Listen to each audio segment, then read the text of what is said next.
Tonight, my history crew, we're looking at why you wouldn't survive a day in the Mongol Empire. The rigorous demands of nomadic existence, coupled with the harsh reality of Mongol warfare and discipline, would have tested every ounce of strength, tenacity, and also guile to survive even a single day under the control of one of the most powerful empires in history. So before we settle in and get comfortable as always, take a moment to like the video and subscribe to the channel if you support what we do here on a daily. Also, let us know where you're watching from and what time it is for you. The feedback we receive daily is helping to bring you fresh and better content, and we can't thank you guys enough. Now dim those lights, turn on a fan for some noise, and let's get ready to learn history while you sleep, shall we? The wind on the Mongolian steppe doesn't merely just blow, it also delivers judgment. Harsh and unrelenting, it strips away pretense, like skin from bone. Modern meteorologists measure wind speed in kilometers per hour. 13th century Mongols measured it by how quickly it could freeze the tears on your face. During winter, temperatures routinely plunge to negative 40 degrees, a number where Celsius and Fahrenheit find their rare point of agreement. That same landscape might bake at 40 degrees Celsius, 104 degrees Fahrenheit, in the summer, causing thermal swings that are unheard of in our climate-controlled lives. You, with your dependency on consistent room temperatures, hot showers, and memory foam mattresses, would find yourself desperately unprepared for this fundamental reality. The average Mongol warrior began developing their environmental resilience before they could walk. By age 3, children were placed on horses. By 5, they could ride independently. By 10, many had survived multiple seasons of brutal weather that would send modern emergency management agencies into crisis mode. Your entire concept of roughing it might involve a weekend of glamping with a portable espresso maker. The Mongols would find the idea laughable if they understood what espresso was. Water, that substance you acquire with a lazy twist of a faucet handle, required strategic planning in the empire. The steppe's watercourses were unreliable, sometimes disappearing entirely during dry periods. Many Mongols drank arag, fermented mare's milk, which served multiple purposes: hydration, nutrition, mild intoxication, and, crucially, bacteriological safety. Your untrained digestive system would likely reject this essential staple, leaving you dehydrated on the windswept plains. Consider your current fitness level. The average Mongol regularly rode 60 to 80 kilometers daily. They maintained this pace for weeks while wearing armor and carrying weapons.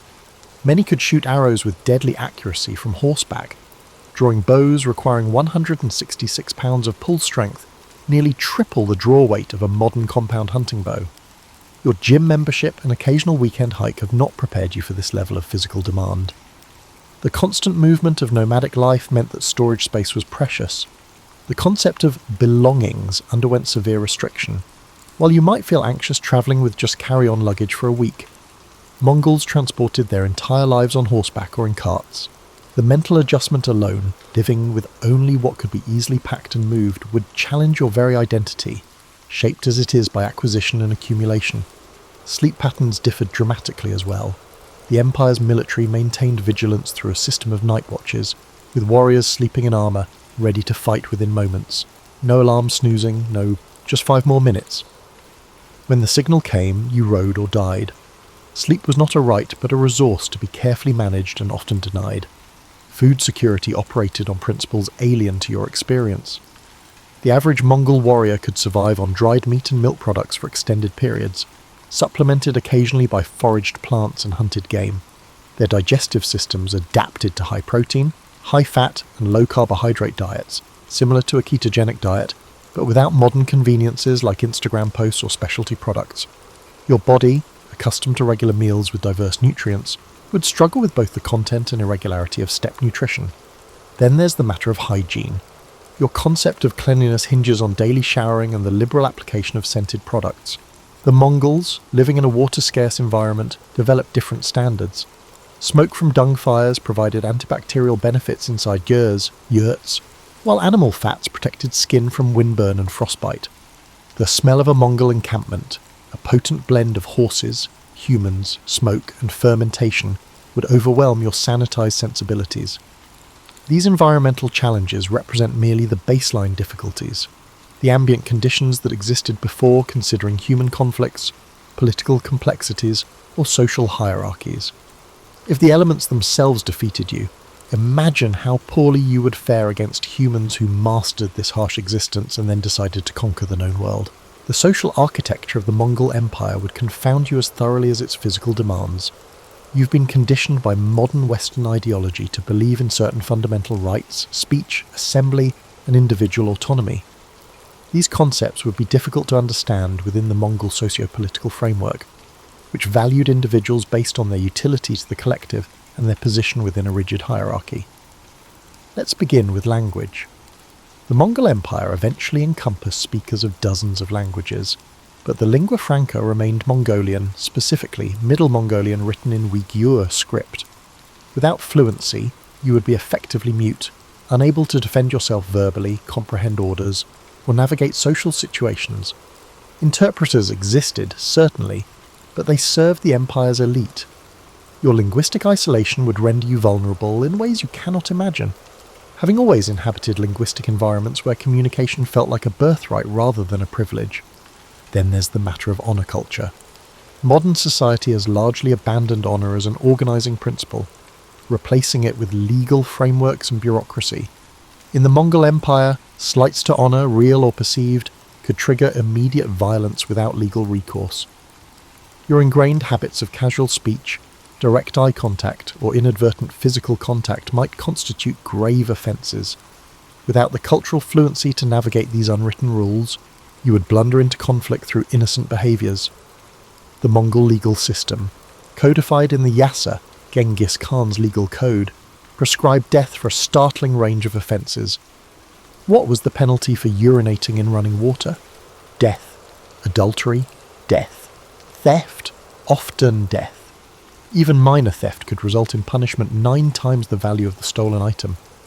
Bankruptcy? The debtor and their family could be enslaved. Your understanding of proportional justice would provide no protection in a system where examples were made to maintain order across vast territories.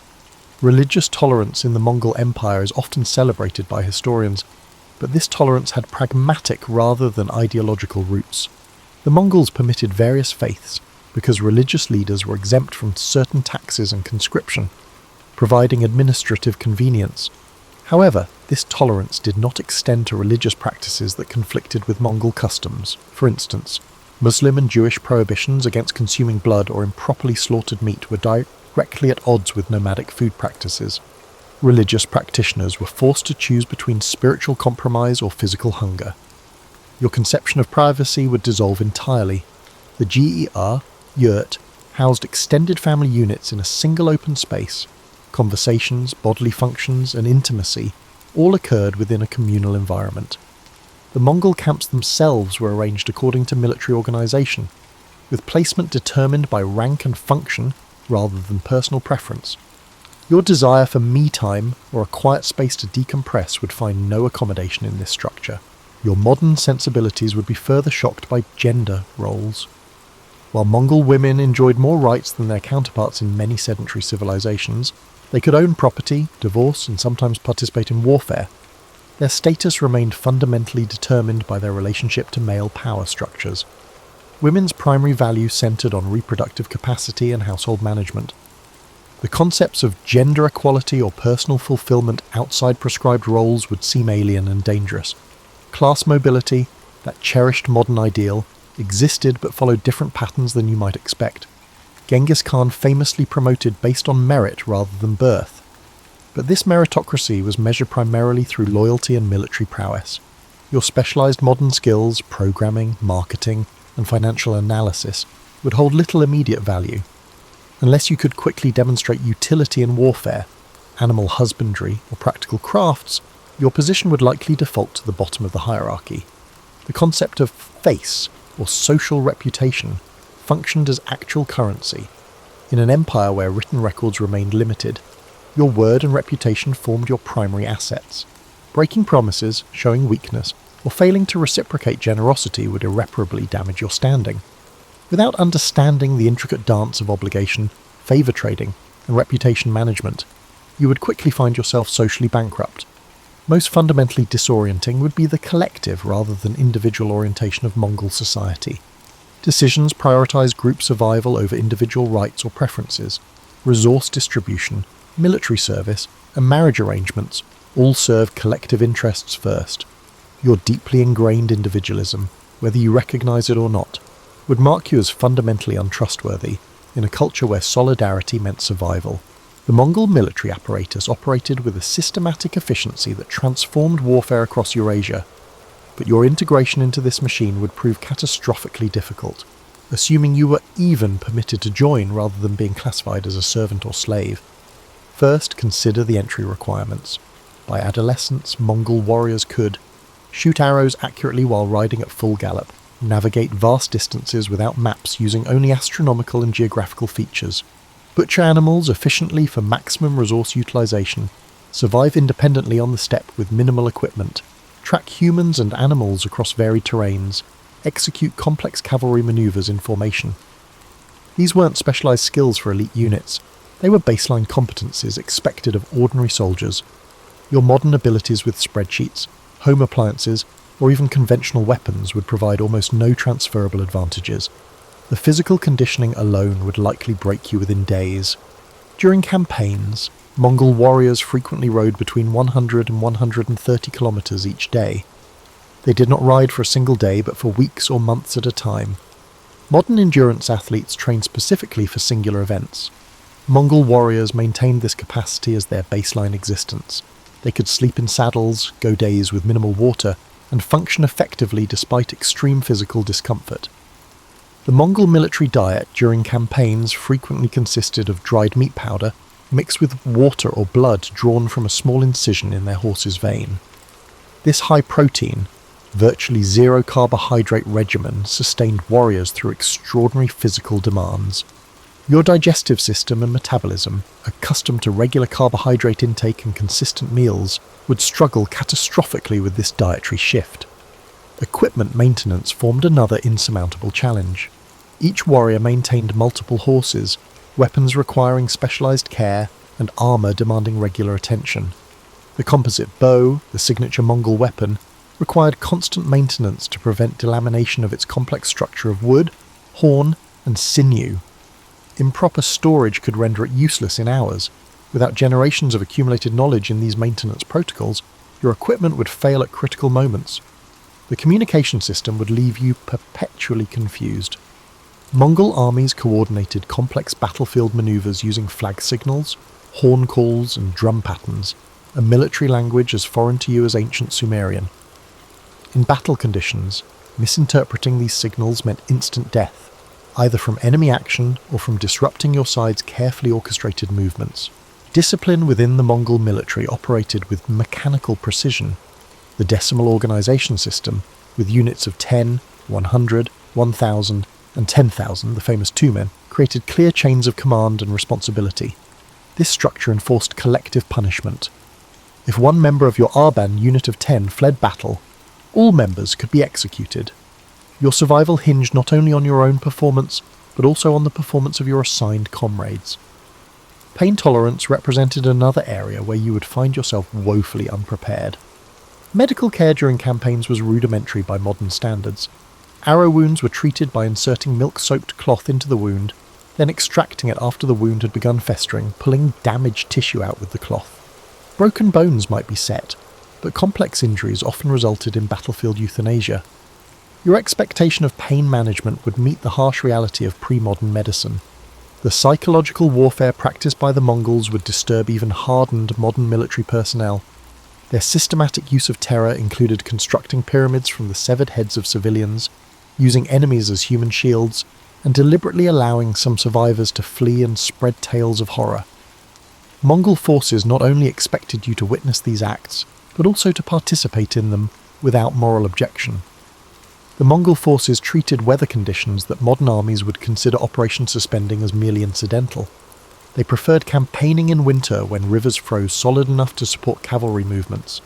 Your cold weather gear, however advanced by today's standards, would prove inadequate against the combination of Siberian winds and constant movement that prevented establishing proper shelter. Most critically, the psychological framework of Mongol warfare would alienate you entirely. Modern military ethics emphasized distinction between combatants and non-combatants, proportionality in force application, and limitation of unnecessary suffering. Mongol strategic doctrine recognized no such distinctions. Civilian populations were legitimate targets, both for resource acquisition and psychological impact. Cities that immediately surrendered might escape, while those that resisted faced complete annihilation, not as a war crime, but as standard operational procedure.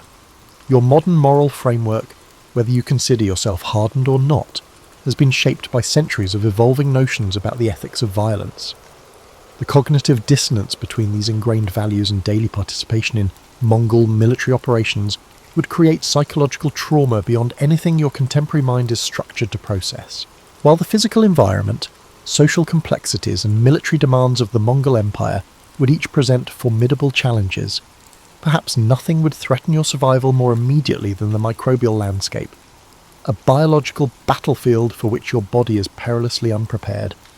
Your immune system has developed in an environment of unprecedented sanitation, regular vaccination and antibiotics. This protected upbringing, while extending your lifespan, has left you immunologically naive compared to a 13th century nomad. The average Mongol survived numerous childhood diseases that would ravage your unprepared system. Their immune responses, honed through constant exposure to pathogens, operated at a level of efficiency your sheltered physiology cannot match. Consider water consumption, that most basic necessity. The Mongols developed specific techniques for locating reasonably safe water sources and, more importantly, harboured gut microbiota adapted to local pathogens. You, accustomed to treated municipal water, would likely contract severe dysentery within days of drinking from steppe water sources. Dehydration would rapidly follow, compromising physical performance precisely when maximum strength was needed for adaptation. The parasite load carried by average Mongol Empire inhabitants would astound modern physicians.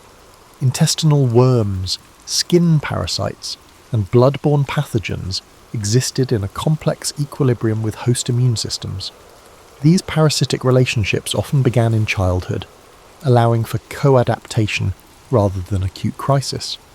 Your body, encountering these organisms for the first time as an adult, would mount extreme inflammatory responses that could prove more dangerous than the parasites themselves. Zoonotic diseases, those transmitted between animals and humans, presented particular danger in a culture where close contact with livestock was unavoidable. The Mongols lived alongside horses, sheep, goats, camels and cattle, roaming living spaces during harsh weather. Anthrax, brucellosis, and various animal-borne influenzas circulated continuously.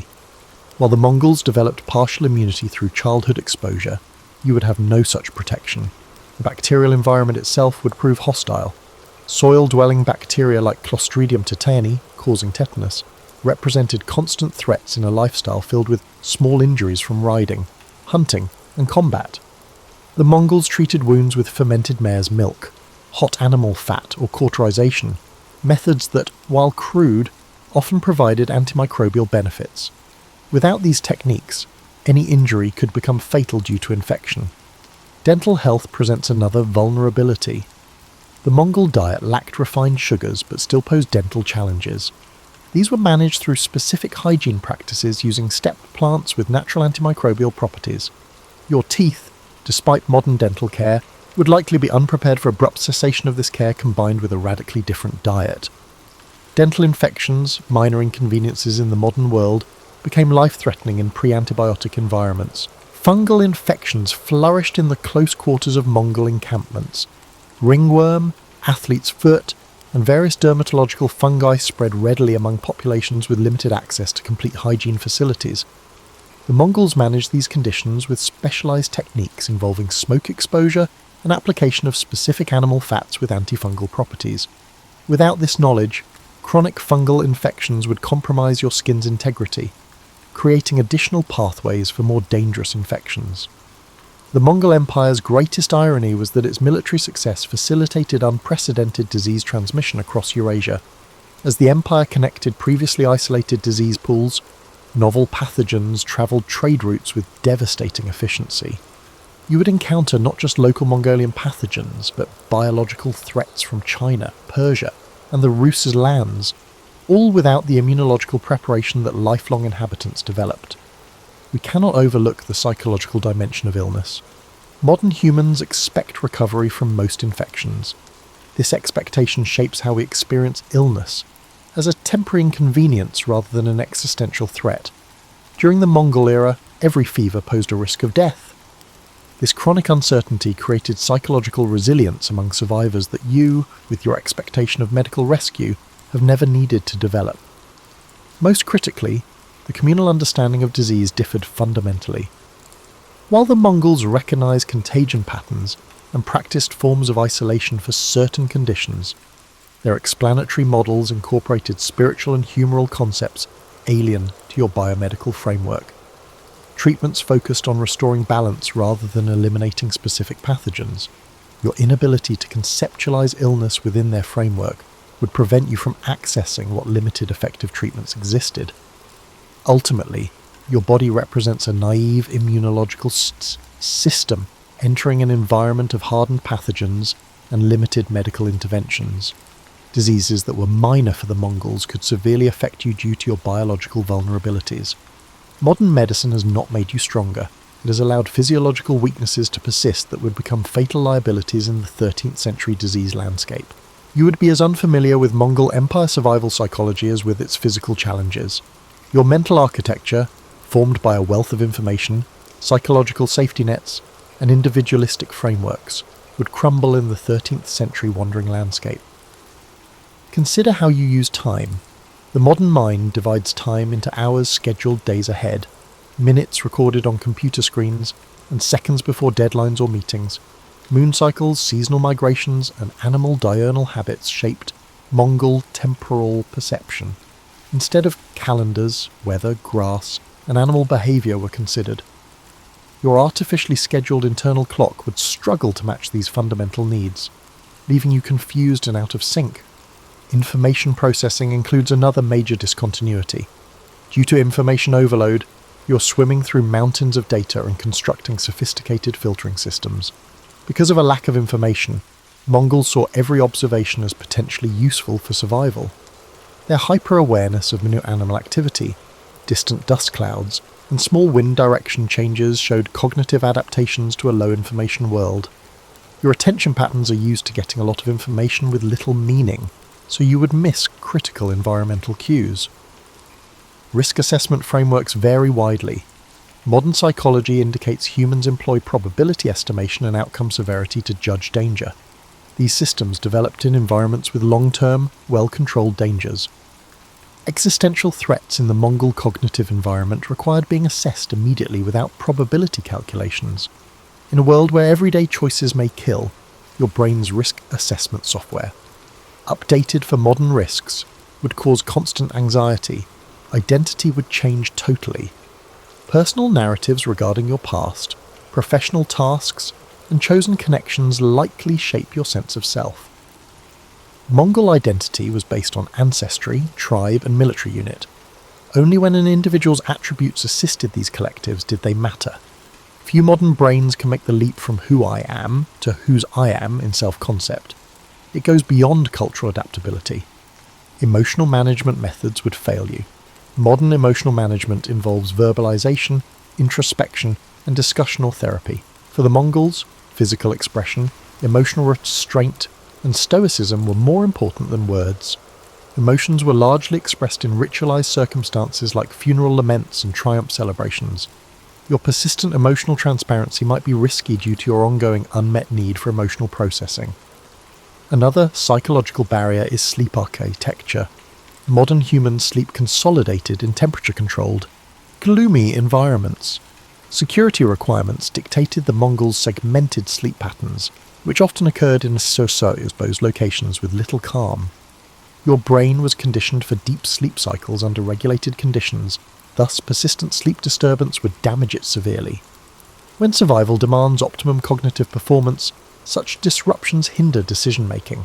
Your moral landscape change may be most puzzling. Modern morality centers on rights, justice, and harm minimization across fictitious populations. Mongol ethical frameworks emerged from communal bonding, resource acquisition, and lineage continuation. Actions that helped short-term aims were good regardless of outgroups. Your deep-rooted moral intuitions about universal human value would not help in a moral world whose ethical limits rarely extended beyond familial networks. Spiritual systems would also alienate. Modern spirituality emphasizes belief, emotional connection, and personal meaning, even when religious. Mongol spiritual practices focused on balancing the visible and invisible realms through rituals.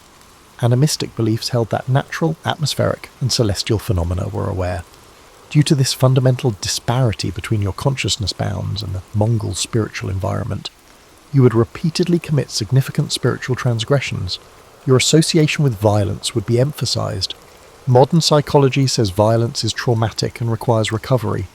Violence involvement and observation were commonplace in Mongol cognitive environments, requiring minimal psychological processing.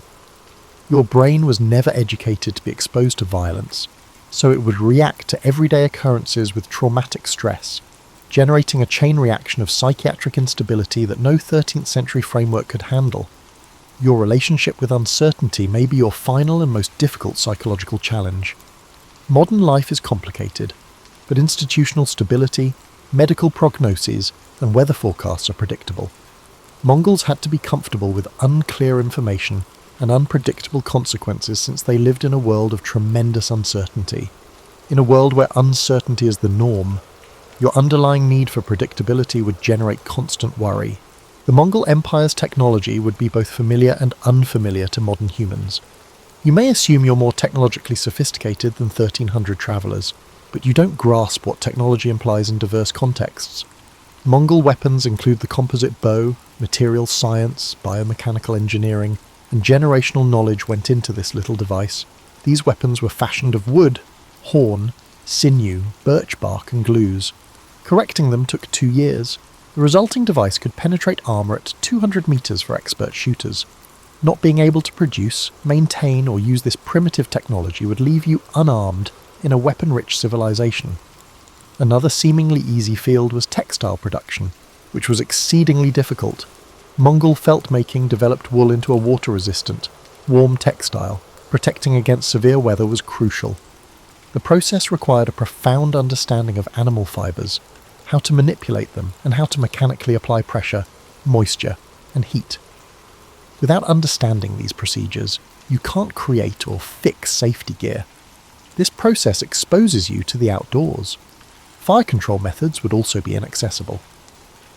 The Mongols were knowledgeable about using animal excrement, wood, and dried grasses as fuel sources. Each burned differently and had varied uses.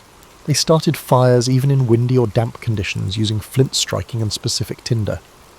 You would be vulnerable if matches or lighters broke down and you had no other options. Navigation technology may be the most extreme example of development versus reality. GPS would stop operating after a few hours if the battery died. However, the Mongols navigated using star positions, landmarks, weather patterns, and animal behaviour. These techniques didn't require power or infrastructure. The Mongols crossed thousands of kilometres of flat desert without charts, which you probably can't do with paper directions. Similar variances exist in food preservation. Refrigerators, industrial canning, and chemical preservatives keep food fresh nowadays. They didn't exist in the 1300s. Mongol technologies like fermentation, dehydration, smoking, and salt curing preserved food's caloric value year-round without energy. If you're unfamiliar with these strategies, you might need to rely on others for food preservation. Transportation technology revolutionizes progress. You may be proud of your driving skills, but they're meaningless without proper equipment. The Empire's principal mode of transportation was horseback riding, which required biological knowledge, years of practice, and intricate equipment maintenance abilities. Horses were self-repairing, self-replicating transportation systems that converted grass into engine energy. Not being able to use primitive transportation would make getting around and socializing difficult. Communication technology also turned growth around. Without modern infrastructure, interaction was impossible in the 1300s. Mongols used yams for long-distance communication. A complicated relay network carried messages up to 300 kilometers daily across the world's largest land empire. Messages were conveyed through memory, multilingual scripts, and equine relay systems without any infrastructure. Without your communication equipment, you wouldn't be able to communicate like a Mongol messenger. Disparities in medical tools matter. Drugs, electronic diagnostics, and specialists power modern medicine. However, Mongol medicine used localized botanical knowledge, physical manipulation techniques, and environmental remedies gleaned from generations of observation. Their pharmacopoeia contained hundreds of plant, mineral, and animal treatments for different ailments. As your body faced new pathogens, you would have fewer medical care options without contemporary medical systems or traditional knowledge bases. Technological epistemology, how knowledge was gained, verified and shared, may be the most confounding development. Today, we understand technology through theoretical theories, mathematical modelling, and standard documentation. The Mongols learned technology via talking, practicing, and teaching. I learned technology by practicing under professionals for years, not reading manuals. If people understood about technology instead of reading directions, watching tutorials, and experimenting with settings, your regular methods of learning new technologies would not function. From infrastructure-dependent externalized technologies to knowledge-based embedded technologies, this move may be the hardest to adjust to. Modern technology makes humans smarter by providing external devices, by providing internalized information and embodied abilities. Mongol technology made people wiser. Even more fundamental than physical hardships, social complexity, military demands, disease susceptibility, psychological barriers, and technological inversions is the fact that your modern consciousness would still be unable to access the existential meaning framework that gave Mongol suffering purpose. Think about time horizons. Modern life encourages long-term planning, retirement plans for decades, health habits for life, and career routes for 50 years. Urgency, seasonal preparation, and generational continuity limited meaningful temporal contemplation in the Mongol existential framework, which operated on compressed time horizons. Compression was an adaptive response to the environment, not a cognitive restriction. Your natural ability to project into distant possibilities would not help you survive in an unpredictable world. Different meanings were given to suffering. Modern paradigms view suffering as a problem to be solved rather than a part of life. Social, technical, and medical systems aim to alleviate discomfort and promote comfort. A meaningful life required hardship which showed one's value, demonstrated character through resilience, and reinforced communal relationships via common suffering, according to the Mongol existential paradigm. Aversion to discomfort would be considered a sign of dangerous weakness in a society where accepting adversity deliberately was a sign of maturity. You would be confused by value hierarchies. Self-actualization, expression, and fulfillment are valued in modern Western culture. The Mongol value system prioritized ceremonial attendance, communal survival, and lineage continuation to maintain cosmic order. The ideal death for Mongols was often dying in battle for their master, which ensured spiritual transition and familial prestige. Modern ideas of a beneficial death include comfort, respite from pain, and family. In a culture that values social status over individual identity, your individualistic ideals are irrelevant. Justice would also look strange. The primary principles of modern justice theory are proportional punishment, procedural fairness, and individual rights. Restoring cosmic, social, and outcome stability was paramount in Mongol justice. The severity of the penalty often reflected the victim-offender status gap rather than the crime. Significant crimes against low-status victims carried nominal fines, while minor offences against high-status victims carried death sentences. These arrangements offended your daily sense of fairness. Therefore, they wouldn't help you adapt to the real judicial system. Translation is especially challenging in religion, even while they preserve ancient elements. Modern spiritual systems have adapted to individualism and science. Mongol religion integrated animistic traditions, shamanic intermediation, and ancestor veneration in a cosmic perspective where spiritual and material realms were interconnected. To please invisible entities, rituals had to be performed regularly.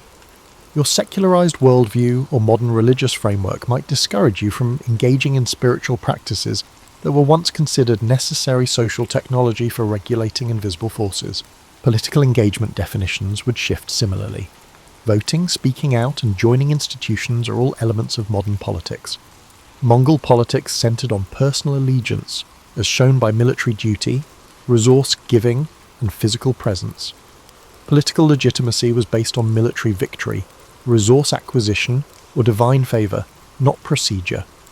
If might and right were still linked rather than conceptually distinct, your good governance idea would fail.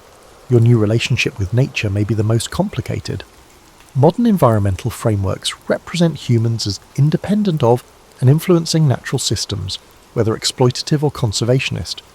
Mongol existential philosophy holds that humans are part of ecological systems impacted by seasonal flows, weather patterns, and animal migration. Human communities were little subsystems of nature that were the primary reality, not a resource or aesthetic backdrop. In a worldview where humans were integrated into natural processes, your role as nature's spectator, consumer or protector would change. Different meanings surrounded death. Most deaths today occur in sterile, medicalized, and artificially delayed conditions. Death was a constant presence in the Mongol Empire, often violently. This proximity fostered practical acceptance of mortality rather than callousness or despair. Happy lives included planning for death, ensuring lineage continuity, adopting memorial rites, and keeping spiritual links beyond physical life. Your possible death phobia, bred in a culture of mortality denial, would not exist in a society where accepting death was normal emotional development. Integration of purpose is the final existential challenge. Today, purpose is often considered a human enterprise of meaning-making through identity construction, work choices, and purchase decisions. The Mongol existential framework gave meaning to societal roles, cosmic order, and ancestry. Pre-existing systems externalized the goal. You would not get much social support for self-determined meaning in a setting where purpose comes from doing prescribed tasks well rather than pushing or exceeding them. Existential estrangement would make you a lifelong outcast, more than physical hardship, illness, or technology. Even if you physically adapt, get the necessary skills, and make social relationships, the framework that gives these adaptations meaning would remain unavailable to awareness shaped by modern existential assumptions. To survive in the Mongol Empire, you would have to strive to find purpose, which is perhaps the hardest task. In theory, I honestly think I could survive in that time by throwing coffee beans at them and telling them how wonderful of an espresso I can make. Obviously, I could only do that if I had a time machine. Perhaps maybe I do, and you just don't know it. We have reached the conclusion of our main story tonight, diving into the challenges of survival during such a dark period. If you're still awake, I'm ruling curiosity as the culprit today, not insomnia, as we must trick it like a jester, so it goes away like a pesky flea. We've reached the end of the week, so hear me out. Go get that sleep as you all deserve it. Sweet dreams, my sleepheads, and as always, I'll catch you on the flippity side. Good night. In the year 1162, amidst the sweeping steppes of Mongolia, a child was born into a world of cold winds and endless plains. This child, named Temujin, would grow to become the great Genghis Khan, a name that would echo across history as the founder of the Mongol Empire. But before he became a conqueror, he was simply a boy born into struggle, shaped by the harshness of his environment and the conflicts of his people. The Mongolian steppes stretched far and wide, a vast expanse of grasslands where the sky met the earth in a seamless horizon. Life here was simple yet brutal. Nomadic tribes moved with their herds, living off the land and surviving the harsh winters and the scorching summers. It was a world where strength, loyalty, and resilience were the keys to survival. Temujin's early years were marked by hardship. He was the son of Yesugei, a minor tribal leader, and his wife Holun. When Temujin was just a young boy, his father was poisoned by a rival tribe. This sudden loss left his family vulnerable, and they were abandoned by their own clan. His mother, Holun, took on the responsibility of raising Temujin and his siblings alone. The family was left to fend for themselves on the open steppes, relying on foraging, hunting, and sheer determination to survive. These early struggles forged a deep resilience in Temujin. He learned to endure hunger, cold, and the constant threat of violence. But he also learned the value of unity, the importance of family, and the need for loyalty. His mother's strength became a guiding force in his life. She taught him that survival required not only physical strength, but also wisdom, patience, and an unyielding spirit. As Temujin grew older, he began to understand the fragmented world of the Mongol tribes. There were endless feuds, shifting alliances, and a constant struggle for power. He saw how disunity left his people vulnerable. He dreamed of something greater, of a world where the tribes could be united, where the endless conflicts could be replaced with a shared purpose. But before he could realize this vision, he faced countless challenges. Betrayal was a constant threat. One of his closest friends, Jamuka, who had once sworn brotherhood with him, would later become his rival. Temujin's path was marked by moments of capture, imprisonment, and escape. Each setback hardened his resolve. He believed that strength was found not just in the sword, but in the unity of purpose and loyalty. In time, Temujin began to gather followers who saw his vision. He was not just a warrior. He was a leader who understood people. He rewarded loyalty and merit rather than noble birth, a revolutionary idea in a world bound by tradition. His reputation grew, and more tribes pledged their allegiance to him. His ability to inspire, to strategize, and to adapt set him apart. He was relentless, determined, and focused on a single goal: to unite the Mongol tribes under one banner. In 1206, after years of battles, alliances, and strategic brilliance, Temujin achieved his dream. He was declared Genghis Khan, meaning universal ruler. It was a title that reflected his role as the unifier of the Mongols, a leader who'd brought together the once fractured tribes into a formidable force. But Genghis Khan's vision did not stop at the borders of Mongolia. He saw beyond the steppes, beyond the horizon. His ambition was to create a world where his people could thrive, where the divisions that had weakened them for centuries could be replaced by a new order. His armies, skilled horsemen and fierce warriors, began to expand the Mongol territory. They moved with speed, discipline and precision, conquering lands that had once seemed unreachable. The campaigns of Genghis Khan swept across Central Asia, into China and beyond. His leadership was marked by a combination of ruthless efficiency and strategic genius. He understood the importance of adapting to new challenges, incorporating new technologies, and learning from the cultures he encountered. Under his rule, the Mongol Empire became a melting pot of ideas, trade, and communication. But Genghis Khan was more than just a conqueror. He established laws to bring order to the chaos of his expanding empire. His code, known as the Yasa, emphasized loyalty, discipline, and justice. He promoted religious tolerance, recognizing that unity required respecting the beliefs of diverse peoples. He created systems of communication, trade routes, and infrastructure that connected distant parts of his empire. The Silk Road, once a dangerous route, flourished under Mongol protection, facilitating the exchange of goods, ideas, and cultures. As you breathe in deeply, picture the vast Mongolian steppes under a night sky filled with stars. The grass sways gently in the breeze, and the world is quiet except for the soft sounds of horses and the distant crackle of campfires. Genghis Khan's legacy stretches across these plains, a reminder of a leader who dared to dream of unity, who faced the harshness of his world with an unbreakable spirit. His life was a journey of resilience, vision, and transformation. He turned adversity into strength, chaos into order, and disunity into a vast and enduring empire. Though his methods were fierce, his impact on the world was profound. The connections he forged between East and West reshaped history, leaving a legacy that endures to this day. As you sink deeper into relaxation, let the story of Genghis Khan remind you of the power of perseverance, the strength found in unity, and the importance of vision.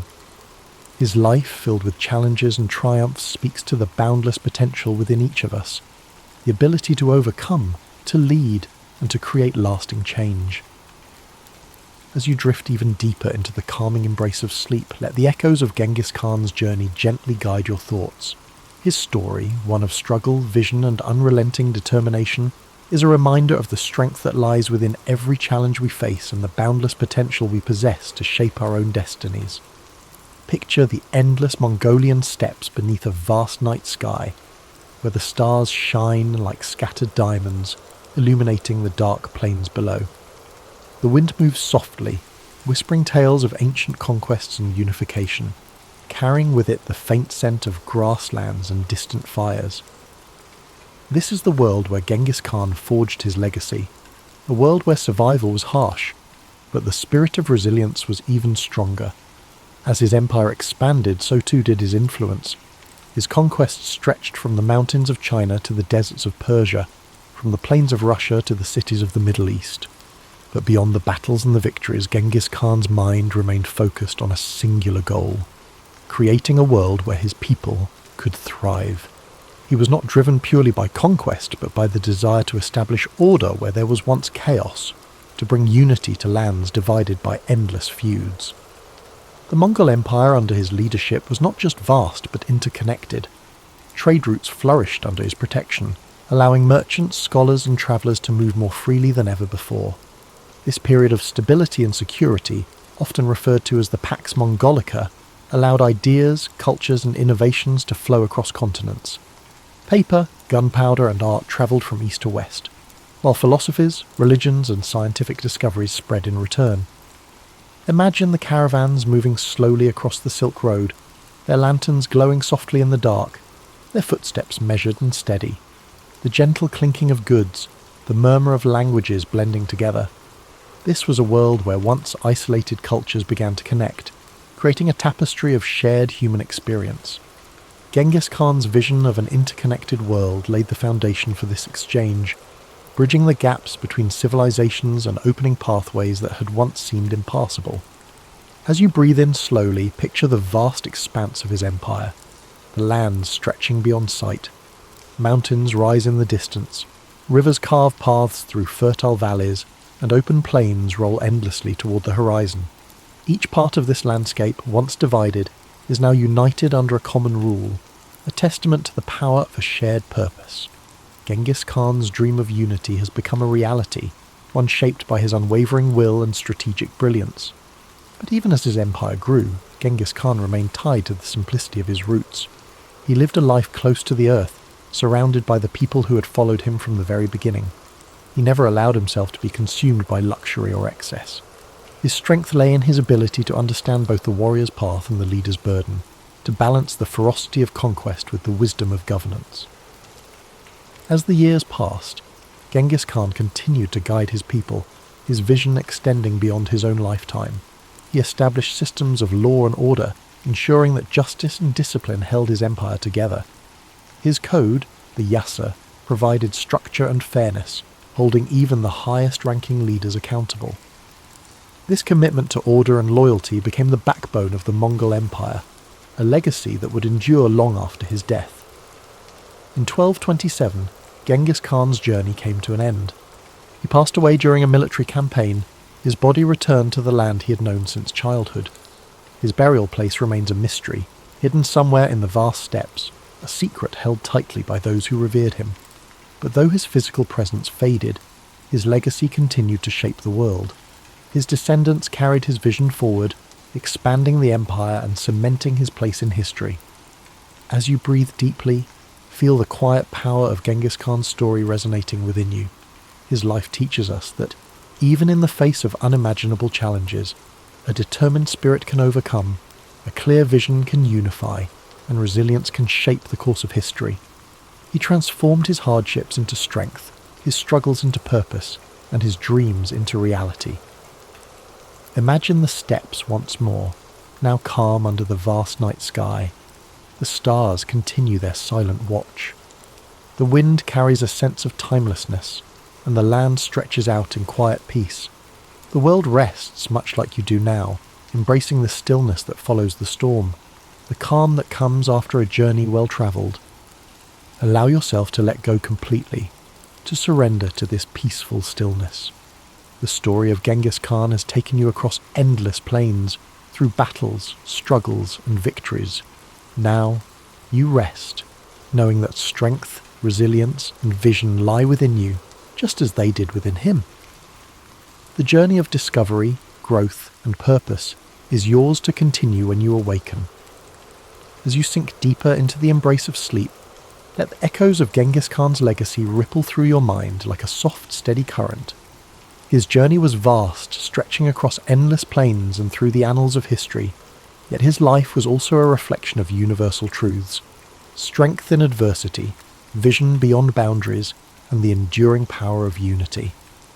Imagine the stillness of the steppes at dawn, the first light of day casting a golden hue across the endless grasslands. The world holds its breath in quiet anticipation, a moment suspended between night and day. This is the same land that shaped Temujin, the boy who became Genghis Khan. The cold winds, the hardships, the endless horizons, all these elements forged his spirit, teaching him to endure, to adapt, and to lead. As you breathe deeply, let that same sense of quiet resilience settle within you. Just as the steppes stretched beyond sight, so too do the possibilities within your own life. The journey of Genghis Khan reminds us that no matter how vast the challenges before us, the human spirit is capable of incredible endurance and transformation. In your mind's eye, picture the endless caravans that travelled the Silk Road under the protection of the Mongol Empire. Merchants from distant lands move steadily along ancient routes, their carts loaded with silks, spices and knowledge. The world is connected in ways it had never been before, ideas flowing freely across continents.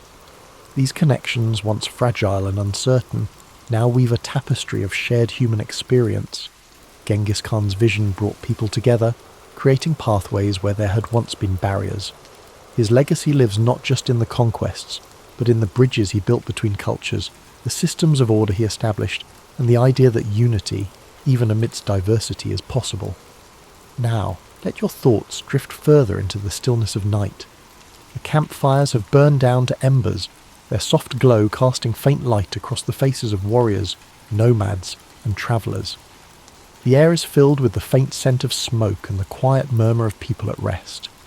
This moment of peace, hard-earned and cherished, reflects the balance that Genghis Khan sought, a world where strength and stability allowed for moments of tranquility. Feel the calm spread through your body, each breath drawing you deeper into a space of comfort and safety. The struggles of the day fall away like grains of sand carried by the wind. You are part of a larger story, one where each challenge you face shapes you, where every moment of resilience adds to your strength. Like the great Khan, you possess the power to endure, to dream, and to create a legacy of your own. Imagine now the vast plain stretching out beneath a sky filled with stars. The universe seems infinite, yet there is a profound sense of peace in knowing that you are a part of this grand expanse. The wind whispers gently, carrying with it the stories of the past, the hopes of the present, and the dreams of the future. You're connected to this timeless flow, your spirit at ease, your heart steady.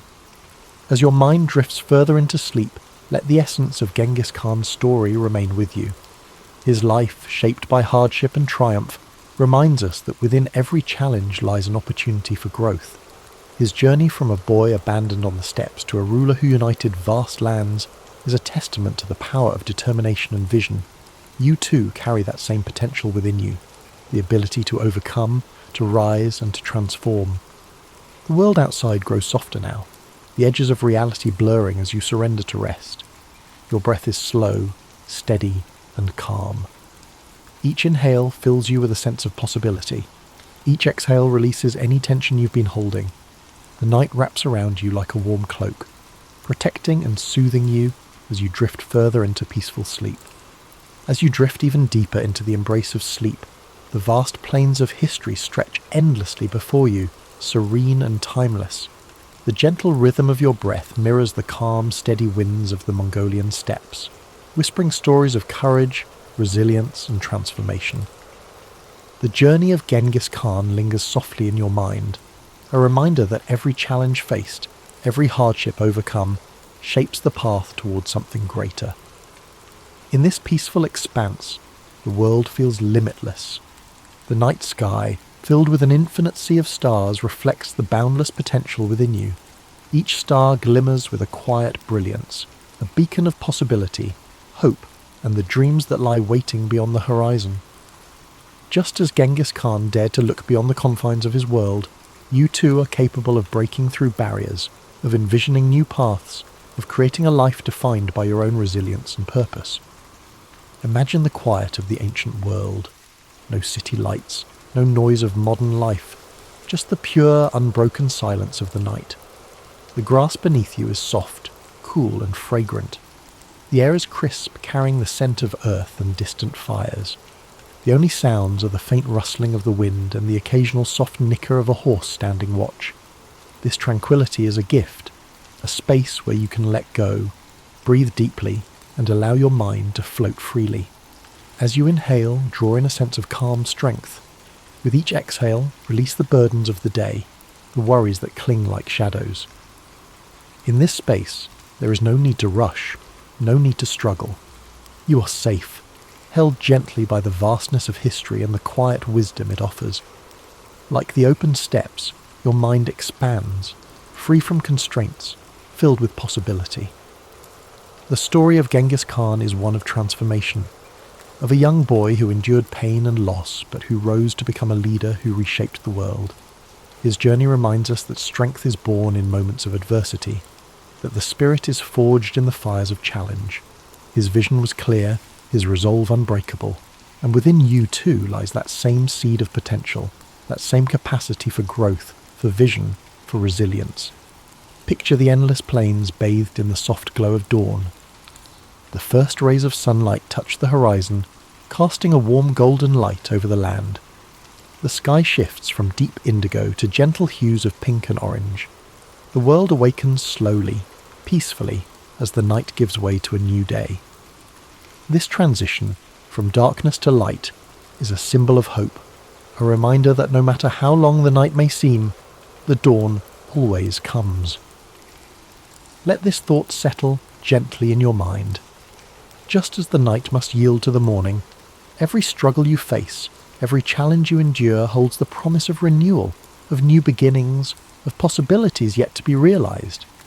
The journey of life, like the journey of Genghis Khan, is one of cycles, of hardship and triumph, of darkness and light, of endings and new beginnings.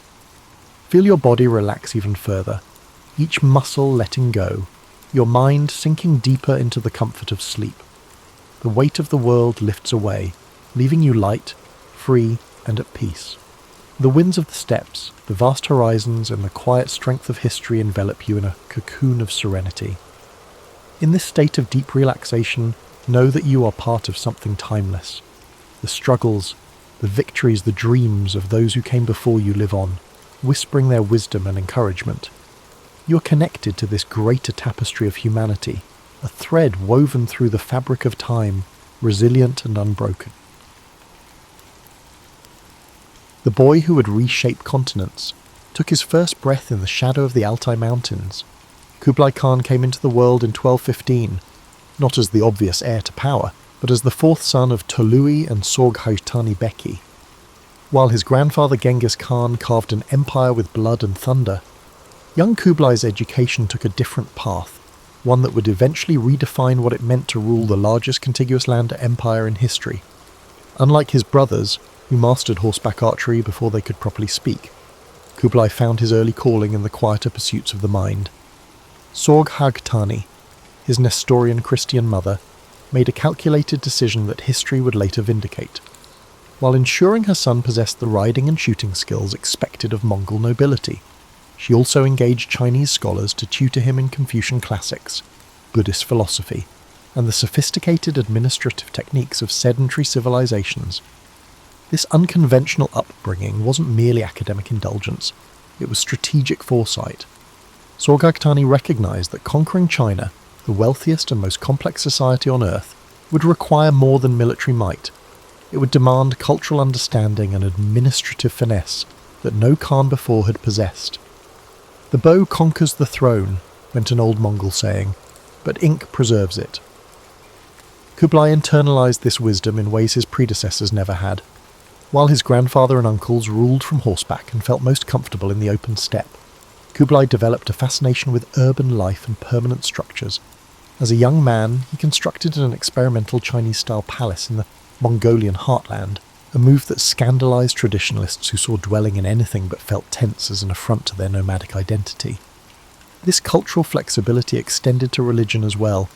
Though raised by a Christian mother, Kublai never fully embraced her faith. Instead, he developed an intellectual's appreciation for philosophical Buddhism while maintaining traditional Mongol shamanic practices for political expediency. This religious pragmatism would later become a cornerstone of his imperial policy. What's often overlooked is how Kublai's early governance in northern China served as a laboratory for his later imperial vision. Appointed as viceroy to Chinese territories in 1251 by his brother Mongol Khan, Kublai surrounded himself with advisors from diverse backgrounds, The Tibetan Lama Drogön Chogyal Phagpa became a spiritual mentor, while Chinese Confucian scholars like Liu Bingzhong helped him navigate the labyrinthine traditions of Chinese bureaucracy. In these formative years, Kublai's governance style emerged, where other Mongol princes treated conquered territories merely as sources of plunder and tax revenue. He attempted to integrate local elites into his administration and adapt governance to regional conditions. This approach provoked criticism from Mongol traditionalists who viewed such accommodation as weakness, yet it laid the groundwork for his later ability to maintain control over vastly different cultural regions. Perhaps most telling about Kublai's character was his relationship with Chabi, his principal wife. Unlike the purely political marriages common among Mongol nobility, their partnership evolved into a genuine intellectual collaboration. Historical records suggest Chabi's influence moderated some of Kublai's harsher tendencies and encouraged his interest in Chinese culture. She advocated for policies protecting Chinese civilians during military campaigns and influenced appointments of moderate officials in his early administration. The Mongol Empire faced a pivotal moment when Mongke unexpectedly passed away in 1259. Kublai's younger brother Arik Böke seized the opportunity to claim the Great Khanate, rallying traditionalists who resented Kublai's perceived cultural apostasy. What followed was not merely a succession dispute, but an ideological battle for the empire's soul. Would the Mongols remain conquerors who ruled from horseback or transform into administrators of a multi-ethnic empire? The ensuing civil war demonstrated Kublai's strategic patience. Rather than immediately marching on the Mongolian heartland, where Arik's traditionalist support was strongest, he consolidated power in northern China, securing agricultural resources and tax revenues that would eventually finance his campaign. This decision, prioritizing economic infrastructure over symbolic homelands, revealed the pragmatic ruler he was becoming. The boy who would reshape continents took his first breath in the shadow of the Altai Mountains. Kublai Khan came into the world in 1215, not as the obvious heir to power, but as the fourth son of Tolui and Sorghaghtani Beki. While his grandfather Genghis Khan carved an empire with blood and thunder, young Kublai's education took a different path, one that would eventually redefine what it meant to rule the largest contiguous land empire in history. Unlike his brothers, who mastered horseback archery before they could properly speak, Kublai found his early calling in the quieter pursuits of the mind. Sorghaghtani, his Nestorian Christian mother, made a calculated decision that history would later vindicate. While ensuring her son possessed the riding and shooting skills expected of Mongol nobility, she also engaged Chinese scholars to tutor him in Confucian classics, Buddhist philosophy, and the sophisticated administrative techniques of sedentary civilizations. This unconventional upbringing wasn't merely academic indulgence, it was strategic foresight. Sorghaghtani recognized that conquering China, the wealthiest and most complex society on earth, would require more than military might. It would demand cultural understanding and administrative finesse that no Khan before had possessed. "The bow conquers the throne," went an old Mongol saying, "but ink preserves it." Kublai internalized this wisdom in ways his predecessors never had. While his grandfather and uncles ruled from horseback and felt most comfortable in the open steppe, Kublai developed a fascination with urban life and permanent structures. As a young man, he constructed an experimental Chinese-style palace in the Mongolian heartland, a move that scandalized traditionalists who saw dwelling in anything but felt tense as an affront to their nomadic identity. This cultural flexibility extended to religion as well. Though raised by a Christian mother, Kublai never fully embraced her faith. Instead, he developed an intellectual's appreciation for philosophical Buddhism while maintaining traditional Mongol shamanic practices for political expediency. This religious pragmatism would later become a cornerstone of his imperial policy. What's often overlooked is how Kublai's early governance in northern China served as a laboratory for his later imperial vision. Appointed as viceroy to Chinese territories in 1251 by his brother Mongke Khan, Kublai surrounded himself with advisors from diverse backgrounds. The Tibetan Lama Drogön Chogyal Phagpa became a spiritual mentor, while Chinese Confucian scholars like Liu Bingzhong helped him navigate the labyrinthine traditions of Chinese bureaucracy. In these formative years, Kublai's governance style emerged, where other Mongol princes treated conquered territories merely as sources of plunder and tax revenue. He attempted to integrate local elites into his administration and adapt governance to regional conditions. This approach provoked criticism from Mongol traditionalists who viewed such accommodation as weakness, yet it laid the groundwork for his later ability to maintain control over vastly different cultural regions. Perhaps most telling about Kublai's character was his relationship with Chabi, his principal wife. Unlike the purely political marriages common among Mongol nobility, their partnership evolved into a genuine intellectual collaboration. Historical records suggest Chabi's influence moderated some of Kublai's harsher tendencies and encouraged his interest in Chinese culture. She advocated for policies protecting Chinese civilians during military campaigns and influenced appointments of moderate officials in his early administration. The Mongol Empire faced a pivotal moment when Mongke unexpectedly passed away in 1259. Kublai's younger brother Arik Böke seized the opportunity to claim the Great Khanate, rallying traditionalists who resented Kublai's perceived cultural apostasy. What followed was not merely a succession dispute, but an ideological battle for the empire's soul. Would the Mongols remain conquerors who ruled from horseback or transform into administrators of a multi-ethnic empire? The ensuing civil war demonstrated Kublai's strategic patience. Rather than immediately marching on the Mongolian heartland, where Arik's traditionalist support was strongest, he consolidated power in northern China, securing agricultural resources and tax revenues that would eventually finance his campaign. This decision, prioritizing economic infrastructure over symbolic homelands, revealed the pragmatic ruler he was becoming. The Tuluid civil war that erupted after Mongke's death pitted not just brother against brother, but competing visions for the Mongol future. While most historical accounts frame this conflict through military campaigns, the deeper struggle occurred in the halls of governance and finance. Kublai's 4-year campaign against Arik Böke featured an innovation that distinguished it from previous Mongol succession disputes: the systematic use of economic warfare. Controlling the agricultural heartland of northern China, Kublai restricted grain shipments to the Mongolian steppe, where Arik's supporters struggled to feed their families and livestock.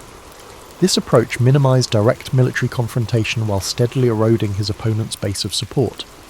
Throughout this conflict, Kublai demonstrated unexpected restraint toward captured enemies. After his final victory in 1264, he spared Arik's life, a mercy uncommonly extended in Mongol politics, though Arik would die mysteriously just 2 years later while in Kublai's custody. This initial clemency was notable for a man whose grandfather had created mountains of skulls across Central Asia. The war's resolution left Kublai as Great Khan in name, but the empire's fracturing had begun. The Western Khanates, the Golden Horde in Russia, the Chagatai Khanate in Central Asia, and the Ilkhanate in Persia, acknowledged Kublai's position with decreasing sincerity. Each pursued increasingly independent policies, rendering the title of Great Khan more symbolic than practical beyond East Asia. This reality shaped Kublai's vision. Rather than exhausting resources trying to reimpose central authority across the sprawling Mongol domains, he focused eastward, turning his grandfather's conquest into something new, a Chinese-style dynasty with Mongol characteristics. In 1271, at the age of 56, Kublai made this transformation official by proclaiming the Yuan dynasty. The name itself, meaning origin or beginning in Chinese, signalled his intent to establish not just a continuation of Mongol rule, but a legitimate Chinese imperial regime. This declaration came with a comprehensive adoption of Chinese imperial institutions, from 6 administrative ministries to elaborate court rituals. Yet beneath the Chinese imperial facade, Kublai maintained distinctly Mongol power structures. He instituted what historians later called the 4-class system, arranging his subjects in a strict hierarchy. Mongols at the top, followed by Central Asian Muslims and other non-Chinese peoples, the Semu, then Northern Chinese, and finally Southern Chinese at the bottom. This system ensured Mongol military and political dominance while incorporating useful talents from all groups. Kublai's administrative innovations were practical responses to governance challenges.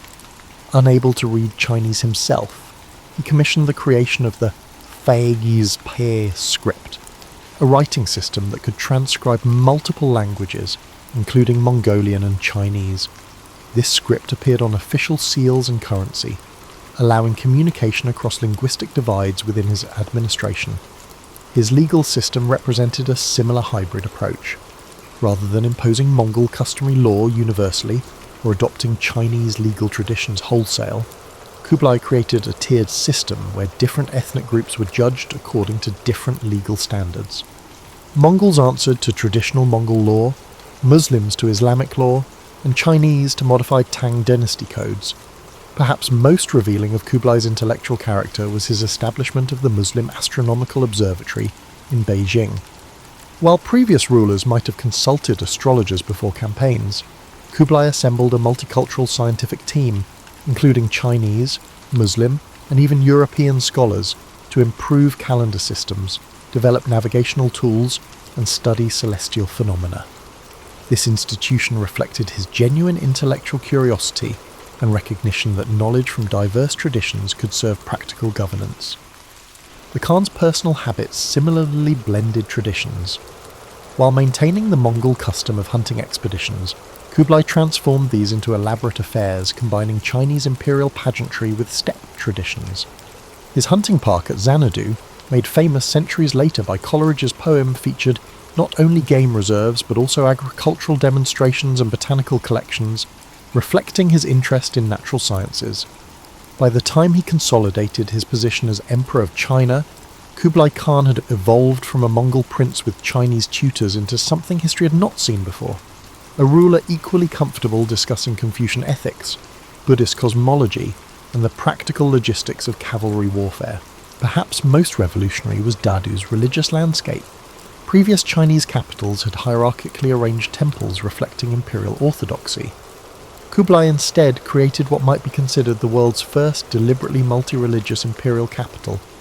Buddhist temples stood alongside Taoist sanctuaries, Confucian academies, Muslim mosques, Nestorian Christian churches, and even a Jewish synagogue. This arrangement wasn't merely tolerant, it was strategically pluralistic, allowing the emperor to draw legitimacy from multiple religious traditions simultaneously. The city's demographic composition reflected equally revolutionary thinking. While traditional Chinese capitals segregated foreigners in designated quarters, Dadu integrated multiple ethnic neighbourhoods throughout its urban fabric. Specialised craft districts developed where artisans from across the empire, Uyghur papermakers, Persian astronomers, Tibetan Thangka painters, and Chinese porcelain masters lived and worked in proximity, creating unprecedented cultural exchange. Security considerations shaped the city in distinctive ways. Unlike previous Chinese capitals where the imperial precinct stood at the centre, Dadu's palace complex was positioned against the northern wall, allowing for an emergency escape route to the Mongol heartlands if rebellion threatened. The imperial hunting preserve adjacent to the city served dual purposes: recreation for the court and a buffer zone that could be rapidly militarised in crisis. What's rarely appreciated about Dadu is how its construction stimulated technological innovation. The massive demand for building materials accelerated the development of mass production techniques for standardised bricks and roof tiles. The need to transport these materials efficiently prompted improvements in canal boat design and lock systems. The imperial workshops established to furnish the palace complex became facilities for technical exchange, where Persian glass-blowing techniques merged with Chinese porcelain traditions. By the time foreign visitors like Marco Polo arrived at Kublai's court, Dadu had already transformed from a construction project to a functioning imperial capital. Its population surpassed 500,000, making it among the world's largest cities. Its markets offered goods from as far away as Madagascar in Scandinavia. Its libraries housed texts in dozens of languages, and at its centre sat a ruler whose very environment now reflected his unique position, neither fully Mongol nor Chinese, but something history had never witnessed before. While Kublai Khan's continental conquests earn prominent attention in most historical accounts, his maritime ambitions and their spectacular failures reveal perhaps more about the limitations of his imperial vision than his successes on land ever could. The Khan who conquered the Sung dynasty did not simply inherit China's existing naval capacity, he dramatically expanded it, creating the largest maritime force Asia had seen up to that point. By 1274, Kublai controlled over 5,000 ships, from river patrol vessels to massive ocean-going warships. His shipyards along the Yangtze and in Korea constructed vessels that dwarfed anything found in European waters during the same period. What drove this continental ruler toward maritime expansion? The answer lies partly in economic calculation. By the 1270s, maritime trade routes connected East Asia with Southeast Asia, India, and the Middle East in a network that transported more wealth than the traditional Silk Road ever had. Controlling these sea lanes promised greater revenue than taxing caravan trade. Additionally, Kublai recognised that naval power could outflank regional rivals who might block land routes. The expeditions against Japan in 1274 and 1281 represent more than failed conquests. They mark critical turning points in East Asian military history. The first invasion fleet comprised approximately 900 ships carrying an estimated 23,000 troops, including Mongol, Chinese, and Korean contingents. Contemporary Japanese accounts describe these vessels employing technologies unfamiliar to Japanese defenders, including early explosive weapons derived from Chinese gunpowder developments. What's seldom acknowledged is how these invasions accelerated military technology transfer across East Asia. The Korean shipwrights drafted into Kublai's service brought their distinctive hull designs and sailing techniques into Chinese shipyards. Mongol cavalry tactics were adapted for marine landings. Chinese siege engineers developed floating platforms for their trebuchets. This cross-cultural military synthesis created entirely new approaches to naval warfare. The infamous kamikaze or divine wind typhoons that scattered both invasion fleets have become central to the narrative of Kublai's Japanese campaigns. However, evidence suggests the second expedition in 1281 faced significant problems even before the storm struck. Coordination between the Korean and southern Chinese fleet components proved nearly impossible due to different maritime traditions and command structures. Ships designed for different waters, the relatively protected Korean coast versus the open East China Sea, found themselves inappropriately deployed. Archaeological excavations of the invasion fleet wrecks near Takashima Island have revealed fascinating details about Kublai's naval technology. The recovered vessels show a surprising standardization of construction techniques, suggesting mass production methods that anticipated European shipbuilding approaches by centuries. Recovered weapons include sophisticated composite bows designed specifically for marine combat and early grenades with ceramic casings, technologies that would not appear in European naval warfare until much later. Less known than the Japanese campaigns were Kublai's naval expeditions to Southeast Asia. Between 1278 and 1287, he dispatched multiple fleets to various parts of what are now Vietnam, Cambodia, Myanmar, and Indonesia. These expeditions faced challenges different from those in Japan. Tropical diseases decimated northern troops, and dense river systems negated the mobility advantages of Mongol cavalry once they landed. The campaign against Java in 1293 represented the furthest extension of Kublai's maritime reach, nearly 3,500 miles from his capital, and encountered unique difficulties. Local understanding of monsoon timing gave Javanese forces a decisive advantage. When Kublai's fleet arrived, they found harbours empty of trading vessels they had hoped to capture, and coastal areas already harvested of food supplies. The 1293 expedition ultimately returned with tribute but failed to establish lasting control, demonstrating the logistical limitations of projecting power across such distances. What truly distinguished Kublai's maritime ventures from previous Chinese naval operations was their hybrid nature. His fleets incorporated personnel and techniques from multiple traditions: Chinese navigational knowledge, Korean shipbuilding, Mongol command structures, and even Muslim navigators familiar with Indian Ocean conditions. Ships carried multiple types of provisions to accommodate diverse crews, including kumis, fermented mare's milk, for Mongol officers alongside rice for Chinese sailors. Perhaps most tellingly, these naval expeditions altered Kublai himself. Court records describe him becoming increasingly fascinated with maritime technologies. He personally interviewed returning captains, collected nautical maps, and commissioned treatises on Southern Ocean navigation. The Khan, who had begun his career as a steppe horseman, eventually developed such appreciation for maritime affairs that he established specialized schools for navigational astronomy and map-making in his capital. Yet despite these innovations, Kublai's maritime ambitions ultimately represented imperial overreach. The failed campaigns consumed enormous resources. The second Japanese expedition alone is estimated to have cost nearly 2 years' tax revenue from all of Korea. These expenses, combined with the massive costs of building and maintaining Dadu, placed strains on the imperial treasury that would have long-term consequences for Yuan dynasty stability. Among the overlooked dimensions of Kublai Khan's rule was his pioneering use of food as an instrument of statecraft. The imperial kitchen became a microcosm of his broader imperial project, a space where cultural synthesis wasn't merely symbolic but tangibly experienced through daily ritual and sustenance. The court's dining practices reflected Kublai's complex cultural positioning.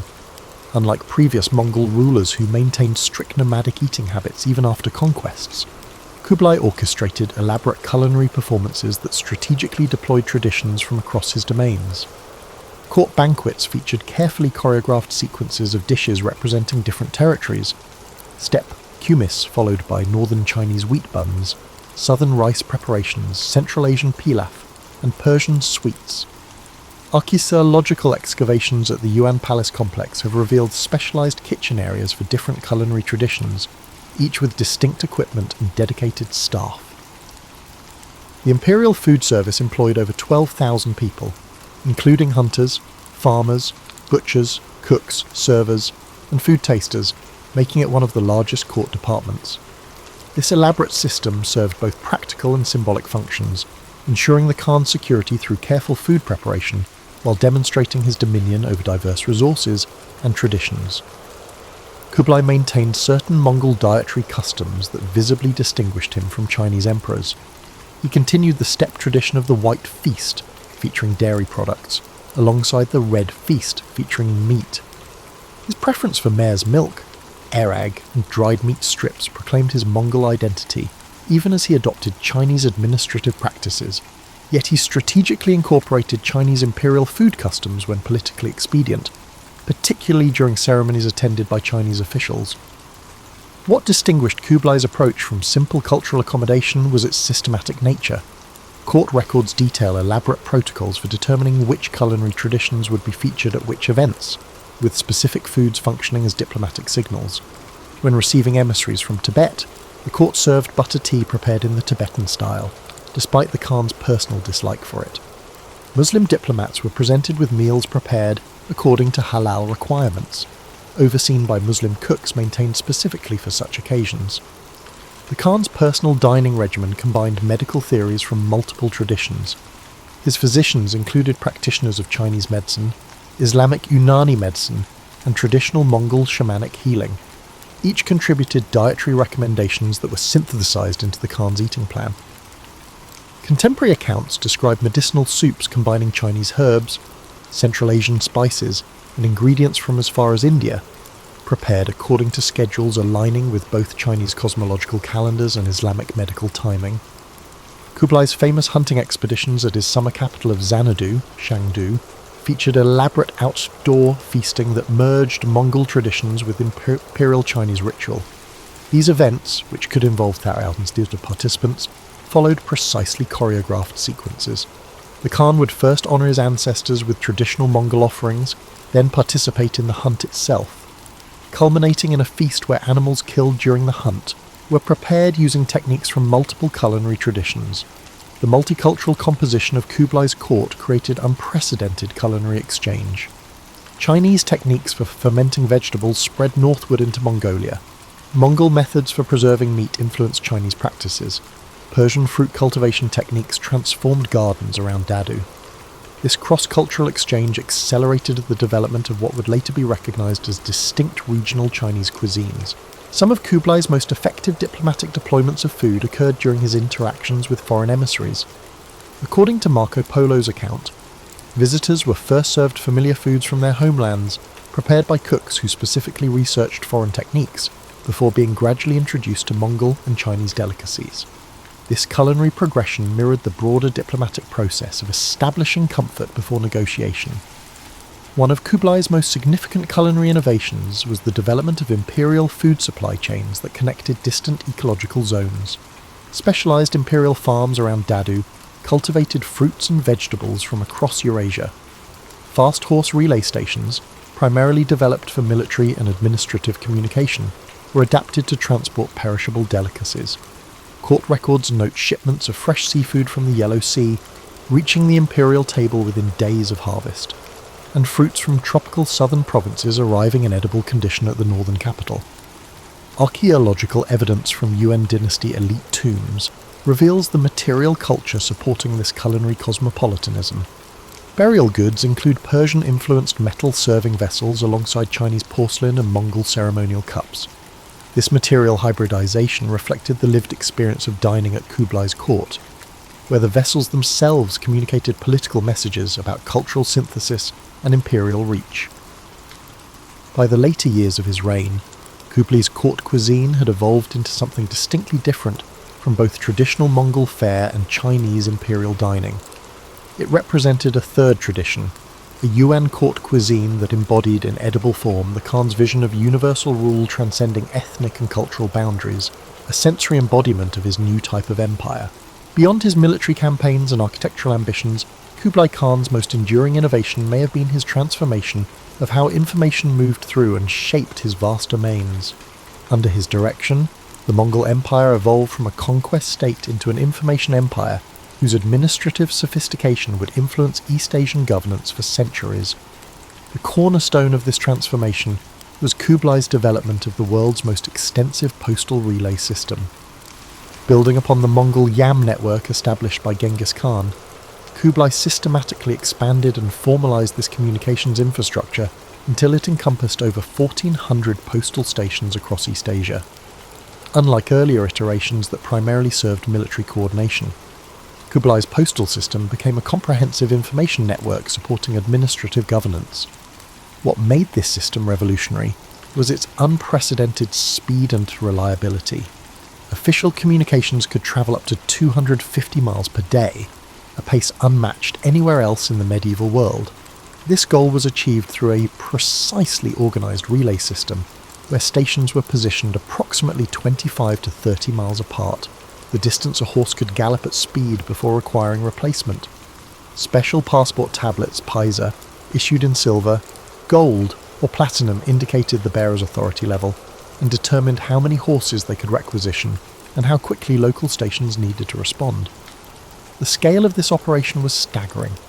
Historical records indicate that at its peak, the system maintained approximately 300,000 horses, employed tens of thousands of riders and station personnel, and delivered not just messages, but also officials, tax shipments, and commercial goods deemed important to imperial interests.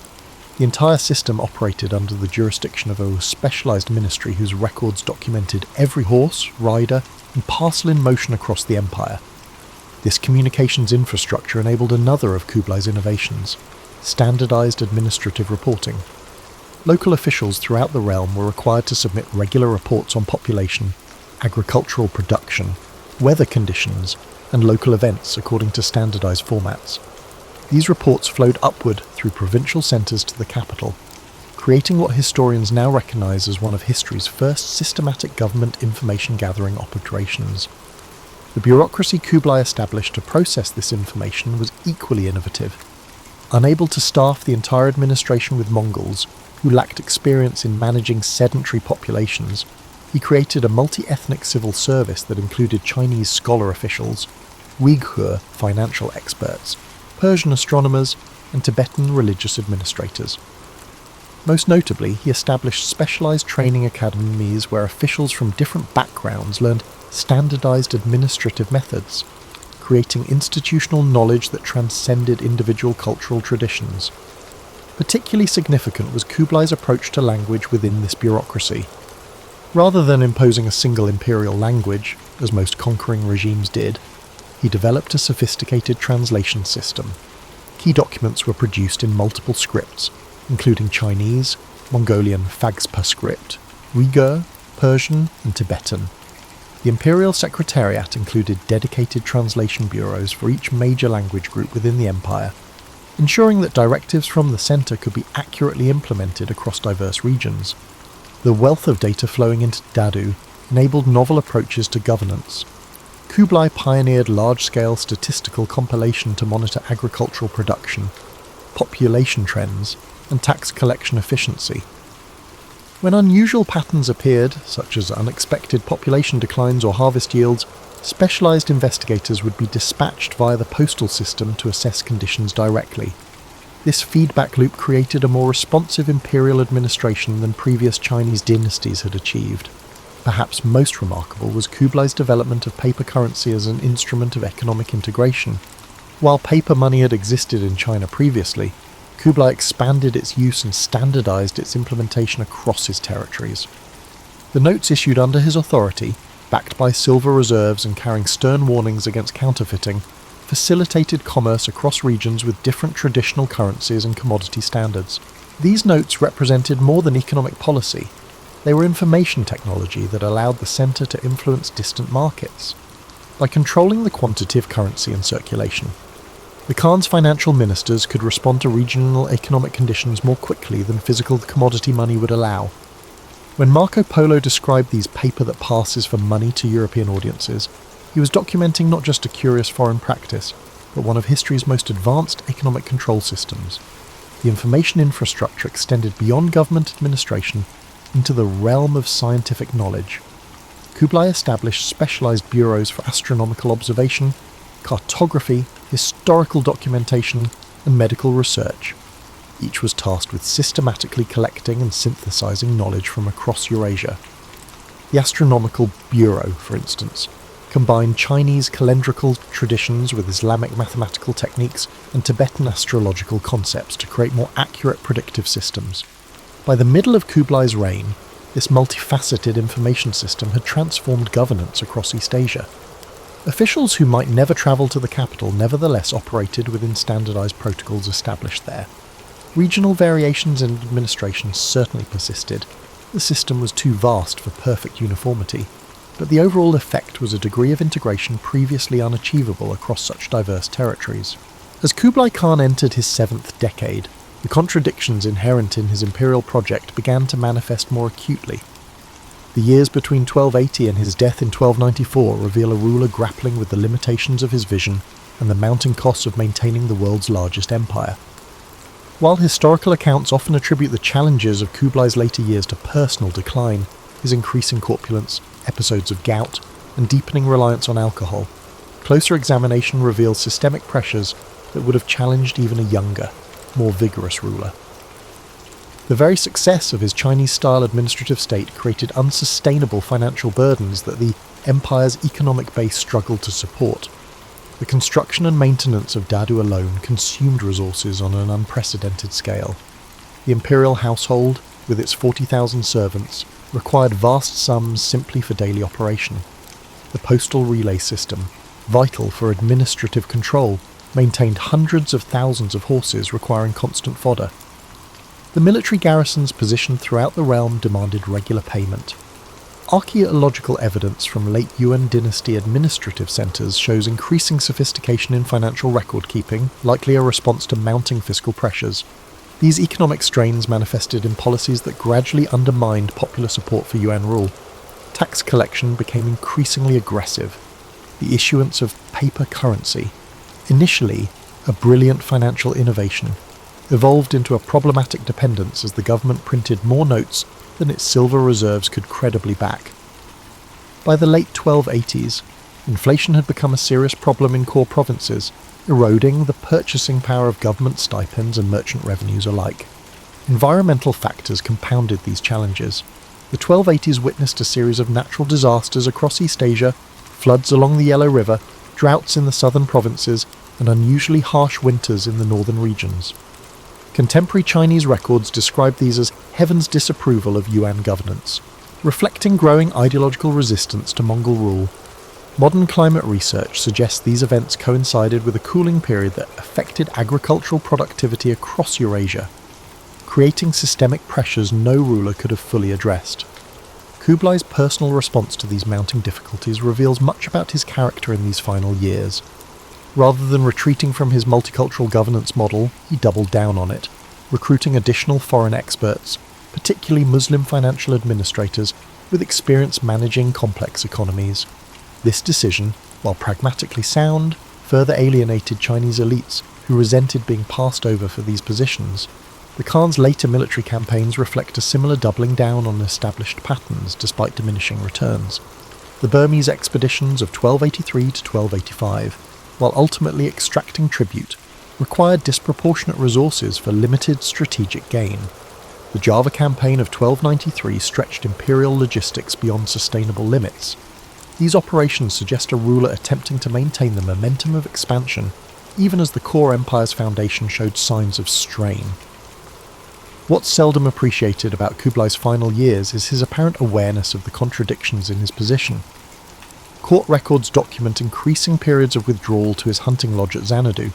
where he would surround himself with Mongol companions and engage in traditional steppe practices. These retreats seem less recreational than restorative, attempts to reconnect with his cultural roots amid the increasingly complex demands of ruling a predominantly Chinese empire. The Khan's relationship with his chosen successor, Temür, who would rule as Emperor Chengzong, offers further insight into his late-life thinking. Unlike earlier Mongol transitions where potential heirs competed militarily for succession, Kublai arranged an orderly transfer of power through bureaucratic channels. He engaged Chinese ritual specialists to formalize Temür's position, creating documentary legitimacy that would withstand challenges. This approach represented a final embrace of Chinese administrative traditions over Mongol customary practices. By 1292, with his health clearly failing, Kublai faced rebellion in the southern Chinese provinces and growing unrest in his Mongolian homeland, where many traditional nobles resented his Sinicization.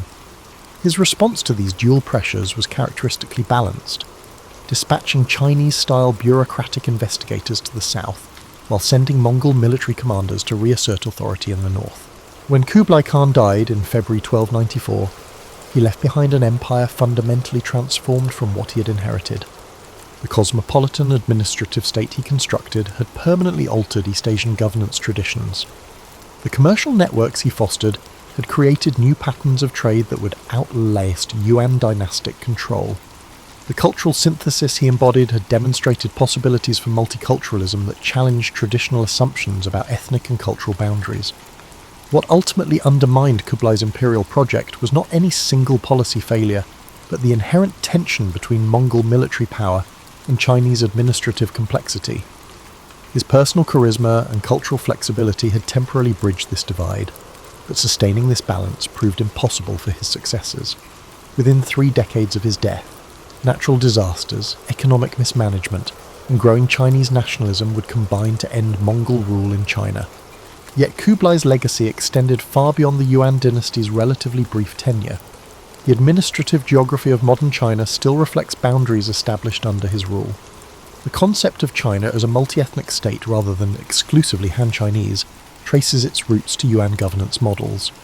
The integration of Central and East Asian cultural traditions that characterizes northern Chinese cuisine, architecture, and art finds many of its origins in the cultural policies of his reign. Perhaps most significantly, Kublai Khan's rule marked a pivotal moment in global history, when the world's largest land empire attempted to transform itself from a conquest state into a sustainable administrative system.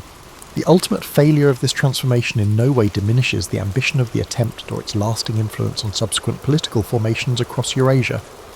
As the winter winds swept across the steppes in 1294, they carried away a ruler unlike any before him, a man who had bridged worlds and reimagined what empire could mean. The great Khan was gone, but the world he had remade would never be the same. In the mid-13th century, Venice was not simply another Mediterranean port. It was the nexus of an economic empire built on salt, ships, and shrewd diplomacy. When Marco Polo entered the world in 1254, he was born into a city undergoing profound transformation. The Venice of Marco's childhood existed in a perpetual state of reinvention, balancing between Byzantine heritage and an increasingly independent identity. The Polo family themselves exemplified this complex position. Niccolo and Maffeo Polo weren't merely merchants, but sophisticated entrepreneurs operating within intricate networks of commerce and politics. The traditional narrative often portrays young Marco as simply a merchant's son awaiting his destiny. The reality proved considerably more nuanced. While his father and uncle embarked on their initial journey to the Mongol Empire in 1260, Marco remained with his mother, Donna Polo. Her influence on the boy's development typically receives minimal attention in historical accounts, yet contemporary Venetian records suggest she belonged to a family with connections to the naval administration. These early exposures likely shaped Marco's later attentiveness to maritime matters, in his accounts of Asian waterways and naval technologies. Marco's education reflected Venice's peculiar position between East and West. Unlike Florence or Bologna with their classical curriculum, Venetian education emphasized practical knowledge, mathematics for commerce, languages for the negotiation, and geography for navigation. Young patricians studied Arabic numerals rather than Roman calculations, a pragmatic choice that outraged traditionalists but prepared Venice's next generation for global trade. Marco likely received instruction not only in Latin and Greek, but possibly rudimentary Arabic and Persian, languages that would prove invaluable during his travels. The Venice of Marco's youth functioned as an information clearinghouse where rumours and reports from disparate corners of the known world collided in marketplaces and merchant houses. The city's position as a commercial republic rather than a traditional monarchy created a distinctive civic consciousness.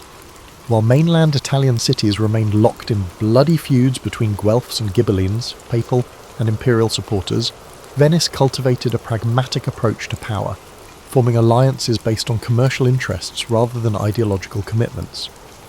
What often goes unrecognised is how Venetian colonial expansion fundamentally shaped Marco's worldview. By the time of his birth, Venice controlled significant territories along the Dalmatian coast and numerous Aegean islands. These weren't mere trading posts but administered territories with Venetian governors and legal systems.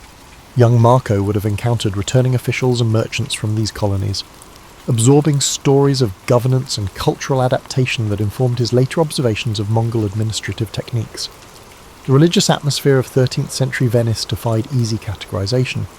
While nominally devout Catholics, Venetians maintained a distinctly arm's-length relationship with papal authority. The city's extensive trade with Muslim and Orthodox territories fostered a pragmatic religious tolerance was unusual for medieval Europe.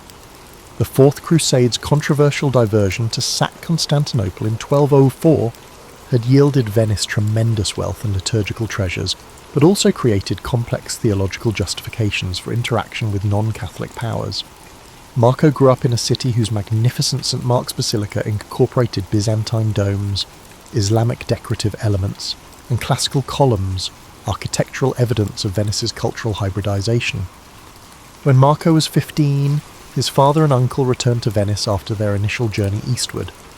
Traditional accounts emphasize the emotional reunion, but contemporary evidence suggests their return served specific diplomatic purposes. The Polos carried letters from Kublai Khan requesting educated Europeans to return with them, particularly those who could explain Christian theology and European technical knowledge. This request reflected not merely curiosity but calculated policy. The Mongol Empire actively recruited administrative talent from across their conquered territories, implementing a system that transcended ethnic and religious boundaries.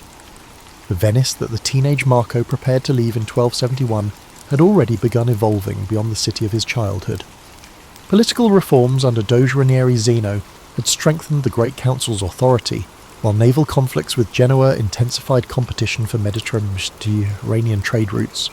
The eventual journey would consume nearly a quarter century of Marco's life, transforming not only his understanding of the world, but ultimately Venice's conception of itself within a rapidly expanding global context.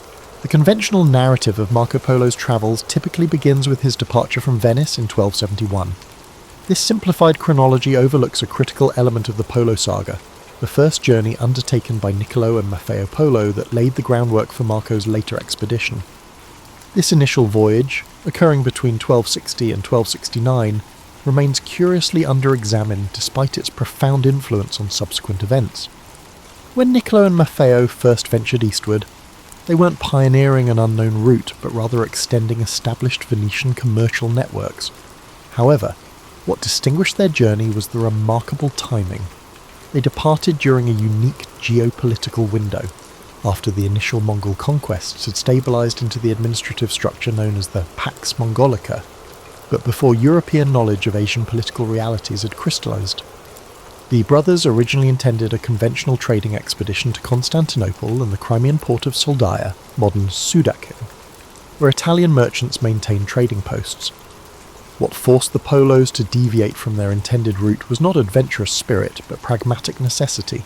Civil war between Mongol factions had temporarily closed their planned return path. Rather than retreat, they pressed eastward to Bukhara in modern Uzbekistan, where they remained for 3 years. This extended stay, often treated as a mere precursor to later events, actually provided the linguistic and cultural immersion that would prove invaluable for the subsequent journey with young Marco. In Bukhara, the brothers encountered an ambassador from Hulagu Khan, grandson of Genghis Khan, travelling to the court of his brother, the great Khan Kublai. The ambassador's invitation to join his embassy represents a frequently misunderstood aspect of Mongol diplomatic practice. The Mongols actively collected knowledgeable individuals from across their territories, viewing diverse expertise as valuable intelligence assets.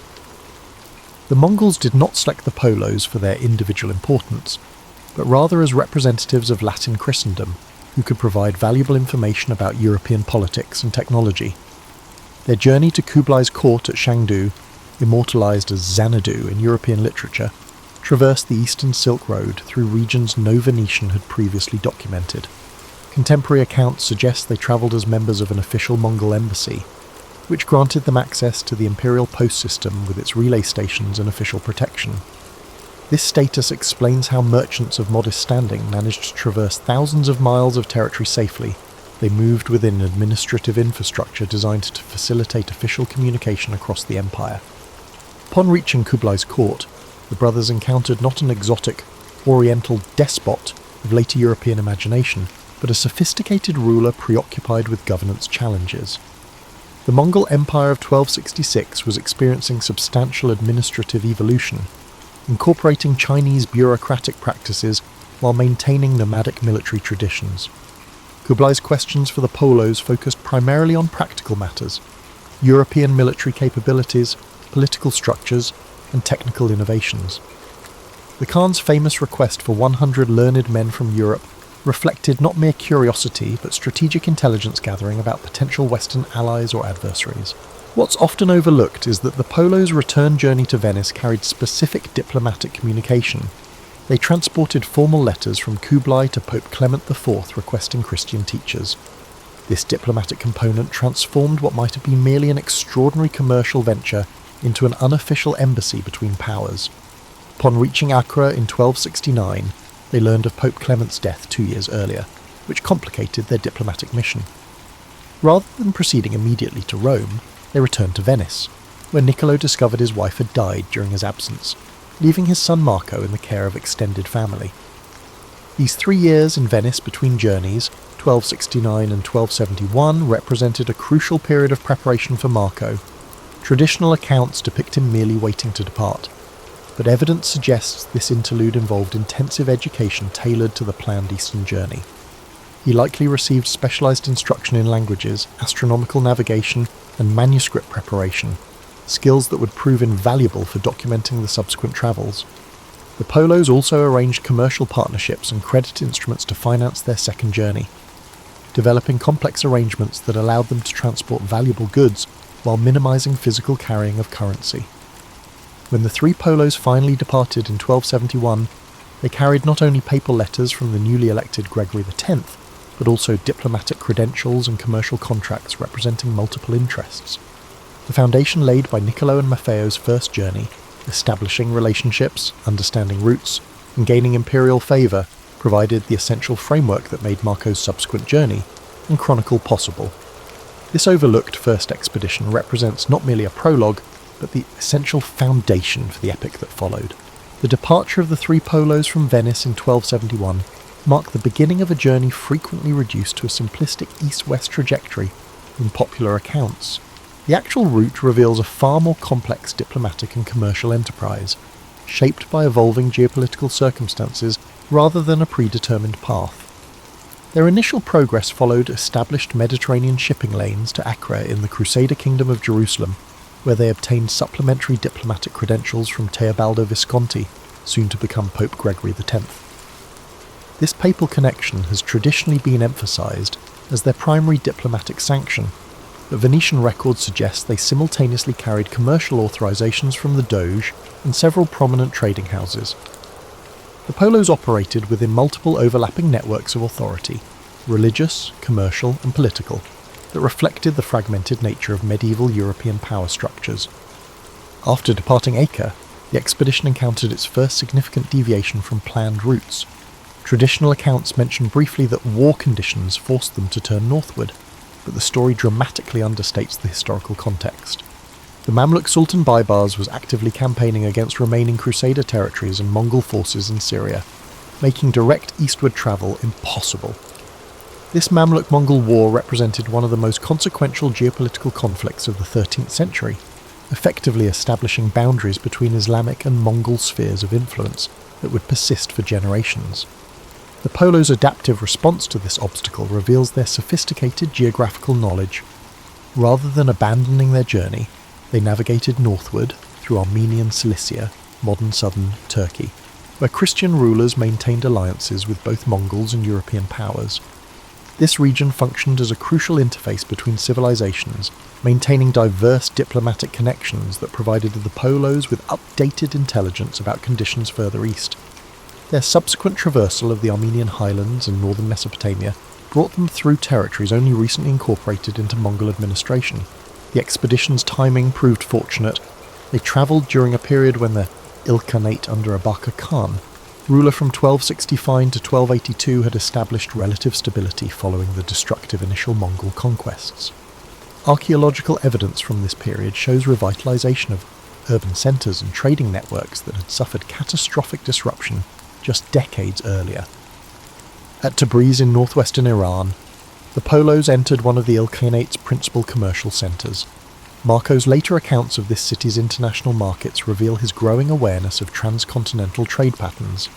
Here he first encountered merchandise from India, Central Asia, and China circulating alongside Russian furs, Byzantine textiles, and European metals. His detailed observations of currency exchange mechanisms and credit instruments used by merchants from diverse backgrounds reflect a sophisticated understanding of commercial operations rather than the wide-eyed wonder often attributed to him in romanticised accounts. The journey's eastern progression through Persia followed not the most direct route, but rather a network of recently secured trade corridors.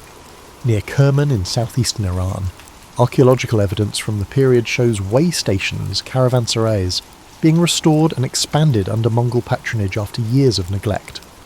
These structures weren't simply convenient accommodations, but represented systematic infrastructure investment that facilitated administrative control and commercial exchange across the empire. The Polo's traversal of the Pamir Mountains, often characterized as a heroic passage through an inhospitable wilderness, actually followed carefully maintained routes regularly travelled by diplomatic missions and merchant caravans. Marco's descriptions of high-altitude terrain and climate demonstrate careful observation that shouldn't be interpreted as evidence of pioneering exploration. His accounts of highland peoples and their customs show particular attention to practical matters like animal husbandry techniques and local commodities, reflecting his growing commercial acumen. Upon reaching Kashgar in what is now western China, the expedition entered the Tarim Basin, where Marco documented not only trade goods but also agricultural techniques and water management systems. His observations about irrigation networks reveal an appreciation for the administrative systems maintaining these complex infrastructures across political boundaries, perspective reflecting his distinctly Venetian understanding of how governance enables commerce. The crossing of the Taklamakan Desert, often portrayed as the journey's most arduous segment, followed established caravan routes that had functioned for centuries. What distinguished Marco's account of this crossing was his attention to the economic niches occupied by different ethnic groups along the route: Uyghur merchants operating trading posts, Tangut herders supplying livestock, and Chinese officials administering taxation and security. This multi-ethnic commercial ecosystem operated under Mongol oversight, but maintained distinctive local practices that Marco documented with unusual detail. As the expedition approached the Chinese heartland, they encountered increasingly sophisticated administrative control. At Dunhuang, they entered a region where Mongol rule had been superimposed upon existing Chinese bureaucratic structures. Marco's accounts reveal his fascination with this hybrid governance system, particularly the Imperial postal relay network that facilitated rapid communication across vast distances.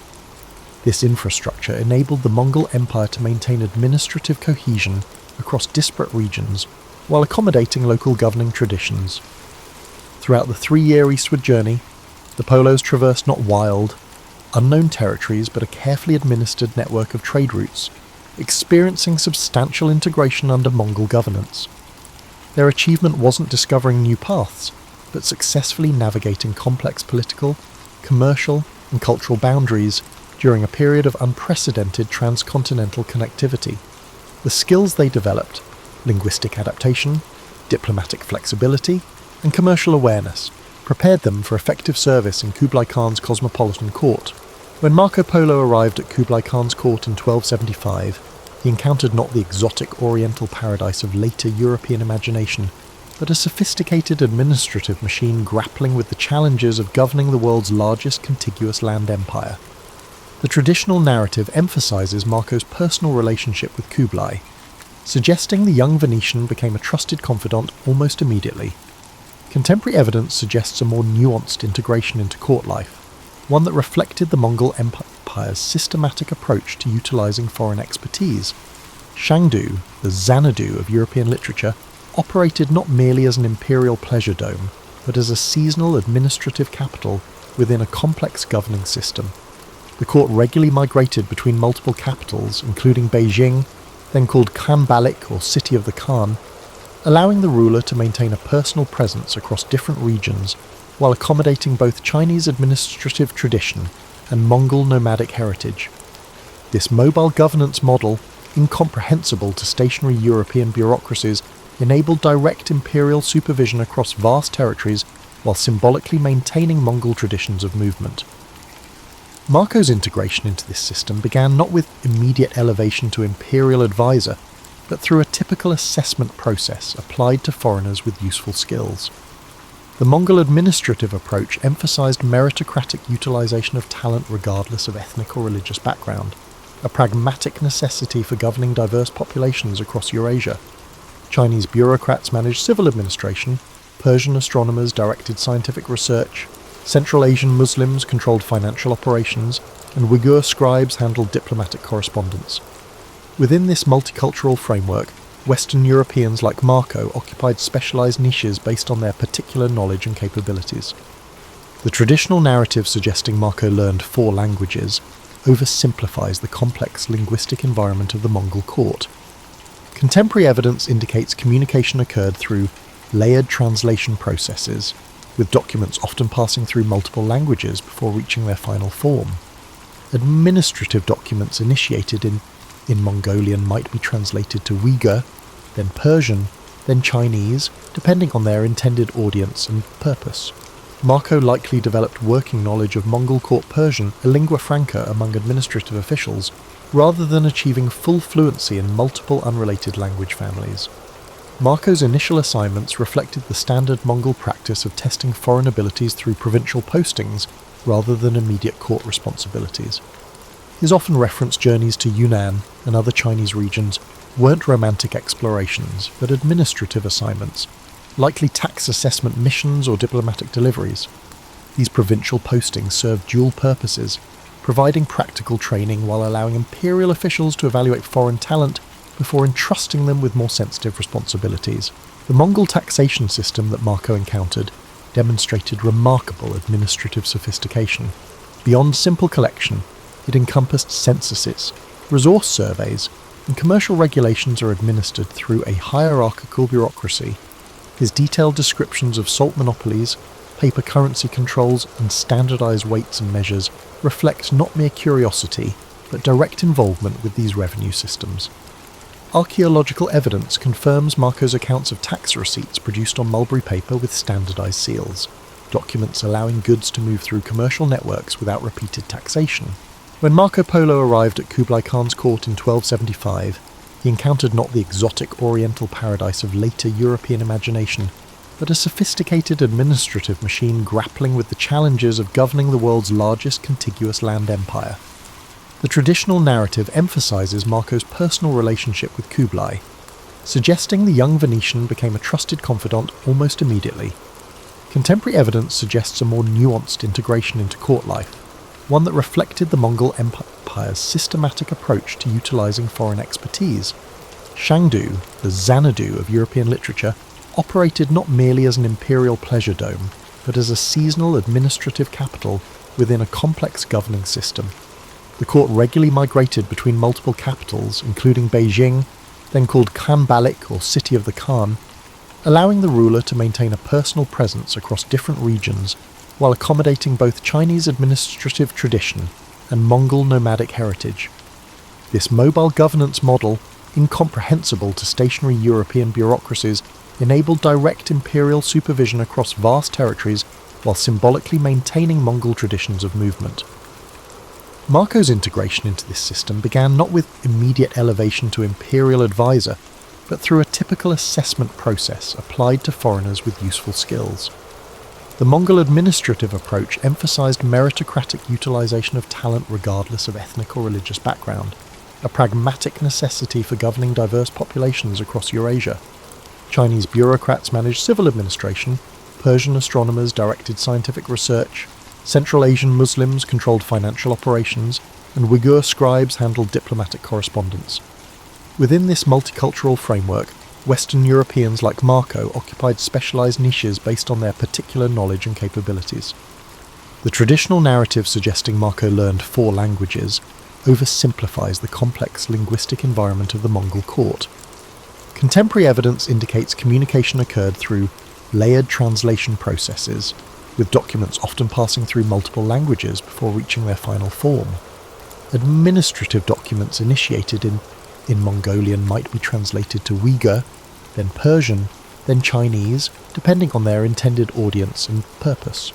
Marco likely developed working knowledge of Mongol court Persian, a lingua franca among administrative officials, rather than achieving full fluency in multiple unrelated language families.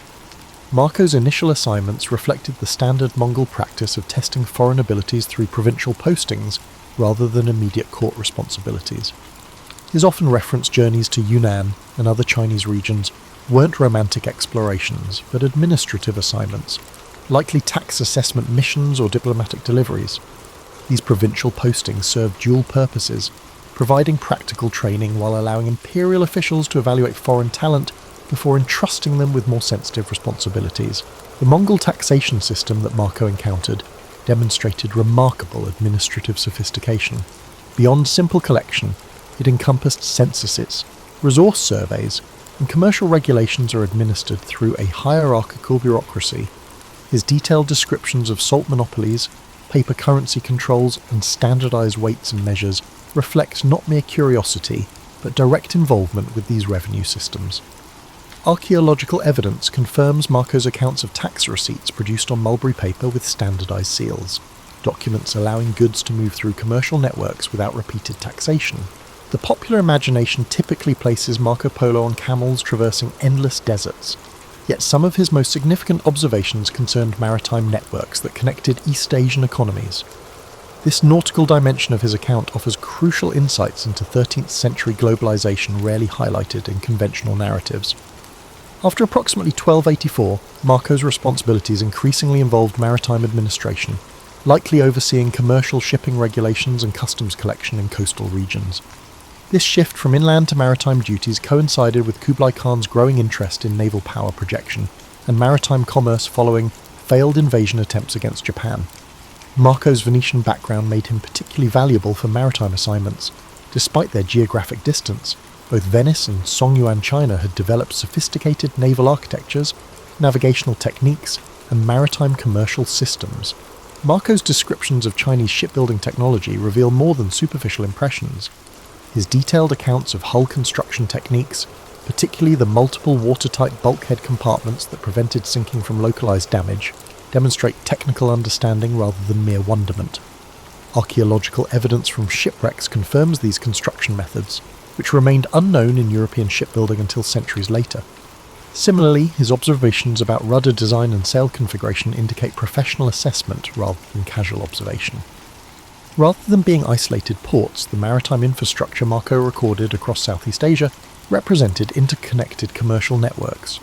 His descriptions of Quanzhou, which he called Zaytun, emphasized not just its impressive harbour facilities but also the administrative systems coordinating vessel arrivals, cargo inspections, and customs assessment.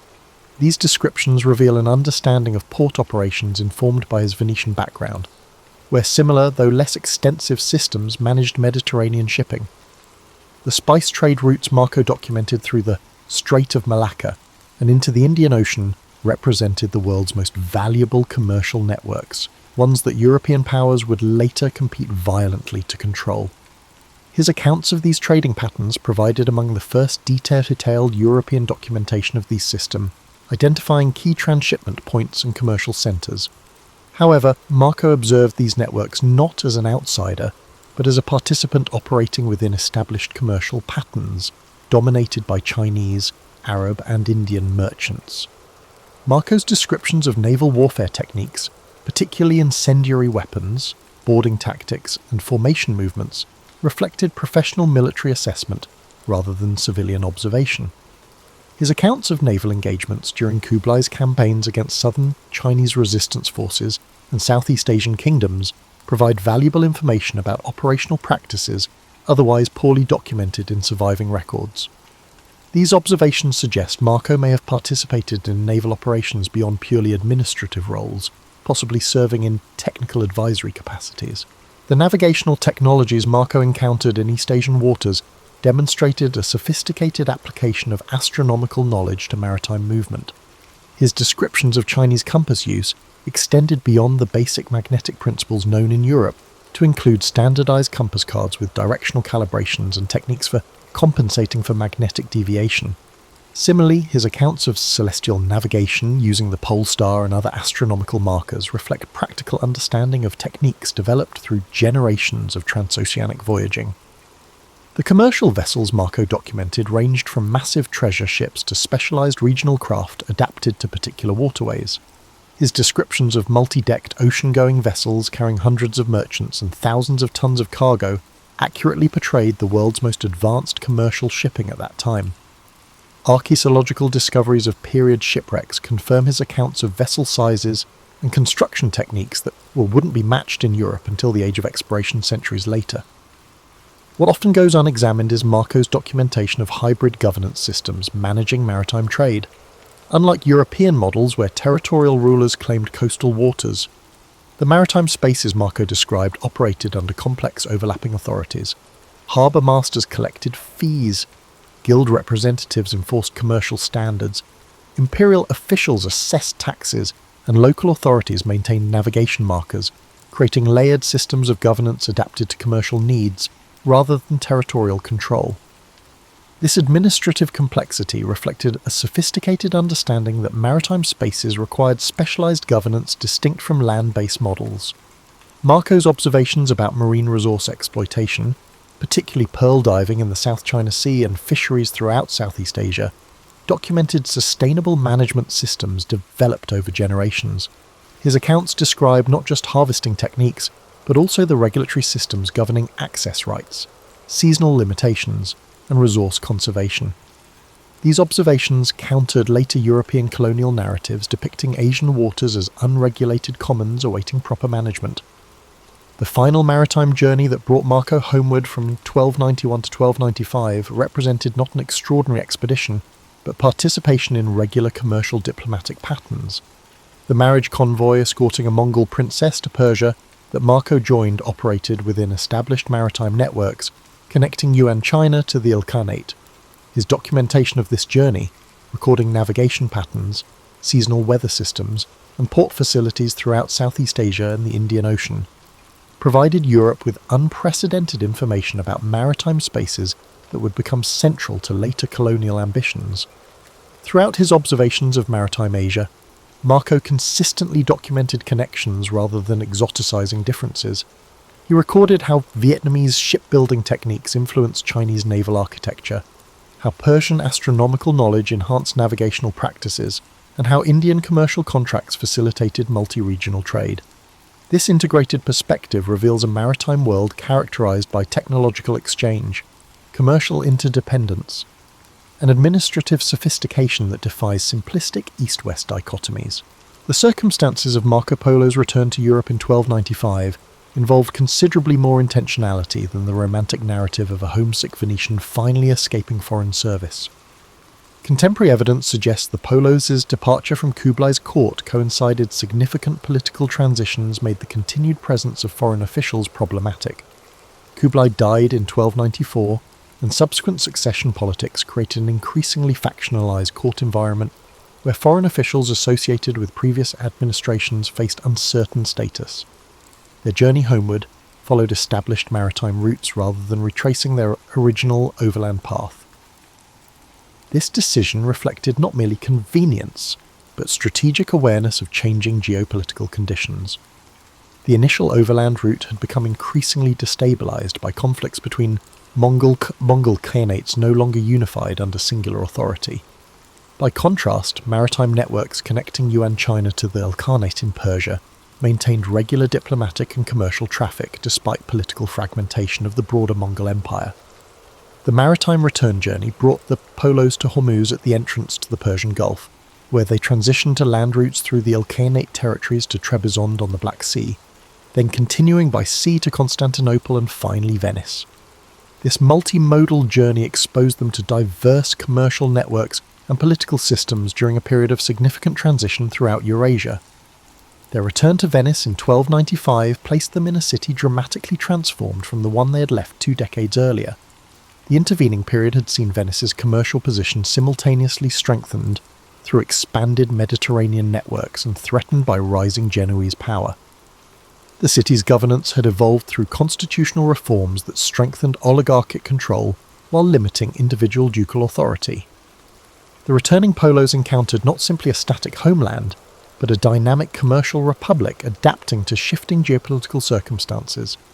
The famous account of the Polos' return likely contains elements of literary embellishment, as they were initially unrecognised and revealed jewels sewn into their clothing to prove their identity.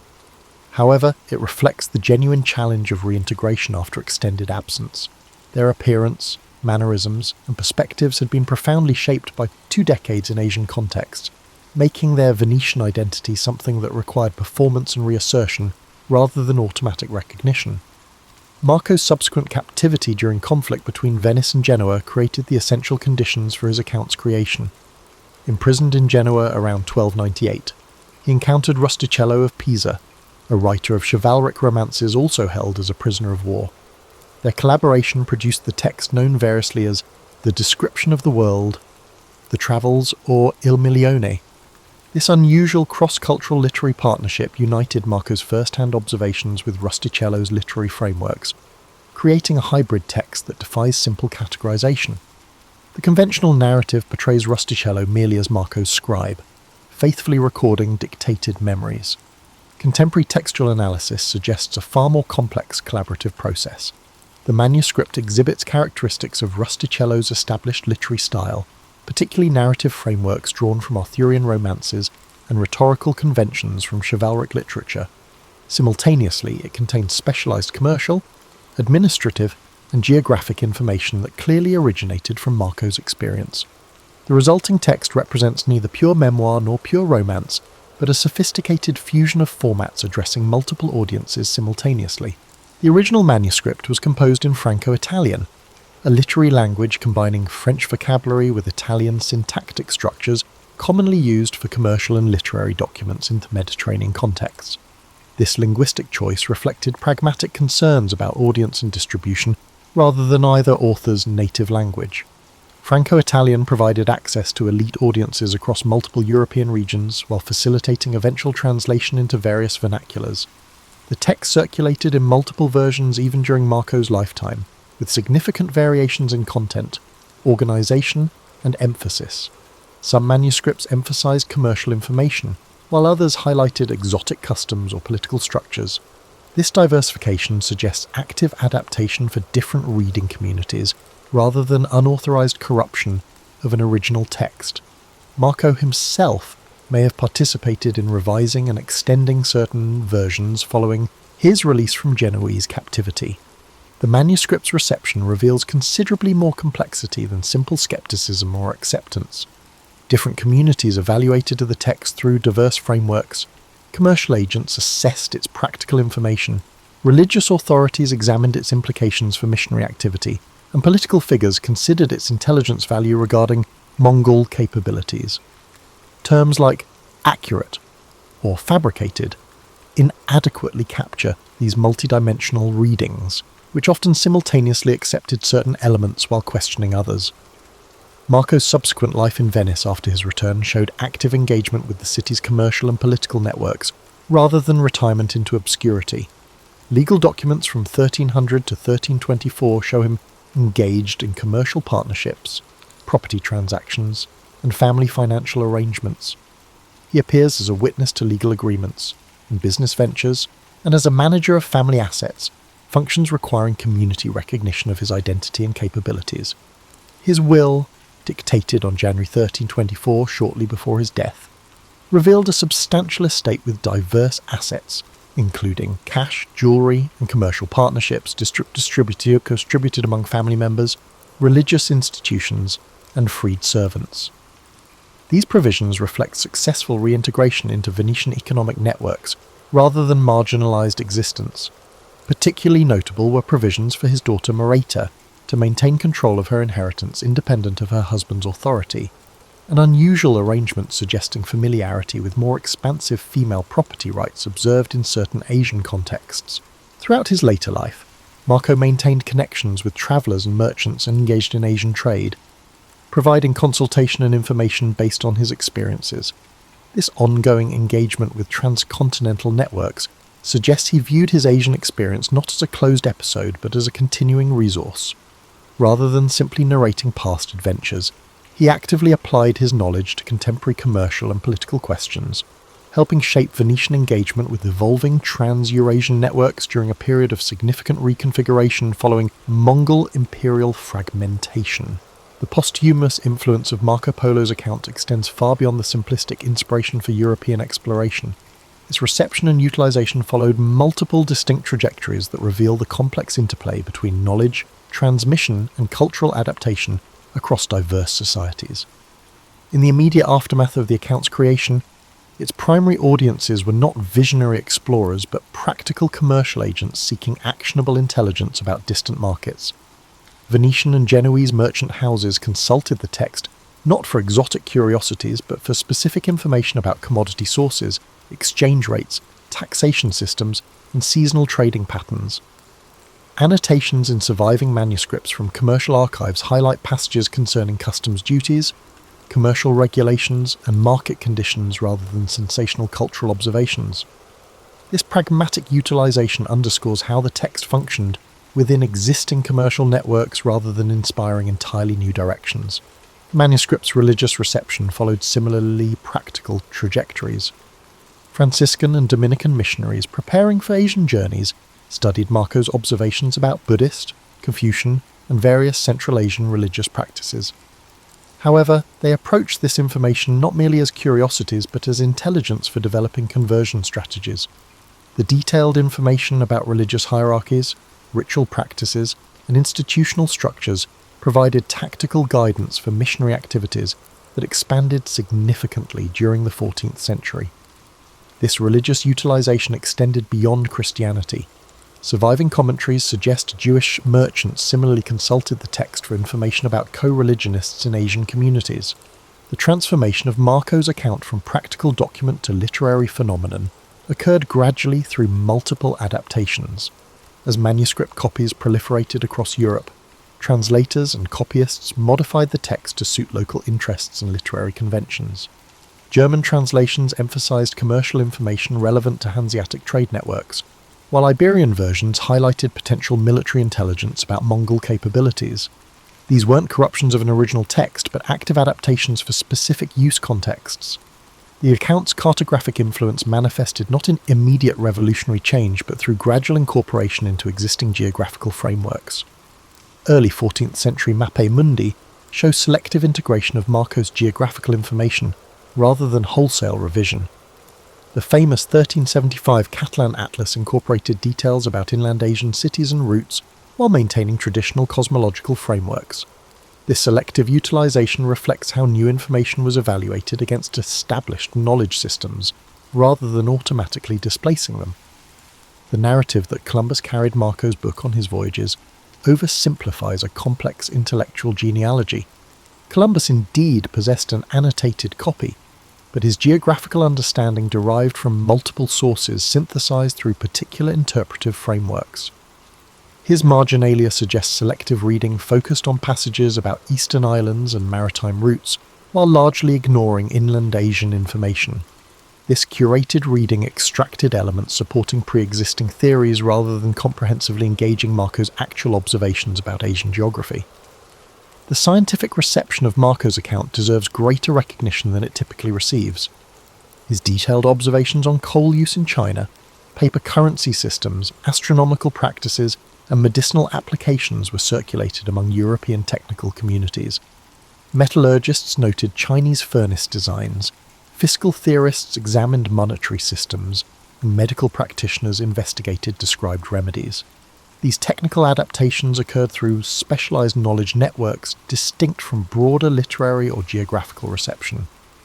Beyond Europe, Marco's account experienced significant cross-cultural transmission through Persian and Arabic translations.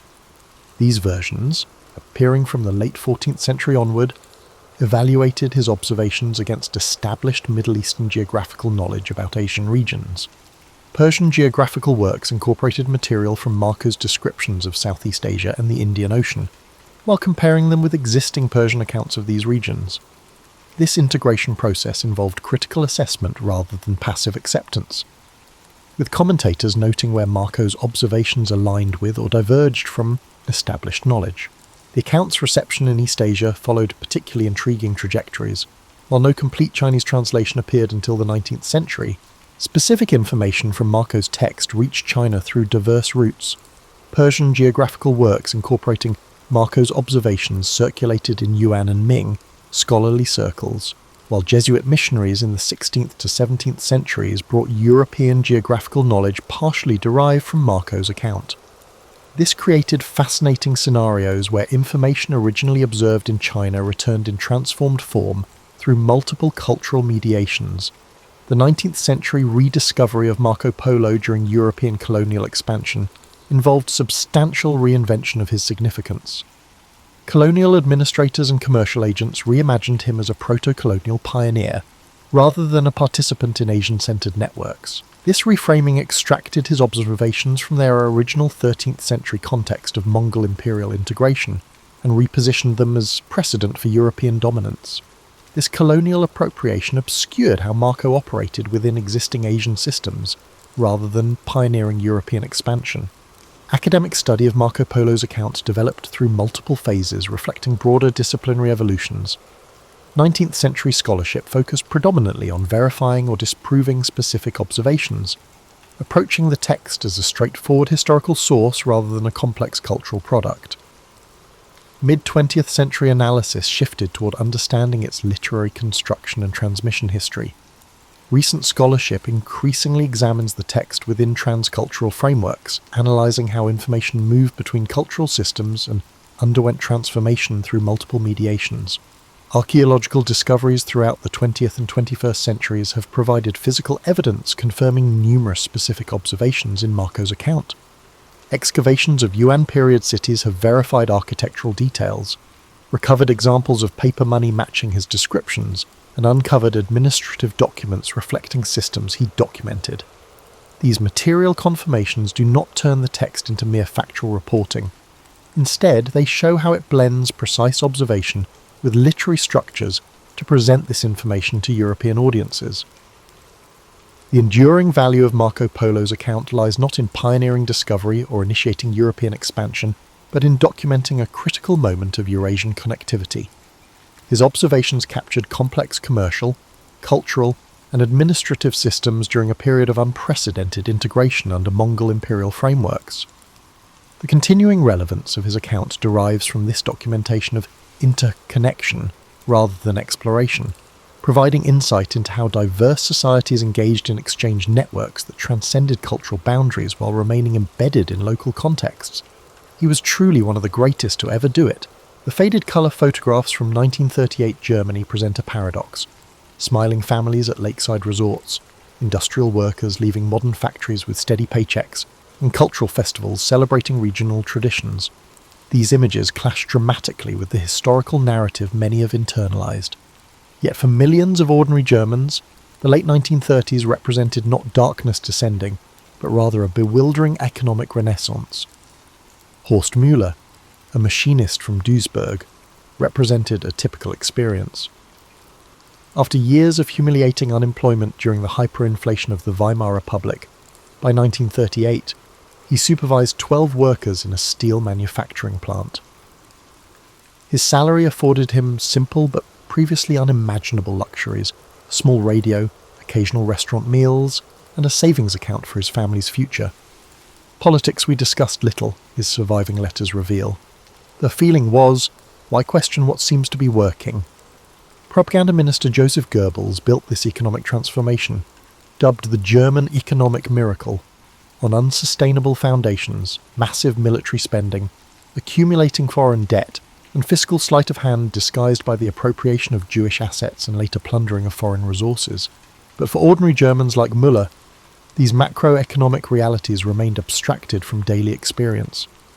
The contrast with the traumatic post-World War I years proved powerful enough to garner genuine, if contingent, popular support. The regime's cultivation of Volksgemeinschaft, people's community, fostered a paradoxical environment where many Germans simultaneously experienced new forms of social mobility while witnessing increasing exclusion of designated outsiders. Organisations like Kraft durch Freude, Strength Through Joy, offered working-class Germans unprecedented access to leisure activities previously reserved for the wealthy, subsidised cruises, concert tickets, and spa treatments that fostered a sense of national unity and advancement.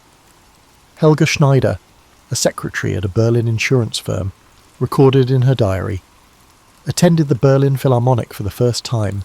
Father would never have imagined his daughter in such surroundings. It is strange to think about how much has changed in 5 years. This sense of social transformation created genuine attachment to the regime among many who had previously felt marginalised. The educational system underwent swift transformation.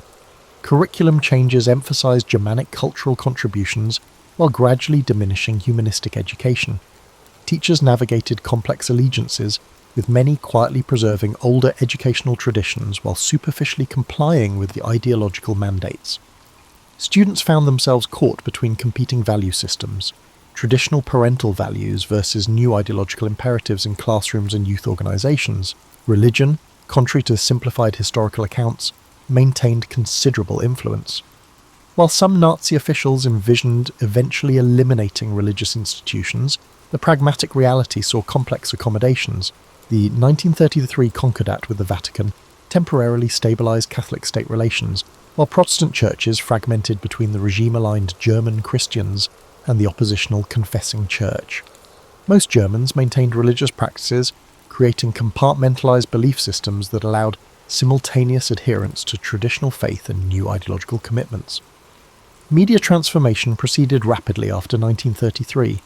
State control of radio broadcasting, film production, and print media created an information environment where alternative perspectives became increasingly inaccessible. Foreign radio broadcasts remained technically available but were criminalised in 1939. The sophisticated propaganda apparatus under Goebbels didn't simply fabricate reality but rather selectively emphasise certain facts while suppressing others, making critical evaluation increasingly difficult for average citizens. As international tensions mounted through 1938 and 9, ordinary Germans responded with complex emotions. The bloodless annexations of Austria and the Sudetenland generated genuine nationalist pride.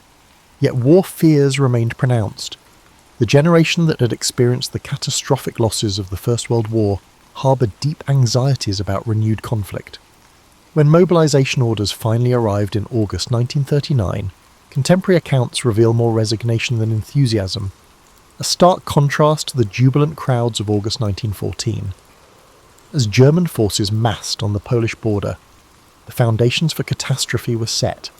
The economic miracle had created genuine material improvements without sustainable foundations.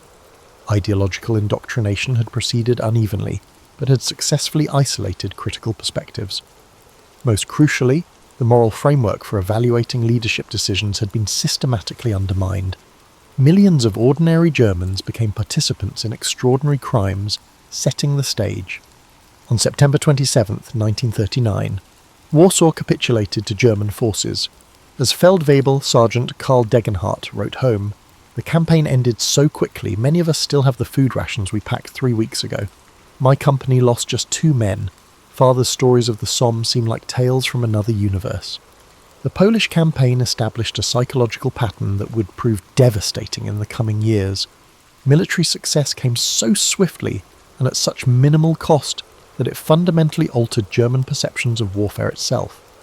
Unlike the protracted trench warfare of 1914 to 1918 that had traumatised a generation, blitzkrieg victories reinforced a dangerous misconception that modern warfare could be limited, decisive, and relatively bloodless for the victors. This perception would later make the grinding attritional warfare on the Eastern Front all the more psychologically devastating. The domestic experience of these early victories created an atmosphere that historians now term performance legitimacy. The regime's ability to deliver military successes temporarily overshadowed critiques even among those Germans harbouring private reservations. Newsreels showing German forces entering Paris in June 1940 generated authentic national pride across political divides. As one social democratic underground activist reluctantly confessed in a monitored conversation, "I detest everything about them, but I never imagined I would live to see France defeated in 6 weeks." Occupation policies across Western Europe initially reflected strategic restraint more than ideological moderation. In countries deemed racially acceptable, like Denmark, Norway, and parts of France, occupation authorities established what historians now term soft hegemony, maintaining fundamental control while allowing substantial autonomy in non-military matters. This calculated approach minimised resistance while extracting economic benefits at sustainable levels. Food rationing in Germany remained remarkably generous through 1940 and 1941 compared to WBE standards, creating an illusion of economic sustainability. German civilians received approximately 2,400 calories daily during this period, a stark contrast to the turnip winter of 1916 and 17, when rations fell below 1,000 calories. This relative abundance stemmed from systematic exploitation of occupied territories, particularly Poland, where caloric intake for non-Germans was deliberately depressed to support German consumption. The ethical implications of this comfort remained largely invisible to ordinary Germans. Military success transformed the relationship between the Wehrmacht and the regime. Before 1939, the officer corps had maintained a certain institutional distance from Nazi ideology, preserving vestiges of traditional military values. The unexpected triumph over France shattered this detachment. General Wilhelm Keitel reflected the institutional shift when he declared in July 1940, "The Führer has proven himself a military genius beyond the comprehension of traditional strategy. We are privileged to serve in this historic mission." This subordination of professional military judgment to Hitler's intuitive decision-making would have catastrophic consequences when facing the Soviet Union. Tourism represents an overlooked aspect of early war experiences. Between 1940 and 1941, over 150,000 German civilians visited Paris as tourists, staying in requisitioned hotels and enjoying preferential exchange rates that made luxury goods affordable to middle-class Germans for the first time. Photographs show German families posing at the Eiffel Tower while wearing their best clothes, an experience of imperial tourism that normalised occupation and created an emotional investment in continued German dominance. The absence of significant Allied bombing during this period maintained an artificial barrier between military fronts and civilian experience. Luftwaffe pilot Helmut Bergmann wrote home in October 1940, "We fly daily against England, while our cities remain untouched. The present seems a different kind of war entirely than what grandfather described." This separation of combat from home front experience would collapse dramatically in subsequent years. Educational institutions intensified ideological components as victories accumulated. Chemistry lessons incorporated examples from poison gas development. Mathematics problems calculated bomb trajectories, and literature classes studied only approved texts emphasizing Germanic cultural superiority. This curricular transformation accelerated pre-existing tendencies while systematically eliminating alternative perspectives. Preparations for Operation Barbarossa, the invasion of the Soviet Union, in early 1941 revealed the first serious resource constraints. Strategic materials like rubber, certain metals, and petroleum products faced increasing restrictions. These limitations were presented to the public as temporary sacrifices necessary for the final great campaign that would secure Germany's resource needs permanently. This framing established a psychological pattern that would persist even as military setbacks accumulated. Present difficulties were always portrayed as temporary obstacles before inevitable victory. As German forces prepared to invade the Soviet Union in June 1941, a fundamental transformation had occurred in German society. Military success had created genuine popular investment and continued expansion. Economic benefits derived from conquest had established material dependencies on the continued occupation. Professional institutions had surrendered critical independence to align with perceived historical momentum. Most crucially, alternative perspectives had been systematically eliminated from public discourse, creating an information environment where even pragmatic assessment of risks became nearly impossible. The German invasion of the Soviet Union on June 22, 1941, proceeded with such initial momentum that victory appeared inevitable. By early October, Army Group Center had encircled massive Soviet formations at Vyazma and Bryansk, capturing over 600,000 prisoners. German newsreels proclaimed the Soviet military effectively destroyed as a fighting force. Maps displayed in public spaces throughout Germany showed dramatic eastern advances represented by flags and arrows sweeping toward Moscow. This visual propaganda created a widespread expectation that the war would end by Christmas 1941. This expectation made the subsequent winter crisis all the more psychologically devastating. Letters from soldiers on the Eastern Front revealed a shocking transformation. Lieutenant Werner Haas wrote in September 1941, "The campaign proceeds faster than we can follow on our maps." By December, his tone had fundamentally changed. "We sleep in holes scraped in frozen ground. Our equipment fails in this cold. The enemy keeps coming with fresh troops from somewhere." This abrupt reversal shattered confidence across military ranks and created the first significant credibility gap between frontline reality and home front perceptions. The logistical systems sustaining German forces collapsed under the dual pressures of distance and weather. Railway gauges in the Soviet Union differed from European standards, requiring extensive conversion work. Soviet scorched earth policies left few usable resources in captured territories. Most critically, equipment designed for Western European conditions failed catastrophically in extreme cold. Tank engines wouldn't start, weapon lubricants froze, and soldiers suffered frostbite due to inadequate winter clothing. These failures revealed fundamental flaws in German planning assumptions about the campaign's duration and nature. Herbert Richter, a supply officer with the Sixth Army, documented the deterioration. "Our requisition system assumed short transportation distances and rapid victory. We now operate beyond all planned parameters, improvising daily solutions to impossible problems." The German advance stalled not primarily from enemy action, but from internal systemic failures that revealed planning short-sightedness. On the home front, the winter of 1941 and 2 marked the first significant erosion of civilian morale. The Winter Relief Collection, Winterhilfswerk, took on desperate urgency as authorities scrambled to collect warm clothing for freezing troops. This emergency measure inadvertently signalled to observant civilians that the campaign faced unforeseen difficulties. Helene Schmidt, a schoolteacher from Dresden, recorded in her diary, "We are told to donate our warmest items for men fighting in Russia. If the situation was as favourable as reported, why would they need our civilian coats so urgently?" The declaration of war against the United States following the Japanese attack on Pearl Harbor received surprisingly little attention in German Wikipedia compared to Eastern Front developments. This deliberate minimization reflected leadership awareness that adding another major power to the conflict represented a strategic catastrophe. The few Germans with international perspective recognized the implications immediately. Economist Heinrich Brüning wrote privately, "American industrial capacity alone makes our position ultimately untenable.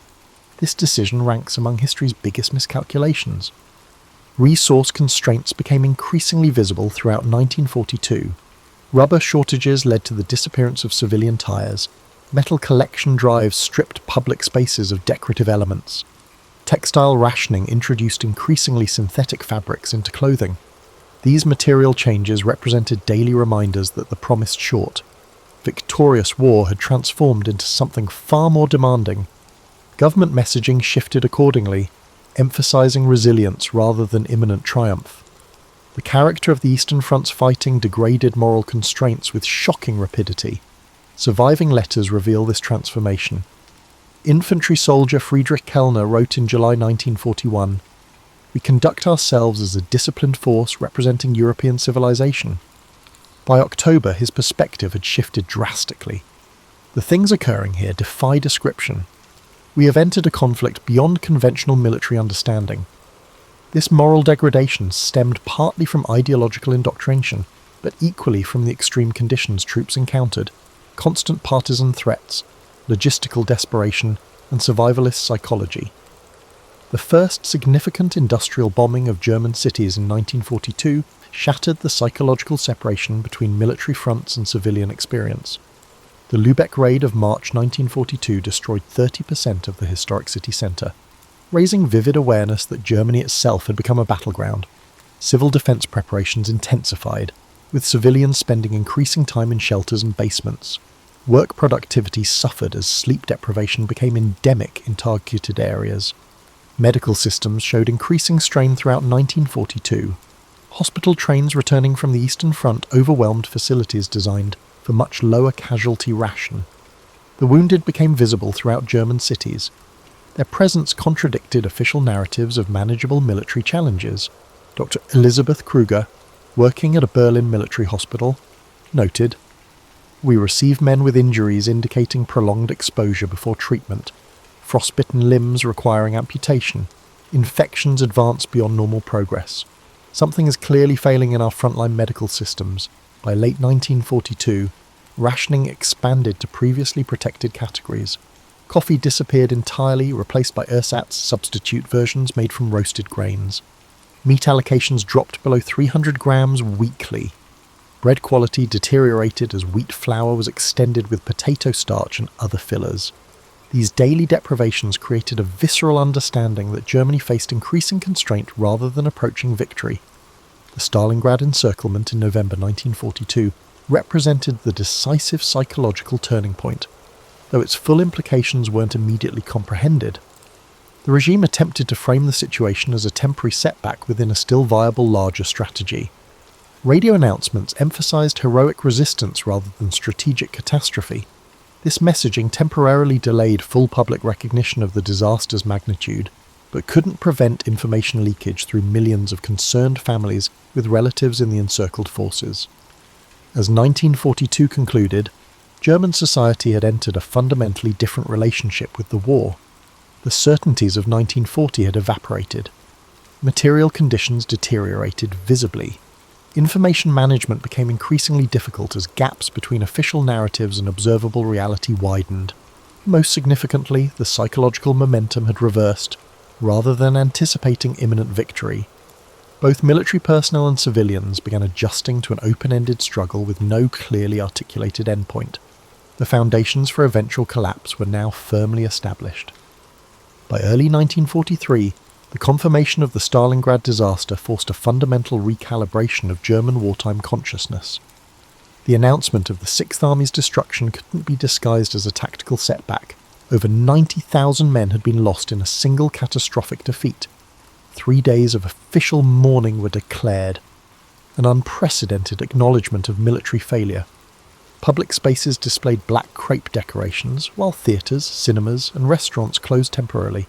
This organised grieving ritual marked a decisive transition point in how Germans understood the war's trajectory. The regime's response centred around Joseph Goebbels' famous Total War speech at the Berlin Sportpalast on February 18, 1943. This carefully choreographed event represented a sophisticated attempt to transform military disaster into psychological mobilisation. When Goebbels asked his audience, "Do you want total war?" the enthusiastic affirmative response captured on film reflected not necessarily ideological fanaticism, but rather a psychological mechanism that social psychologists now term escalation of commitment, having invested heavily in the war effort. Many Germans responded to setbacks by increasing rather than questioning their investment. Civilian life underwent accelerated militarization throughout 1943. Work weeks extended to 60-plus hours in armament industries. Women previously exempted from labour service received conscription notices. Children's education increasingly focused on practical war contributions rather than academic content. 16-year-old Erich Kästner recorded his experience. School now consists primarily of salvage collection, air raid response training, and agricultural labour assignments. Actual classroom instruction occupies perhaps 10 hours weekly. Material conditions deteriorated as resource allocation shifted decisively toward military priorities. Civilian clothing production virtually ceased. families adapted by endlessly modifying existing garments. A dark joke circulated. How do you recognise a 1943 fashion design? It's made from curtains with the rod holes still visible. Building maintenance ended for non-essential structures, with weathering damage left unrepaired. Public transportation operated on reduced schedules, leading to overcrowded vehicles. These daily frictions created cumulative psychological strain that affected productivity and social cohesion. The Allied bombing campaign intensified dramatically, reaching sustained strategic levels by mid-1943.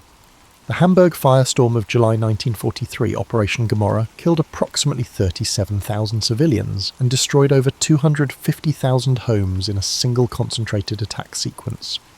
The psychological impact extended far beyond Hamburg itself. Citizens throughout Germany now understand that similar destruction could visit their communities at any time. Air raid precautions consumed increasing energy and resources, with substantial portions of the population experiencing chronic sleep deprivation from nighttime alerts. Private correspondence reflects this deteriorating psychological climate. Ursula Maurer, a municipal office worker in Stuttgart, wrote to her evacuated children, "One lives from alert to all-clear signal, sleeping in daytime hours when possible, carrying critical documents and valuables everywhere.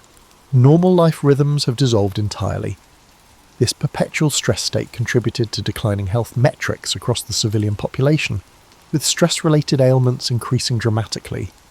Food security became an increasing concern as agricultural production suffered from manpower shortages and fertilizer constraints.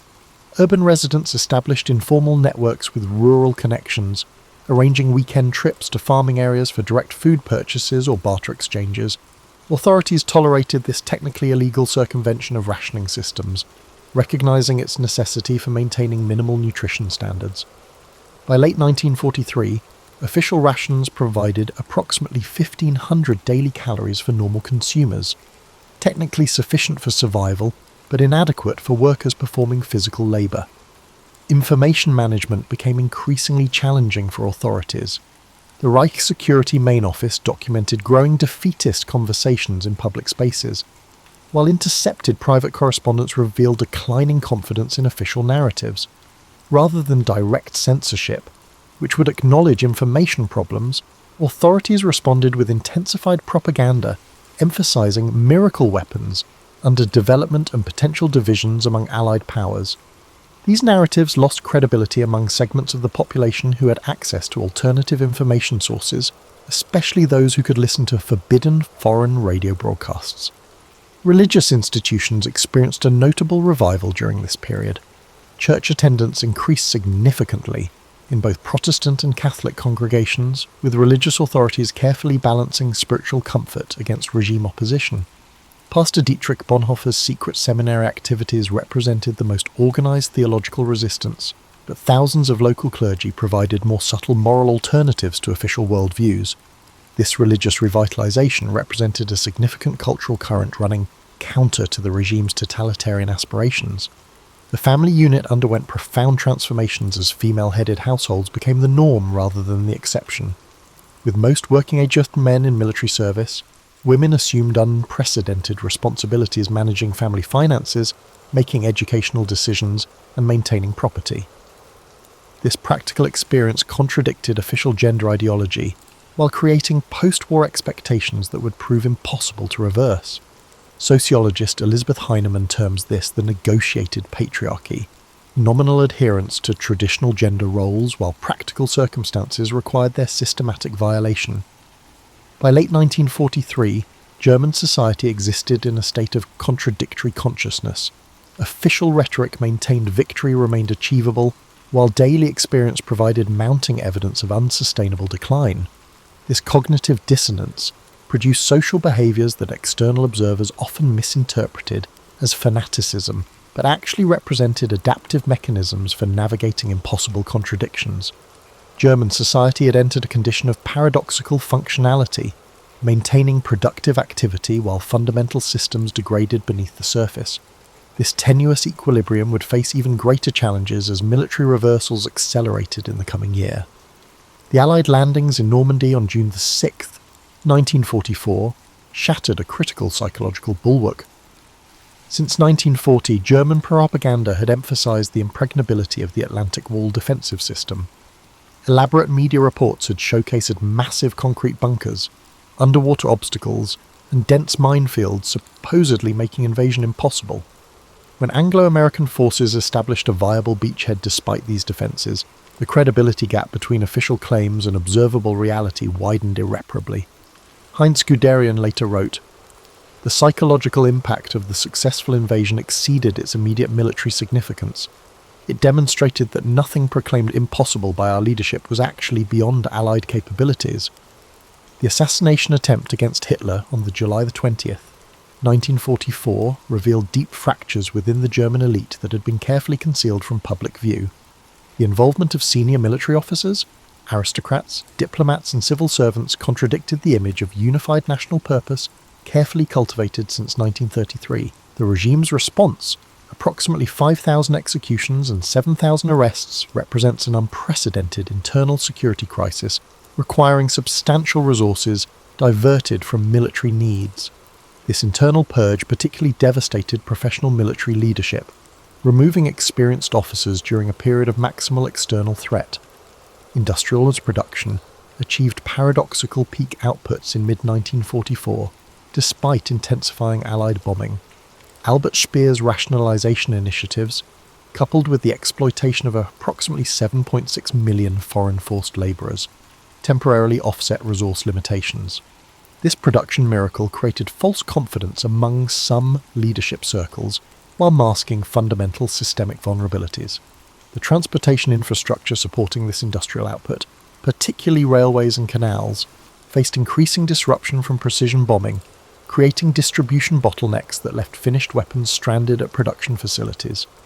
Foreign workers represented an increasingly visible presence throughout Germany, creating complex daily interactions that contradicted racial ideology. By 1944, approximately 1/4 of the German workforce consisted of foreign nationals, some voluntary workers from Allied or neutral countries, others conscripted labourers, and still others concentration camp inmates allocated to industrial enterprises. While official policy mandated strict separation, practical necessity required working relationships that sometimes developed into human connections despite severe penalties. Factory supervisor Wilhelm Hauser recorded, "Theory dictates minimum interaction with Polish workers. Reality requires teaching them machinery operation, which inevitably leads to conversation beyond technical matters." The Soviet summer offensive, Operation Bagration, beginning June 22, 1944, destroyed Army Group Center, inflicting losses from which the Wehrmacht never recovered. The scale of this disaster surpassed even Stalingrad.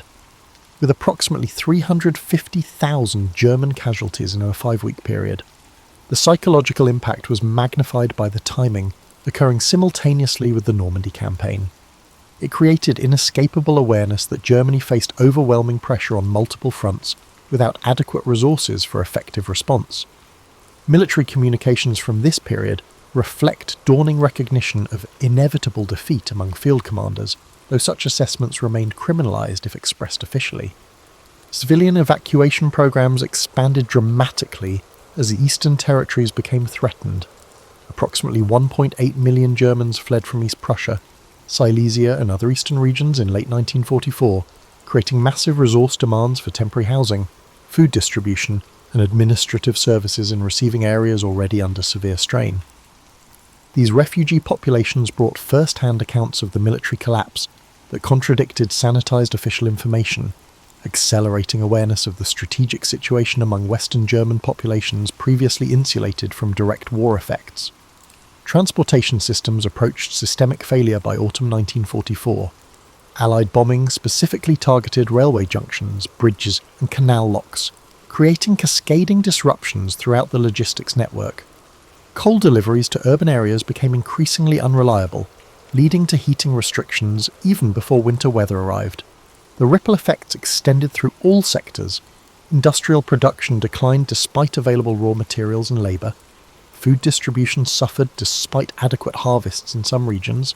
Military units received decreasing supply percentages despite prioritization efforts. This logistical unravelling represented the practical manifestation of strategic defeat that theoretical analyses had predicted months earlier.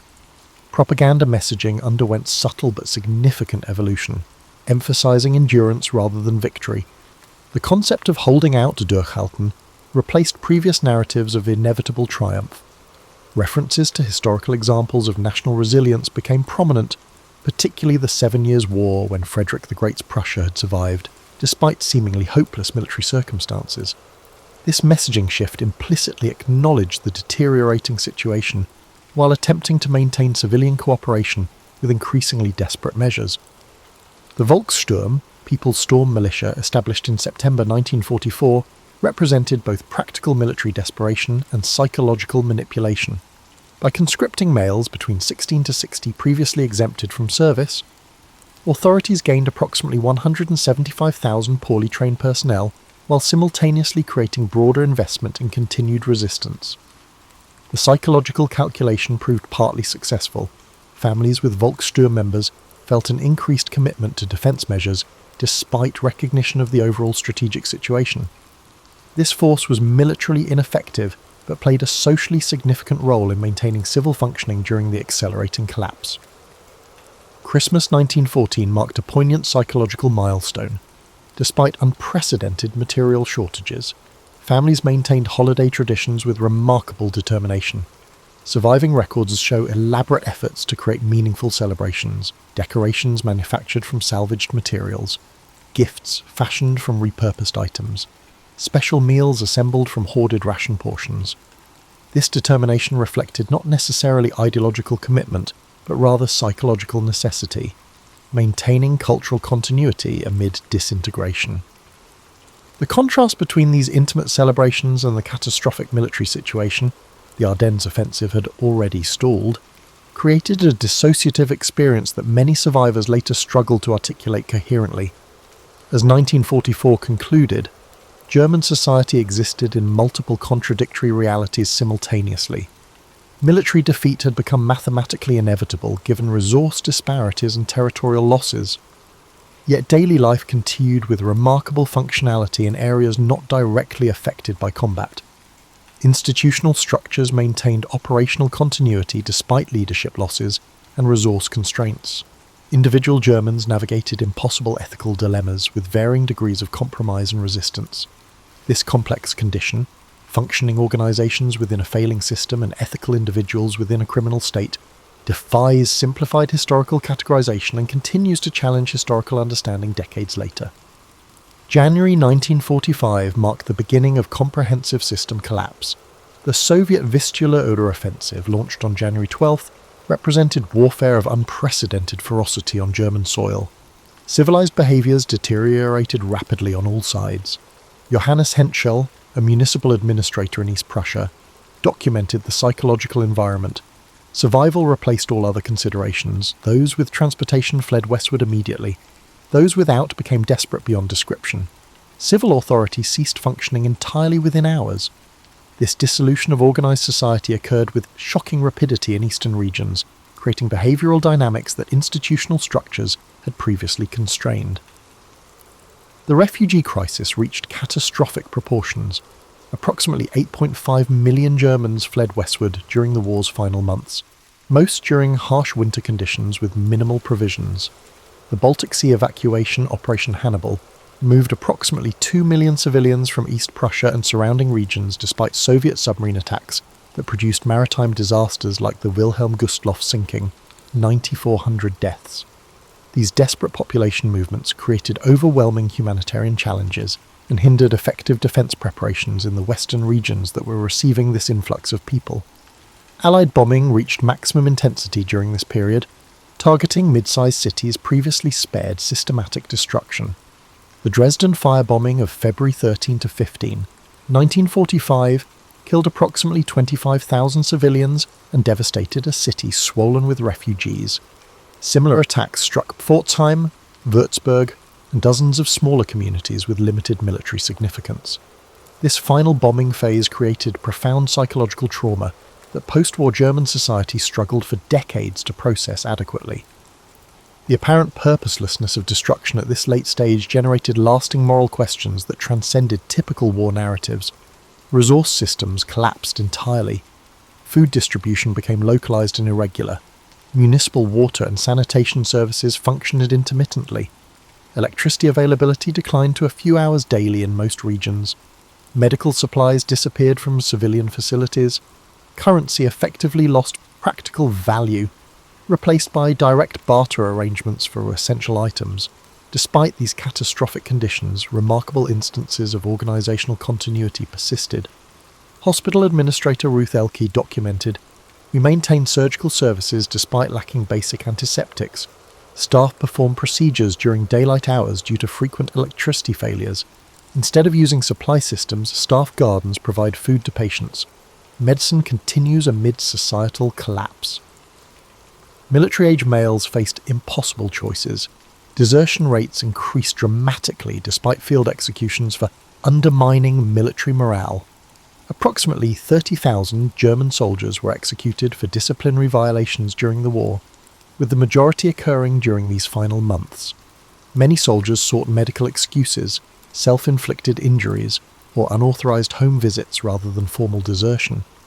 Others continued fighting despite recognizing strategic hopelessness, motivated by unit cohesion rather than ideological commitment. This complex response pattern defies simple categorization as either fanaticism or resistance. Most participants navigated impossible ethical terrain with limited available options. Leadership psychology deteriorated markedly. Hitler's physical decline accelerated following the July 1944 assassination attempt, with witnesses describing trembling hands, shuffling gait, and increasing detachment from operational realities. His strategic directives became increasingly divorced from military capabilities, often ordering non-existent units to conduct impossible operations. This leadership collapse created a vacuum filled by competing power centers. Himmler, Bormann, Goebbels, and various military factions pursued contradictory agendas while maintaining nominal loyalty. This fragmentation prevented coordinated surrender negotiations that might have limited final phase destruction. The concentration camp system underwent frantic evacuation as Allied forces approached, producing notorious death marches with extraordinary mortality rates. Camp guards forced inmates to walk westward in harsh winter conditions with minimal provisions, executing those unable to maintain pace. Approximately 250,000 prisoners died during these evacuations. German civilians and communities along these routes faced moral decisions about intervention, assistance, or passive observation, choices many would later struggle to explain satisfactorily during post-war accounting. This final phase of systematic atrocity occurred amid broader societal disintegration, creating complex moral entanglements between perpetrators, victims, and bystanders.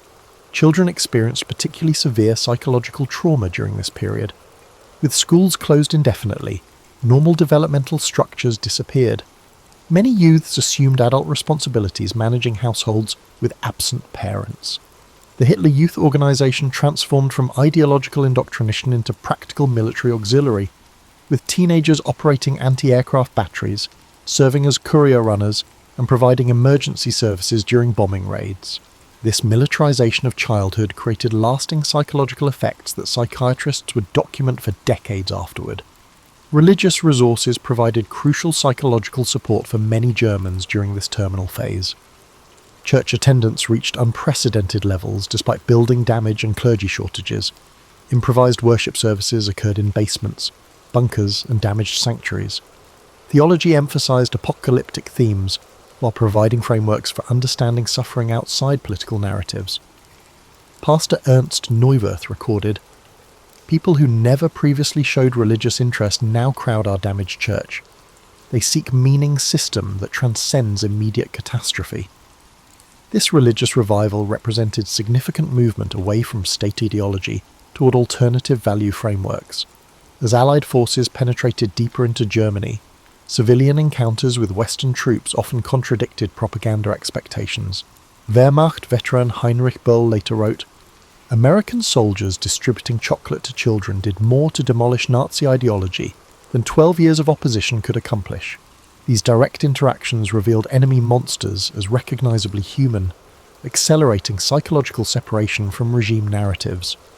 Soviet zone experiences often proved dramatically different, with widespread atrocities creating lasting trauma that shaped post-war political alignments. Hitler's suicide on April 30th, 1945, followed by Germany's unconditional surrender on May 8th, created the formal endpoint of the Nazi state. However, the psychological process of regime collapse had occurred unevenly across German society over the preceding months, and would continue long afterward. Military historian Joachim Fest noted, Germany experienced not one surrender, but thousands of local capitulations occurring at different moments for different reasons. This fragmented ending created inconsistent experiences that complicated post-war memory formation and accountability processes. The war's conclusion found German society in catastrophic material condition. Approximately 20% of housing stock had been destroyed, transportation infrastructure had collapsed, industrial production had ceased almost entirely, food production had fallen to approximately 35% of pre-war levels. Beyond physical devastation, the psychological condition proved equally damaged. Collective trauma, disrupted identity formations, and moral compromise created lasting effects that would shape German development for generations. The societal challenge transitioned from military conflict to fundamental questions of physical survival, ethical reconstruction, and cultural meaning-making amid unprecedented devastation. The immediate post-surrender period created experiences that defied conventional categories of peace or post-war for most Germans. Daily existence centered on basic survival challenges rather than political reorientation. Caloric intake in the British and American occupation zones averaged approximately 1,200 daily calories through 1945, and 6 above starvation levels, but producing chronic malnutrition and associated health conditions. Housing shortages forced multiple families into damaged dwellings designed for single households. Fuel scarcity made winter heating incomplete, while destroyed infrastructure limited basic sanitation. These material conditions created a persistent emergency mentality that hindered the community's ability to psychologically process recent events. The currency collapse produced economic conditions that normalized irregular transactions. The cigarette emerged as the functional monetary unit, with complex exchange rate systems developing spontaneously. A skilled worker's daily wage might purchase 2 cigarettes, which could be traded for 3 pounds of potatoes or half a pound of butter on grey markets. This economic disruption particularly disadvantaged those lacking access to agricultural connections or valuable trade items, especially the urban elderly and war widows. Social worker Emma Wieskirch noted, "Those who survived bombing and invasion now face starvation amid technical peace. Many question whether survival itself constitutes victory." Denazification procedures created profound ambiguity for individuals navigating occupation systems. The classification categories, major offenders, offenders, lesser offenders, followers, exonerated, required complex documentation, character, witnesses, and narrative explanations of past activities.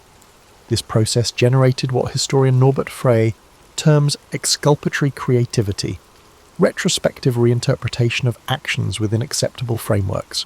By 1948, approximately 25% of adult Germans had completed some form of denazification procedure, creating inconsistent accountability that satisfied neither justice requirements nor practical reintegration needs.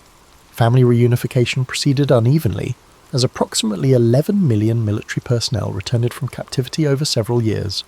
Soviet prisoners, in particular, had extended detention, with the last of them returning only in 1945. These delayed homecomings created complex reintegration challenges, as families had established new functional patterns during men's absence. Psychologist Alexander Mitscherlich documented widespread reintegration syndrome, psychological difficulties as returning men encountered wives and children who had developed independence and decisional autonomy. Children often struggled with fathers they barely remembered or never knew, creating intergenerational communication barriers that persisted for decades. The Stunde Null and 0 hour concept emerged as psychological framework for managing recent past. This metaphor suggested complete historical rupture, dividing experience into separate before and after periods with minimal continuity. While historically inaccurate, this conceptualization provided psychological utility by allowing compartmentalization of uncomfortable memories and moral compromises. Historian Konrad Jarausch identifies the practice as protective periodization, creating mental boundaries that facilitated daily functioning while postponing genuine historical reckoning. This separation particularly manifested in family silence about Nazi-era experiences, creating what psychologists later termed the communicative gap. Many German households established implicit rules against discussing certain topics, particularly personal involvement in Nazi organisations, knowledge of atrocities, or moral compromises made during the regime years. Children born after 1945 often reported growing up with nebulous understanding of their parents' war experiences, receiving fragmentary or sanitised accounts that emphasise suffering rather than agency. This intergenerational silence created psychological inheritance patterns that psychoanalyst Nicolas Barbian called transmitted trauma. Younger generations experiencing emotional disturbances from events they never personally witnessed but absorbed through family dynamics. The silence about the Nazi past within families reflected a broader societal pattern where public discourse focused overwhelmingly on German suffering, bombing, expulsion from Eastern territories, post-war hardships, while minimising questions of complicity or responsibility. This selective memory approach allowed many Germans to navigate daily existence without crippling guilt, but created substantial barriers to genuine moral reckoning that would only be confronted decades later by subsequent generations. The Battle of Gettysburg began on the morning of July 1st, 1863. It was a warm summer day, the kind where the golden light of dawn touched the fields and forests with a serene glow. But the tranquility of the Pennsylvania countryside would soon be shattered by the thunder of battle. This clash was not merely another skirmish in the long and bloody conflict of the Civil War. It was a turning point, a moment where the fate of the Union and the Confederacy hung precariously in the balance. General Robert E. Lee, commanding the Confederate Army of Northern Virginia, had set his sights on a bold invasion of the North. His army, emboldened by a string of victories, marched into Pennsylvania with the hope of striking a decisive blow that would force the Union to sue for peace. Lee's strategy was not just about military conquest. It was about shaking the Northern resolve, bringing the war to Union soil, and perhaps swaying foreign powers to recognise the Confederacy. On the Union side, General George G. Meade had recently taken command of the Army of the Potomac. His task was daunting, to stop Lee's advance and protect the Union's heartland. The soldiers under his command were weary from years of conflict, but their resolve to defend their homeland and preserve the Union burned brightly. The two armies converged near the small town of Gettysburg, a place of rolling hills, fertile farmland, and winding roads. It was an unlikely setting for one of the most significant battles in American history. On the first day, the fighting began west of the town, as Confederate forces encountered Union cavalry. The clash was fierce and chaotic, with both sides scrambling to gain the upper hand. By day's end, the Confederates had pushed Union forces back through the town and onto the high ground to the south, securing an early advantage. The second day of the battle dawned with tension thick in the air. The Union Army had established a strong defensive position along a series of hills and ridges known as Cemetery Hill, Culp's Hill, and Little Round Top. Lee, confident in his army's strength, launched a series of attacks to break the Union lines.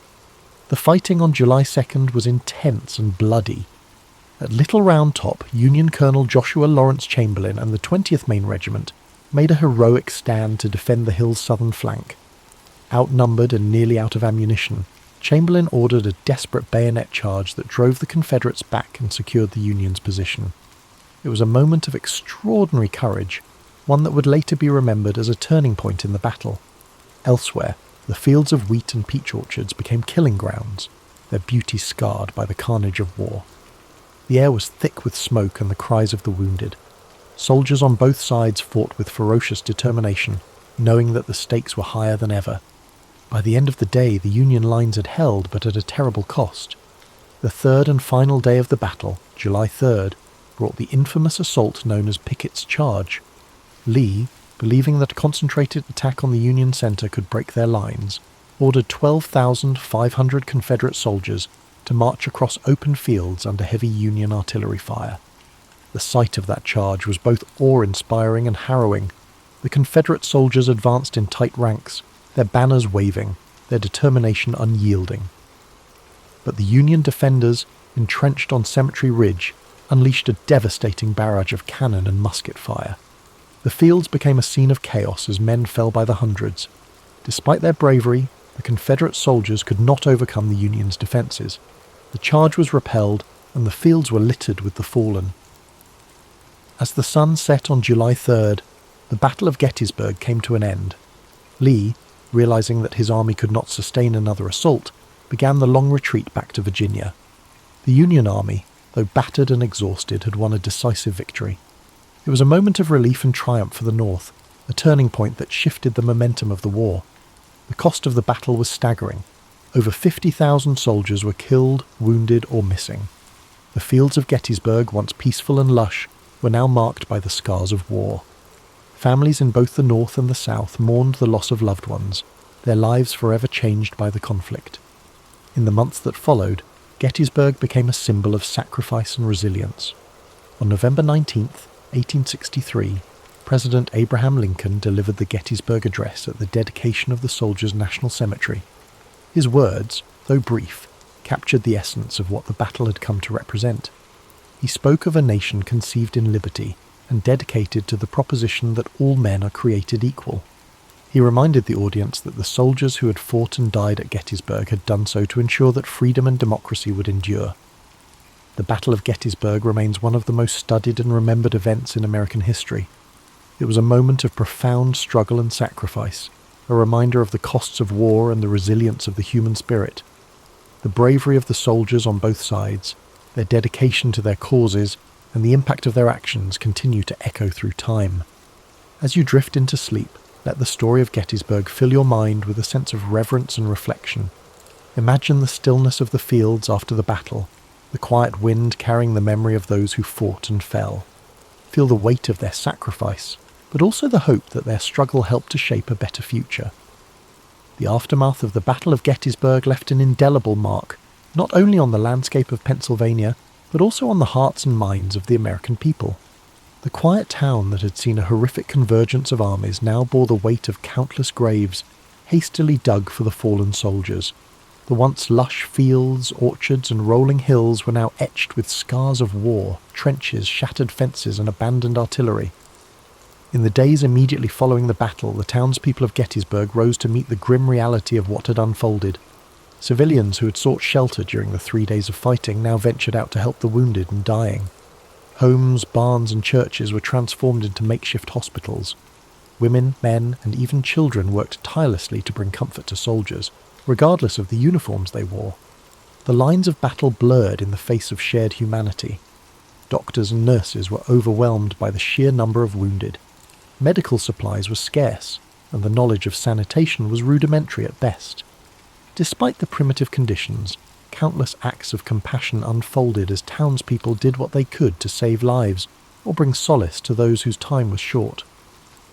As the Confederate army retreated southward, General Lee bore the burden of his army's defeat. The invasion of the North had failed, and the high hopes of a quick victory and a potential peace agreement were dashed. For Lee, Gettysburg marked a turning point, a moment when the tide of the war began to turn decisively against the Confederacy. The loss of so many men and the inability to break Union resolve were blows from which his forces would never fully recover. For the Union, the victory at Gettysburg was a critical morale boost. General Meade, despite some criticism for not pursuing Lee's retreating army more aggressively, had achieved what many thought impossible. The Army of the Potomac had stood firm against Lee's forces, proving that the Union could hold its ground and turn the tide of the war. The significance of Gettysburg reached far beyond the battlefield. It became a symbol of the broader struggle, the fight to preserve the Union and the principles upon which it was founded. In the months following the battle, efforts began to ensure that the sacrifices made there would not be forgotten. One of the most poignant moments came on November 19, 1863, with the dedication of the Soldiers' National Cemetery at Gettysburg. President Abraham Lincoln was invited to deliver a few remarks, following a lengthy oration by Edward Everett, a renowned speaker of the time. Lincoln's address, though brief, would become one of the most enduring speeches in American history. Standing on the blood-soaked fields of Gettysburg, Lincoln spoke not only to honour the dead, but to remind the living of the greater cause for which they had fought. His words, beginning with the now iconic phrase, 7 years ago, framed the battle within the context of the nation's founding ideals. He reminded the audience that the soldiers had given their lives so that government of the people, by the people, for the people, shall not perish from the earth. Lincoln's Gettysburg Address was met with a mixed reception at the time, with some viewing it as too brief and simplistic. However, history would elevate his words to the status of a national treasure.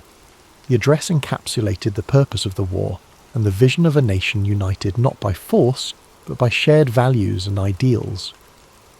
The legacy of the Battle of Gettysburg continued to shape the course of the Civil War. While the conflict raged on for nearly 2 more years, Gettysburg marked a critical turning point. It showed that the Union could resist the might of the Confederacy, and that the resolve of its people would not be broken. The war's conclusion in 1865 brought an end to the fighting, but left the nation grappling with the wounds it had inflicted upon itself. The fields of Gettysburg became a place of reflection and remembrance, a site where the cost of division was laid bare. Over the years, Gettysburg transformed from a battlefield to a place of education and pilgrimage. Monuments and markers were erected to honour the soldiers who had fought and died there, preserving their memory for future generations. Visitors from across the country and around the world came to walk the hallowed ground, to reflect on the sacrifices made, and to ponder the lessons of history. Today, Gettysburg stands as a testament to the resilience of the human spirit and the enduring struggle for freedom and equality. It reminds us of the fragility of unity and the strength required to preserve it. The lessons of Gettysburg echo through time, challenging us to remember that the cost of division is far greater than the effort required to come together. As you rest tonight, let the story of Gettysburg remind you of the courage and sacrifice of those who came before us. Imagine the quiet fields at dawn, the soft rustle of the wind, and the stillness that now blankets a place once filled with chaos. Let the strength of their resolve bring you a sense of peace, and may their legacy inspire hope and understanding in your heart. The legacy of Gettysburg extends far beyond the battlefield itself. It remains a cornerstone of American history, not only as the site of a pivotal clash during the Civil War, but also as a symbol of the nation's enduring struggle to reconcile its ideals with its realities. The battlefields and memorials at Gettysburg now stand as a reminder of the courage, sacrifice, and humanity displayed by those who fought there, as well as the immense costs of division and conflict. In the years following the Civil War, Gettysburg became a focus for national healing. Veterans from both the Union and the Confederacy returned to the site to honour their comrades and reflect on the events that had shaped their lives. These reunions, particularly those held on significant anniversaries of the battle, fostered a sense of reconciliation and shared purpose. Despite the lingering wounds of war, these gatherings underscored a shared humanity that transcended the divisions of the past. One of the most moving examples of this came during the 50th anniversary of the battle in 1913. Veterans from both sides, now old men, came together to remember their shared history. The event culminated in a symbolic handshake across the stone wall at the site of Pickett's charge, a powerful gesture that reflected the desire for unity and peace. These reunions were not without their complexities, but they marked an important step in the nation's journey toward healing and understanding. Over time, Gettysburg evolved into a place of education and reflection. The Gettysburg National Military Park, established in the late 19th century and further developed in the 20th, preserves the battlefield and its many monuments, ensuring that future generations can walk the same paths and learn the same lessons. The park's museum and visitor centre provide context and insight into the events of the battle, offering a deeper understanding of its significance and the people who shaped it. The Gettysburg Address, too, continues to resonate as a defining moment in American history. Lincoln's words, spoken with such clarity and purpose, serve as a reminder of the ideals upon which the United States was founded. They challenge us to honour the sacrifices of those who fought by striving to create a more just and equitable society. Today, Gettysburg stands as a living testament to the enduring importance of history. It draws visitors from across the globe who come to honour the past, reflect on the present, and consider the future. The battlefield, with its rolling hills, stone walls, and quiet woods, invites contemplation. Walking its paths, one cannot help but feel a connection to the stories of those who stood there, to the bravery and determination that defined them, and to the lessons they left behind. The Battle of Gettysburg teaches us that even in the darkest times, there is hope for redemption, for reconciliation, and for a brighter tomorrow. It reminds us of the costs of division and the strength required to build unity. It challenges us to live up to the ideals of liberty and equality, to honour the sacrifices of those who came before us by working to create a better world. As you settle into rest tonight, Let the story of Gettysburg fill your heart with a sense of reflection and gratitude. Picture the fields bathed in the soft light of the setting sun, the gentle rustle of leaves in the breeze, and the quiet peace that now blankets the land. Let the echoes of courage and sacrifice guide your thoughts, and may their legacy inspire hope and understanding in your dreams. The story of Gettysburg is not only about the battle itself, but also about the enduring lessons it offers. It is a story of courage under fire, of ordinary people facing extraordinary challenges, and of a nation striving to find its way through the darkness of conflict. Gettysburg reminds us that history is not just a series of dates and events, but a tapestry of human experience, woven with threads of sacrifice, resilience, and hope. As we reflect on Gettysburg, we are reminded of the power of unity and the dangers of division. The Civil War, of which Gettysburg was a turning point, was born out of deep-seated disagreements and unresolved tensions. The soldiers who fought at Gettysburg came from different walks of life, different regions and different perspectives, but they shared a common humanity. Their bravery and sacrifice speak to the strength of the human spirit, even in the face of unimaginable hardship. In the years following the battle, the memory of Gettysburg became a source of inspiration for those working to rebuild and reconcile a fractured nation. The scars of war ran deep, but so too did the determination to heal. Gettysburg became a symbol of what could be achieved when people came together to confront their shared challenges and embrace their common humanity. The stories of the individuals who fought at Gettysburg add depth and texture to the history of the battle. From generals like Robert E. Lee and George Meade, whose decisions shaped the course of the conflict, to the rank-and-file soldiers who carried out those orders with bravery and resolve, each story adds a layer of understanding to the larger narrative. These men, from both the Union and Confederate armies, faced unimaginable adversity with courage and dignity. One of the most enduring legacies of Gettysburg is its role in shaping the collective memory of the Civil War. The battlefield, now a serene and solemn place, serves as a reminder of the costs of war and the value of peace. Monuments and markers dot the landscape, each telling a story of the men who fought and the sacrifices they made. Visitors to Gettysburg are often struck by the quiet beauty of the place, a stark contrast to the violence that once engulfed it. The Gettysburg Address, delivered by President Lincoln just months after the battle, continues to resonate as a call to action and a statement of purpose. Lincoln's words remind us of the importance of dedication, of recommitting ourselves to the principles of freedom and equality. His speech, though brief, captures the essence of what Gettysburg represents, not just a battle, but a turning point in the ongoing struggle to create a more perfect union. Today, Gettysburg remains a place of pilgrimage for those seeking to understand the complexities of the past and draw inspiration for the future. The stories of those who fought there, the lessons of unity and perseverance, and the enduring call to honour their sacrifices continue to guide us. Gettysburg is not just a place on a map, it is a symbol of resilience, a reminder of what we can achieve when we come together to face our challenges. As you drift off to sleep tonight, let the story of Gettysburg wrap around you like a warm blanket of reflection and peace. Imagine the stillness of the battlefield at dawn, the quiet hum of nature reclaiming a place once filled with chaos. Let the courage and sacrifice of those who stood there inspire you, reminding you that even in the darkest times there is light to be found.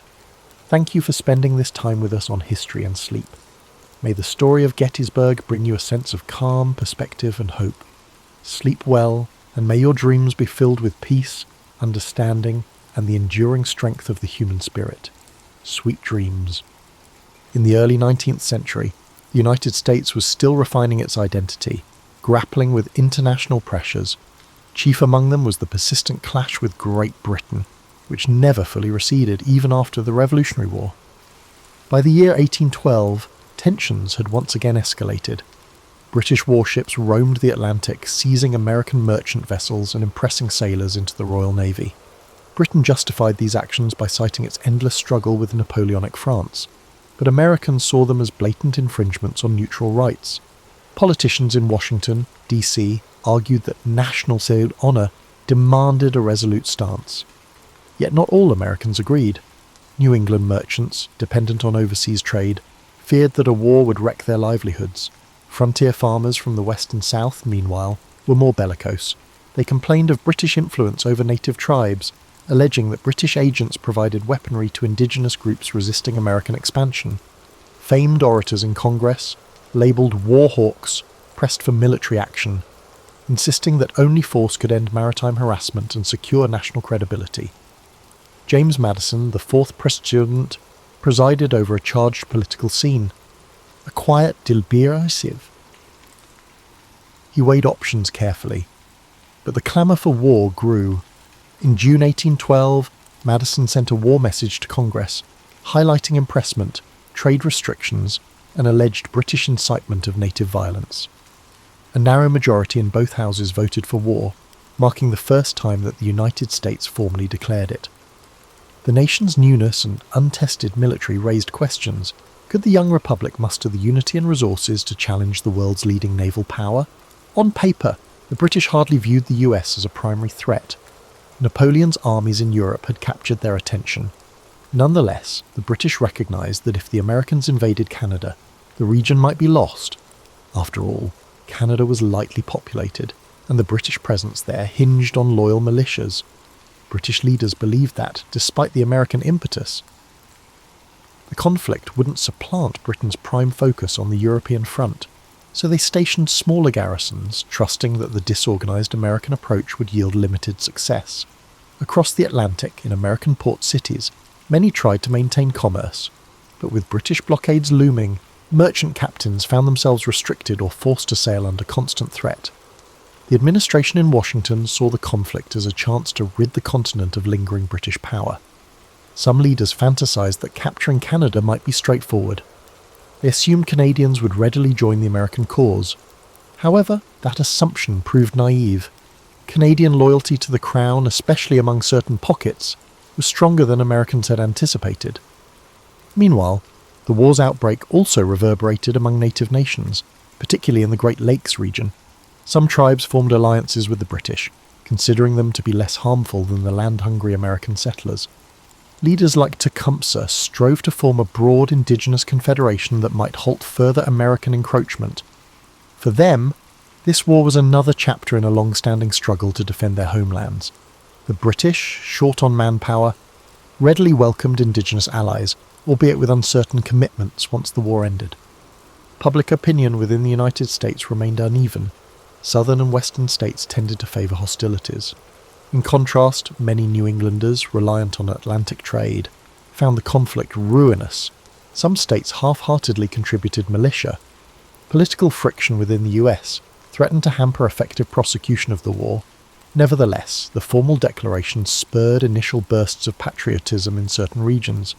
Local militia parades and oratory about defending liberty repeated the rhetoric of the Revolutionary era, though critics derided the war as Mr. Madison's war. As the summer of 1812 progressed, American forces readied invasions across the Canadian border, aiming to quickly seize territory. The War Department, however, was ill-prepared. The regular army was small, officered by a mix of Revolutionary War veterans and political appointees.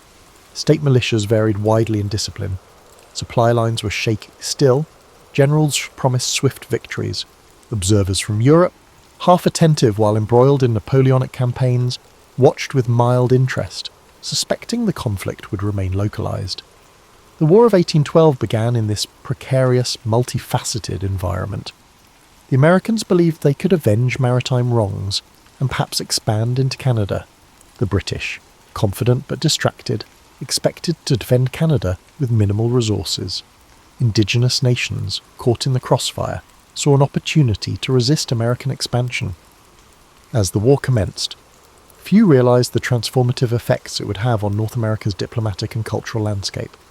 Early in 1813, American strategists believed they could redeem the humiliations of 1812 by launching renewed offensives into Canada.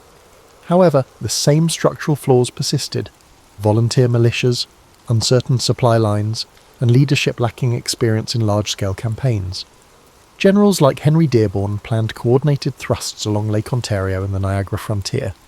Yet cooperation between commands remained shaky, and British defenders, aided by local militia and indigenous allies, effectively countered many moves. On Lake Erie, Oliver Hazard Perry supervised a frantic shipbuilding effort at Presque Isle, present-day Pennsylvania. The plan was bold: construct a small fleet to wrest control of the lake from the British, thereby isolating their garrisons in western Upper Canada. In September 1813, Perry's squadron faced the British at the Battle of Lake Erie. Amid chaotic fighting, Perry's flagship took heavy damage, prompting him to row to another vessel and continue the fight. The result was a striking American victory, culminating in his laconic message, "We have met the enemy, and they are ours." This triumph severed Britain's supply route and forced them to abandon Detroit. Simultaneously, William Henry Harrison led an American army into Upper Canada. Bolstered by Lake Erie's strategic advantage, Harrison advanced, culminating in the Battle of the Thames in October 1813. The death of Tecumseh there shattered the indigenous coalition in the region. Although some tribes would continue resistance, the unified front Tecumseh championed is dissipated. American morale soared at these regional successes, mitigating memories of the prior year's catastrophes. Yet not all fronts prospered. Along Lake Ontario, the Americans captured and burned York, future Toronto, angering Canadian locals but failing to achieve a decisive hold. Furthermore, the attempt to hold or take the Niagara region vacillated as leadership changed. The incompetent or quarrelsome interplay among American generals let opportunities slip away. British regulars, though outnumbered, capitalised on interior lines and local knowledge.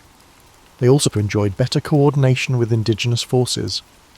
On the Atlantic side, the US Navy's larger warships occasionally triumphed in single-ship duels, but Britain's blockade grew tighter. American merchant vessels found it perilous to venture out.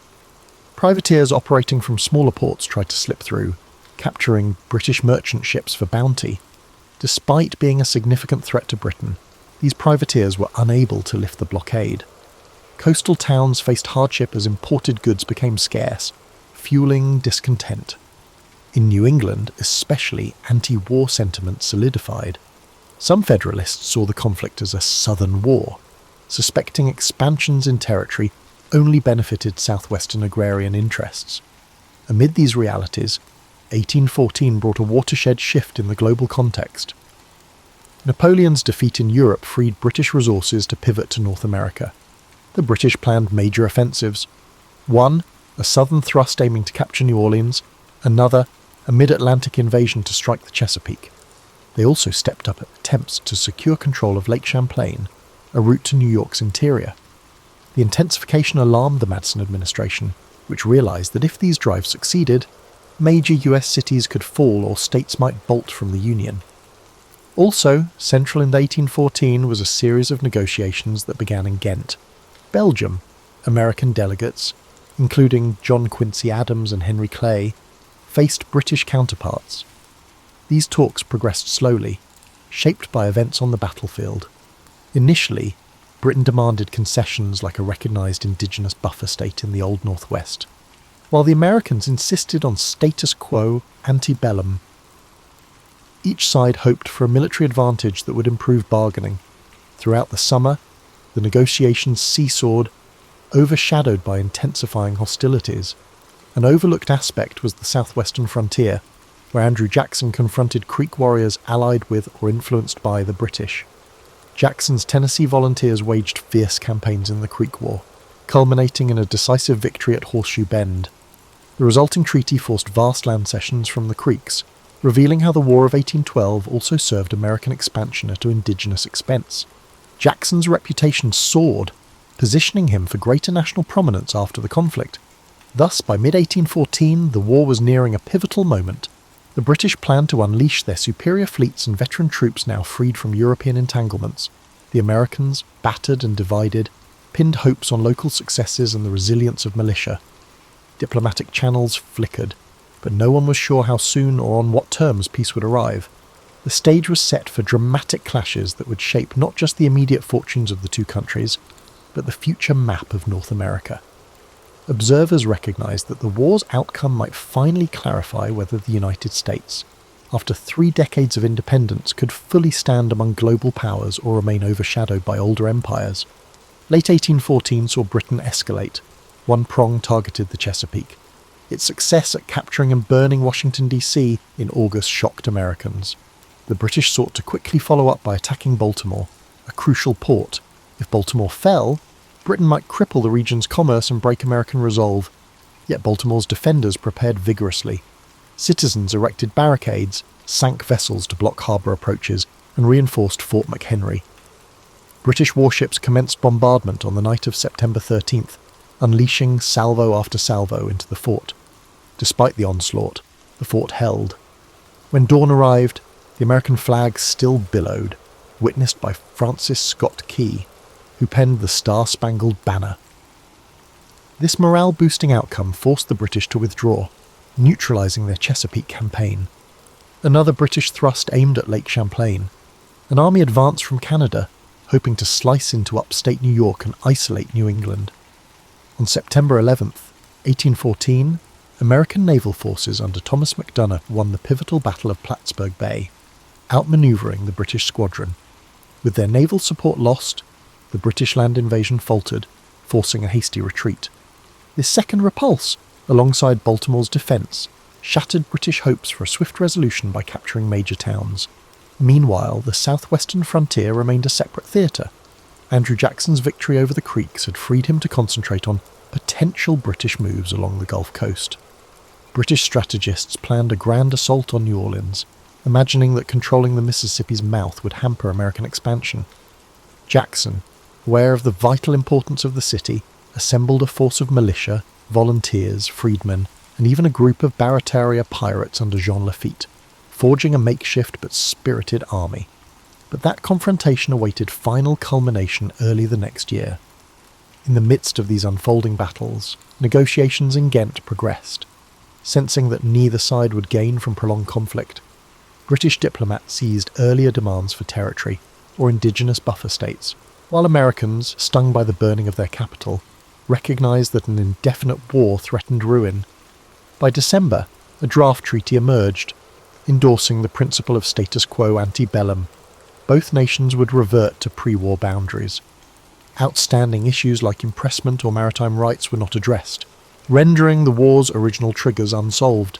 Nonetheless, the desperate weariness on both sides pressed them to sign the Treaty of Ghent on December 24th, 1814. However, word of the treaty needed weeks to traverse the Atlantic. None of the signatories realised a major confrontation loomed on the Mississippi. British forces landed near New Orleans in mid-December 1814. Jackson rushed to fortify the city's approaches, digging entrenchments along the Rodriguez Canal.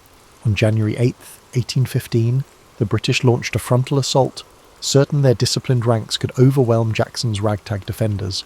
Instead, entrenched Americans unleashed devastating volleys of musket and artillery fire, decimating British columns. The attack collapsed. British casualties soared.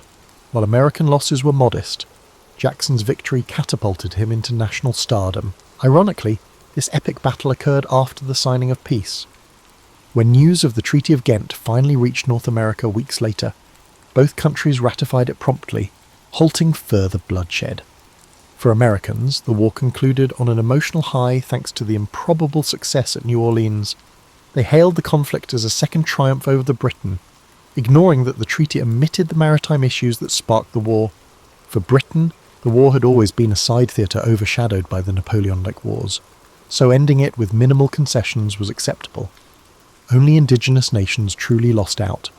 With Tecumseh's confederation broken and no recognised buffer territory, the war thus spurred the unstoppable wave of American expansion westward.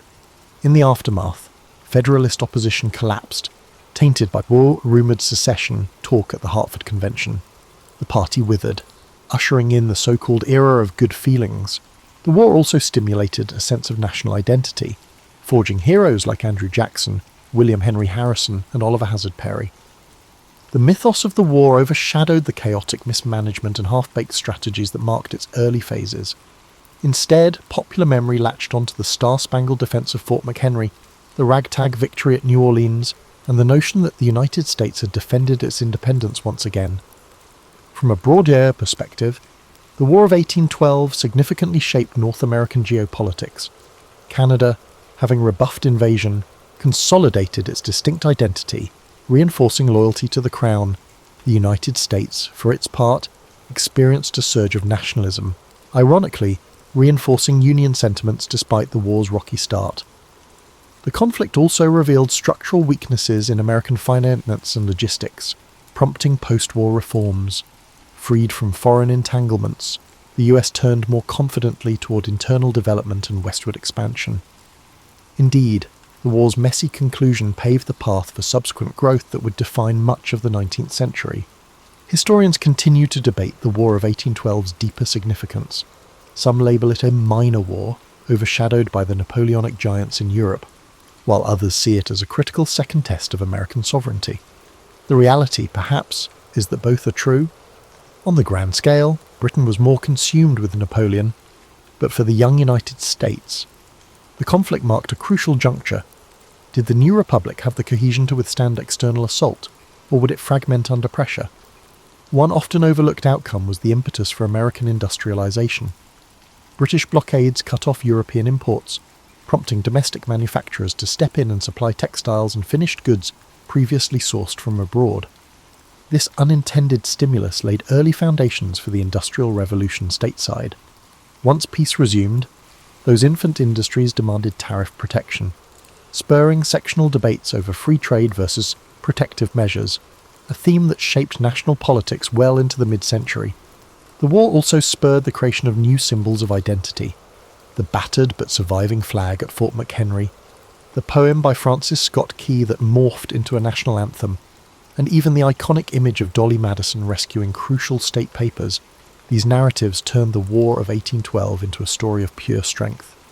For many Americans in subsequent decades, it stood as proof that courage and cunning could offset inferior numbers or resources. That cultural legacy overshadowed the administrative bumbling and the partisan rancor that nearly crippled the war effort. For indigenous nations, the war's end accelerated their dispossession. Tecumseh's dream of a native confederacy collapsed with his death. British forces, no longer needing a bulwark against US expansion, provided limited post-war assistance. Tribes that had allied with Britain faced retribution or land seizures as Americans advanced. In the South, Andrew Jackson's post-war ascendancy led to further treaties pushing native groups west. Thus, the War of 1812 served as a key moment, paving the way for widespread white settlement throughout the Mississippi region and beyond.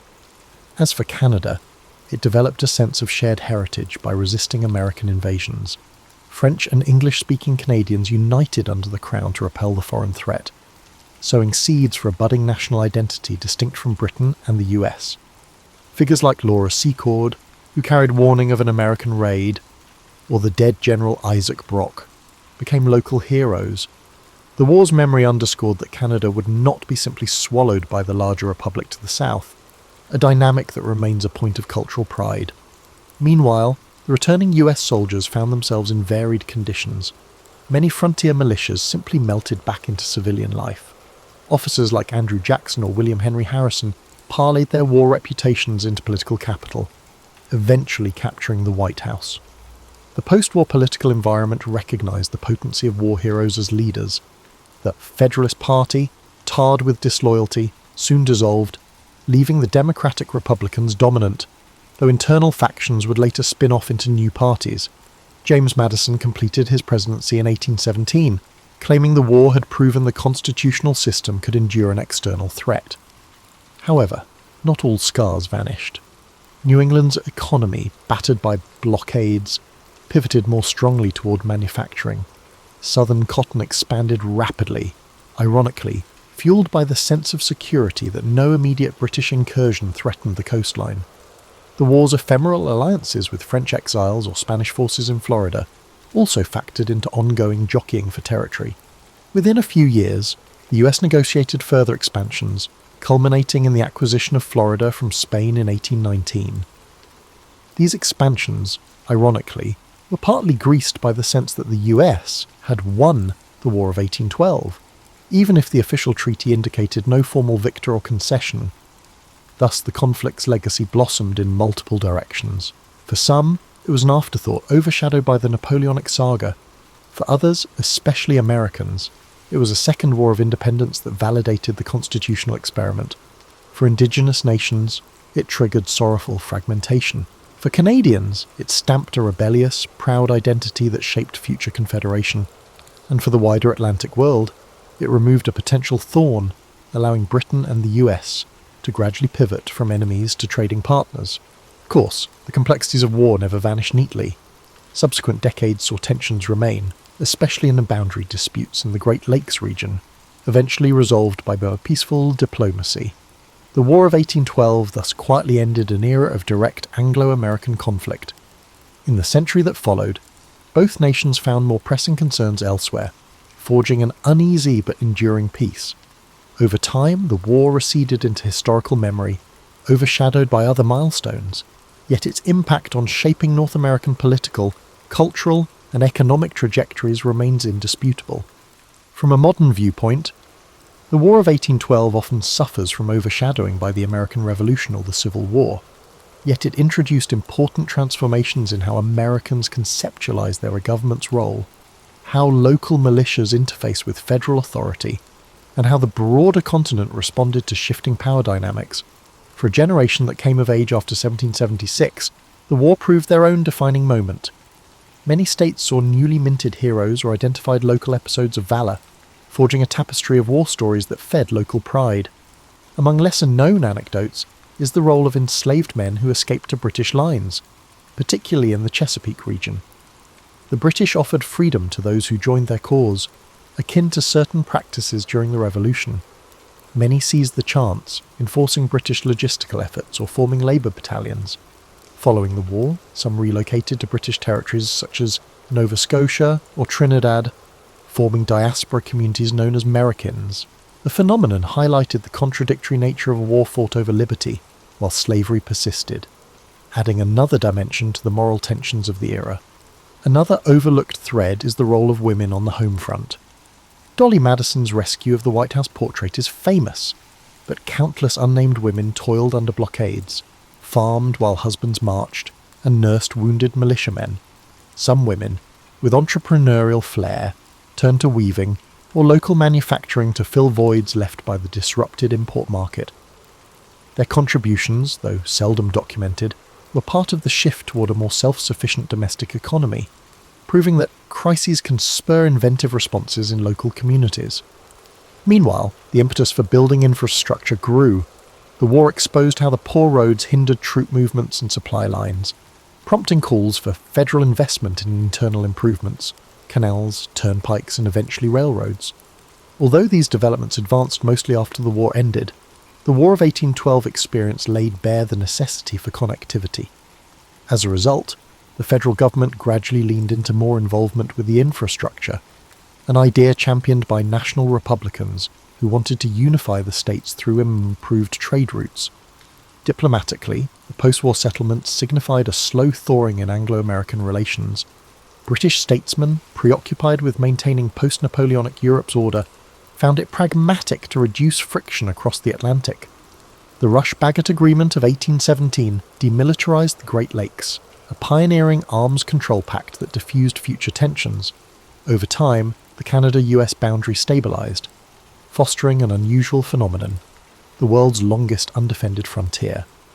This shift from hostility to mutual accommodation in North America stands as a direct outgrowth of the war, even if overshadowed by the dramatic episodes of 1812 to 1815. For indigenous peoples, the war's end spelled heartbreak. Britain no longer needed to bolster native confederations, so they withdrew support. The momentum of American expansion resumed, unstoppable. A patchwork of treaties forced tribes onto smaller lands or westward. The war had briefly offered a chance for unity under Tecumseh's leadership, but that vision perished at the Thames.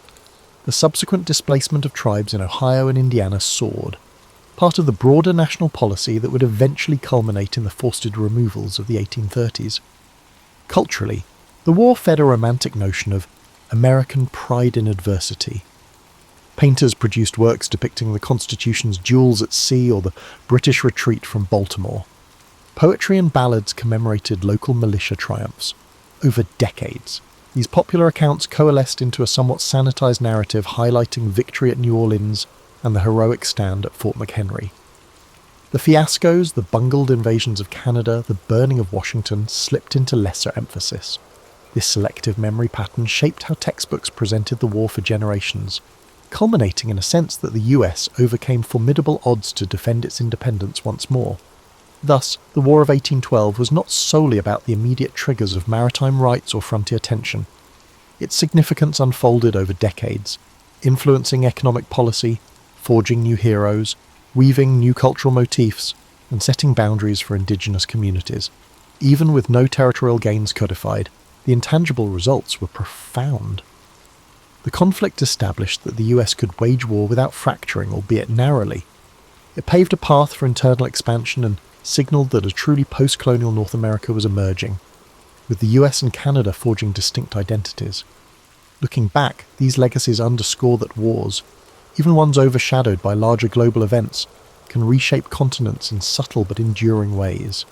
The War of 1812 might seem distant, yet its themes echo in contemporary life: how a young nation handles international bullying, the friction between defending principles and managing everyday commerce, and the tensions of forging unity among disparate regional interests. Observing how that the US then navigated blockades, invasions, and internal disputes can offer perspective on the modern crises, where resource constraints and political divides remain just as real, albeit in different forms. One instructive aspect is the leadership dynamic. President Madison, initially reluctant, found himself backed into a war by vocal congressional voices. The war's early failures exposed the cost of insufficient preparation and partisan bickering. Only by mid-conflict did the administration coordinate effectively with local militias, naval contractors, and privateers.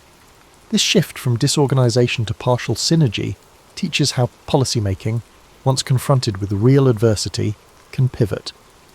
Many modern observers glean that advanced planning, while ideal, often collides with political hesitance, yet adversity can spur belated but decisive collaboration.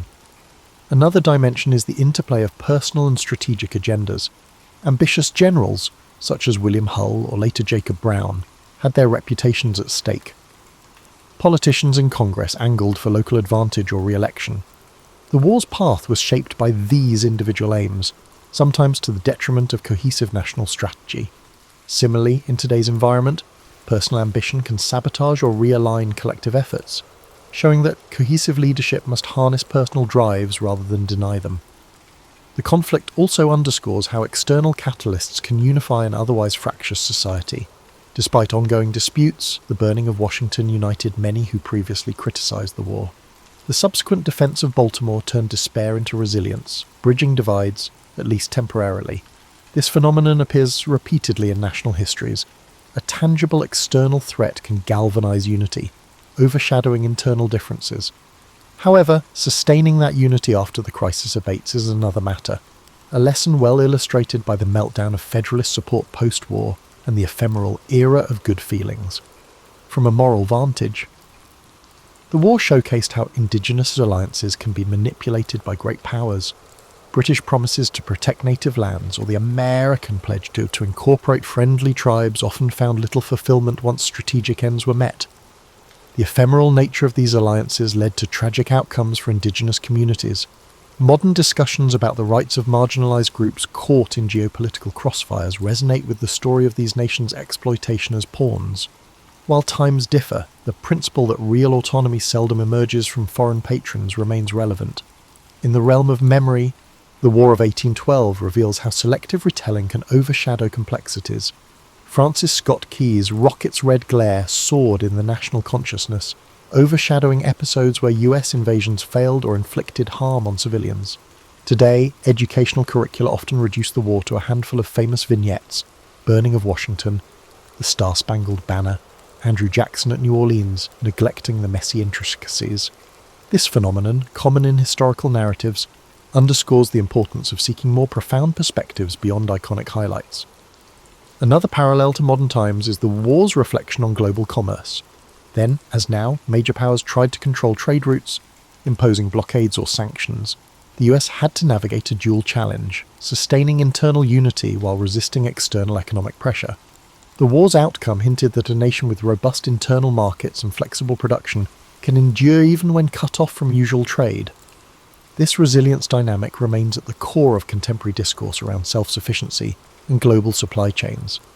Ultimately, the War of 1812's legacy remains multifaceted. It united Americans around a renewed sense of identity, advanced some individuals politically, and inflicted irreparable damage on indigenous confederacies. It highlighted that the young republic, though battered, could stand as an independent entity, shaping a distinct brand of national pride that propelled expansions west and cultural evolutions at home. Yet the moral questions, particularly regarding indigenous and enslaved populations, reveal deeper costs. For midlife readers who are balancing personal ideals with real-world complexities, the War of 1812 emphasises that every grand enterprise, from commercial policy to warfare, hinges on negotiations of principle, ambition, and compromise. During this delicate balance, societies often uncover their potential for harmony as well as the potential for future strife. When the final guns fell silent and the Treaty of Ghent was ratified, the War of 1812's immediate outcome could be summarised as a military stalemate but a psychological victory for the US. The impetus behind the war, ending British impressment and maritime restrictions, remained largely unresolved in the text of peace, but global shifts, including the final defeat of Napoleon, rendered those maritime issues moot.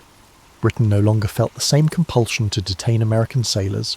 Gradually, normal trade resumed. Domestically, the war left behind a changed political and economic landscape. The Federalist Party collapsed, tainted by its near-treasonous Hartford Convention. The Democratic Republicans established a single-party dominance despite the emergence of internal factions. James Monroe succeeded Madison and ushered in the so-called era of good feelings, where partisan bickering lulled temporarily. Simultaneously, the war stoked calls for a more robust national infrastructure, roads, canals, a better banking system to prevent future logistic nightmares. Many of the same states that had balked at federal authority during the war now grudgingly admitted the necessity of coordinated planning. Of the war's personalities, Andrew Jackson emerged as the archetypal hero. His triumph at New Orleans overshadowed earlier fiascos. Popular ballads hailed him as the unstoppable Old Hickory. This catapulted Jackson toward the presidency in the following decade, shaping a new wave of populist politics that departed from the more patrician style of Jefferson or Madison. Another figure, Dolly Madison, remained a cultural icon for her bravery during the White House evacuation, exemplifying how smaller personal acts can become legendary in a war overshadowed by battles and sieges. Meanwhile, the war's end did not bring peace to indigenous nations. With Tecumseh's coalition shattered, American expansion surged west, leading to treaties that often forced tribes off ancestral lands. The war's ephemeral alliances, wherein the British used tribal forces to hamper US invasions, vanished once the conflict concluded, leaving tribes vulnerable.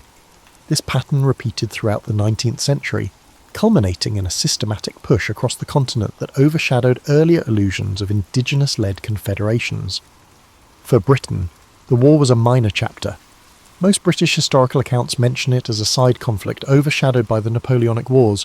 The eventual forging of an amicable British-American relationship in the 19th century meant that the War of 1812 quietly retreated into the background of British consciousness.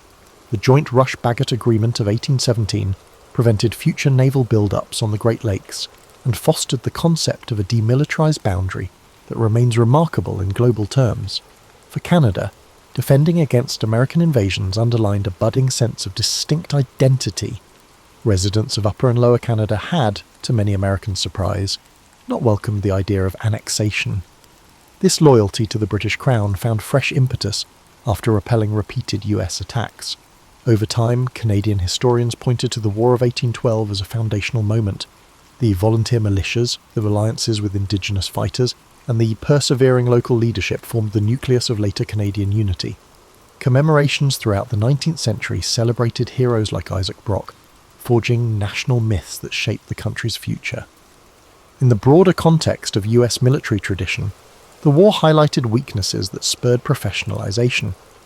The humiliating collapses of militias taught that raw volunteer forces needed better training and discipline. Naval successes, on the other hand, proved the potential of a well-crafted professional navy. Post-war, the Navy's leadership gradually expanded, adopting new ship designs and forging a tradition that would eventually propel the US to maritime prominence in the next century. The Army, though overshadowed, also instituted reforms in leadership selection and supply management. As the decades passed, the war's memory nestled into national lore. The Star-Spangled Banner, originally penned as a poem, eventually became the national anthem by the early 20th century. immortalising that moment at Fort McHenry. Veterans of the war, overshadowed by the larger generation of Revolutionary War patriots, formed their associations, though their recollections were less frequently lionised. It wasn't until the war's centennial in 1912 that a wave of commemorative events revived interest. Historians passed diaries and official records, unveiling the war's complexities, how it advanced certain domestic industries, spurred expansions, inflamed indigenous dispossession, and permanently altered the shape of Canadian identity. For Canada, it reinforced a distinctive path under the Crown. For Britain, it ended an irksome sideshow that proved Americans wouldn't revert to colonial dependence. And for Indigenous peoples, it signalled the lethal truth of an expanding American republic. The war's finale, overshadowed by the surreal timing of news, delivered no single glorious victor, but shaped the next century's cross-border realities in ways subtle yet enduring, was more impressionable, perhaps because they were eager to leapfrog over rivals in the exploration race. Columbus bided his time in Andalusian port towns, forging friendships with local captains, cartographers, and the occasional monk with an interest in exotic geography. He cultivated a sense of mystique around himself, dropping hints about rumoured islands beyond the horizon. And yet, winning over the Catholic monarchs demanded more than grand promises. Columbus needed to demonstrate some shred of credibility. So, he appeared at court armed with numbers and references. Although many modern experts debate the accuracy of his calculations, especially his underestimation of Earth's circumference, he was undoubtedly passionate about them. He insisted that the distance westward to Asia wasn't as colossal as mainstream scholars maintained. Moreover, he insisted on titles and privileges for himself if he were successful.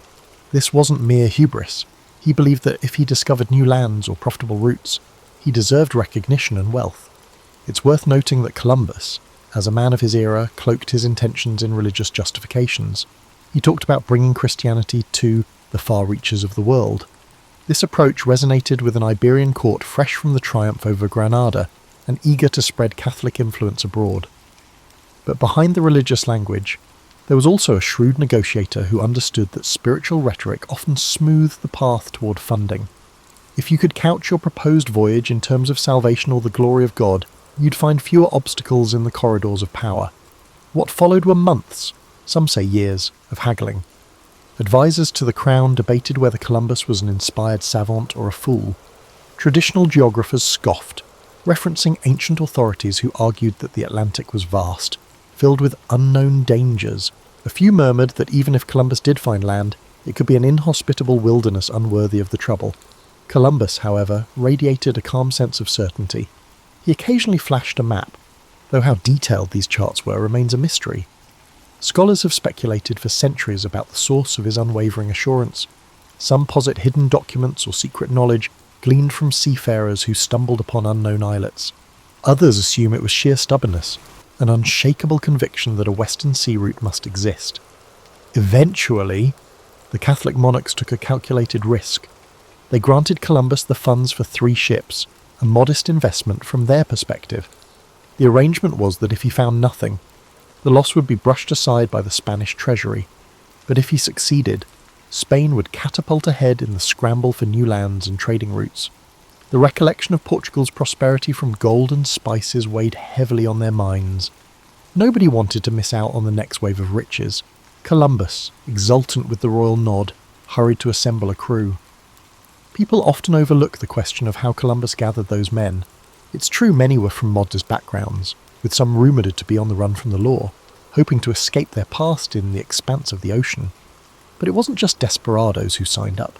Skilled navigators from Palos, Huelva, and beyond joined, intrigued by the potential for fortune. The ships, commonly referred to in simplified form as the Nina, the Pinta, and the Santa Maria, were repurposed commercial vessels, not the grand, specialised craft of some modern imagination. In those final days before departure, Columbus prayed publicly at small monasteries and confided in a handful of confidants. The air crackled with anticipation. Coastal communities whispered about the boldness of it all. Some saw it as an act of madness or vanity. Others felt the giddiness of perhaps witnessing the dawn of a new era, though they likely didn't phrase it that way. For his part, Columbus maintained a controlled composure, but one can imagine the swirl of thoughts in his head. What if the critics were right? and Asia lay much farther than he had predicted. What if the currents were too treacherous, or the men mutinied out of fear? Despite the swirling uncertainty, Columbus pressed on. In the context of the times, caution often yielded smaller gains, while boldness, especially in exploration, could reshape kingdoms and redefine maps. And so, in August of 1492, with the last fleeting gusts of summer wind, he led his ragtag armada out of Palos de la Frontera. Spain's coastline faded behind them under a brilliant sky, and all that remained was the emptiness of the Atlantic. No one aboard those 3 ships fully grasped the magnitude of what they were about to set in motion. Columbus was convinced that on the other side of that endless horizon lay a gateway to Asia. What he actually found would ripple through history in ways neither he nor his patrons could have envisaged. Yet that departure day, so often depicted in simplified paintings, was anything but routine. The tension on deck, the unspoken prayers of the men, the spectre of turning back if storms threatened, it all brewed a potent mix of hope and dread. Columbus, unwavering, stood near the ship's helm, mentally rehearsing his route, likely feeling the weight of his deal with Spain's monarchy on his shoulders. But as a faint breeze pushed them out to open sea, he also might have felt an intoxicating rush of possibility. Sailing into the unknown demanded more than bravado. It demanded an unspoken agreement among the crew that they would trust Columbus's instincts, for better or worse. For weeks, the men heard nothing but the wind snapping the sails and the hull creaking under the pressure of the open sea. Fears of sea monsters and bottomless whirlpools circulated in hushed conversations. Each day, Columbus measured the sun's position with the astrolabe, jotting figures in a logbook he kept hidden from prying eyes. Rumour has it he maintained 2 sets of records, one genuine, one skewed to soothe anxious sailors. As time wore on, their diet, initially bread, onions, salted meat, became stale and monotonous. Water turned brackish, tempers flared as frustrations boiled over. The sense of distance from any known shore was paralysing for some. A few men muttered that they should force Columbus to reverse course. Yet each evening, Columbus delivered a kind of pep talk, reminding them of the wealth rumoured to be waiting just beyond the horizon, of the possibility that each day's sail brought them closer to Asia's spice markets. From a modern perspective, such promises might seem manipulative, but within their historical context, Columbus was playing the necessary role of morale builder. Along the voyage, certain signs stirred fleeting moments of optimism, floating clusters of seaweed, stray birds overhead, even the faint smell of unfamiliar vegetation on the breeze. Sailors latched onto these clues like lifelines, interpreting them as evidence that land must be near. Some historians argue that these were the crucial threads holding the expedition together when minds threatened to unravel. Columbus, however, rarely displayed his own doubts. His journals hint at the internal turmoil he felt when days stretched into weeks and no solid coastline materialised. But to the men, he projected unwavering determination. Then came a fateful night in October, when the cry of "Tierra, Tierra" finally broke the silence. The men scrambled to the sides of the ship, eyes scanning the dark horizon.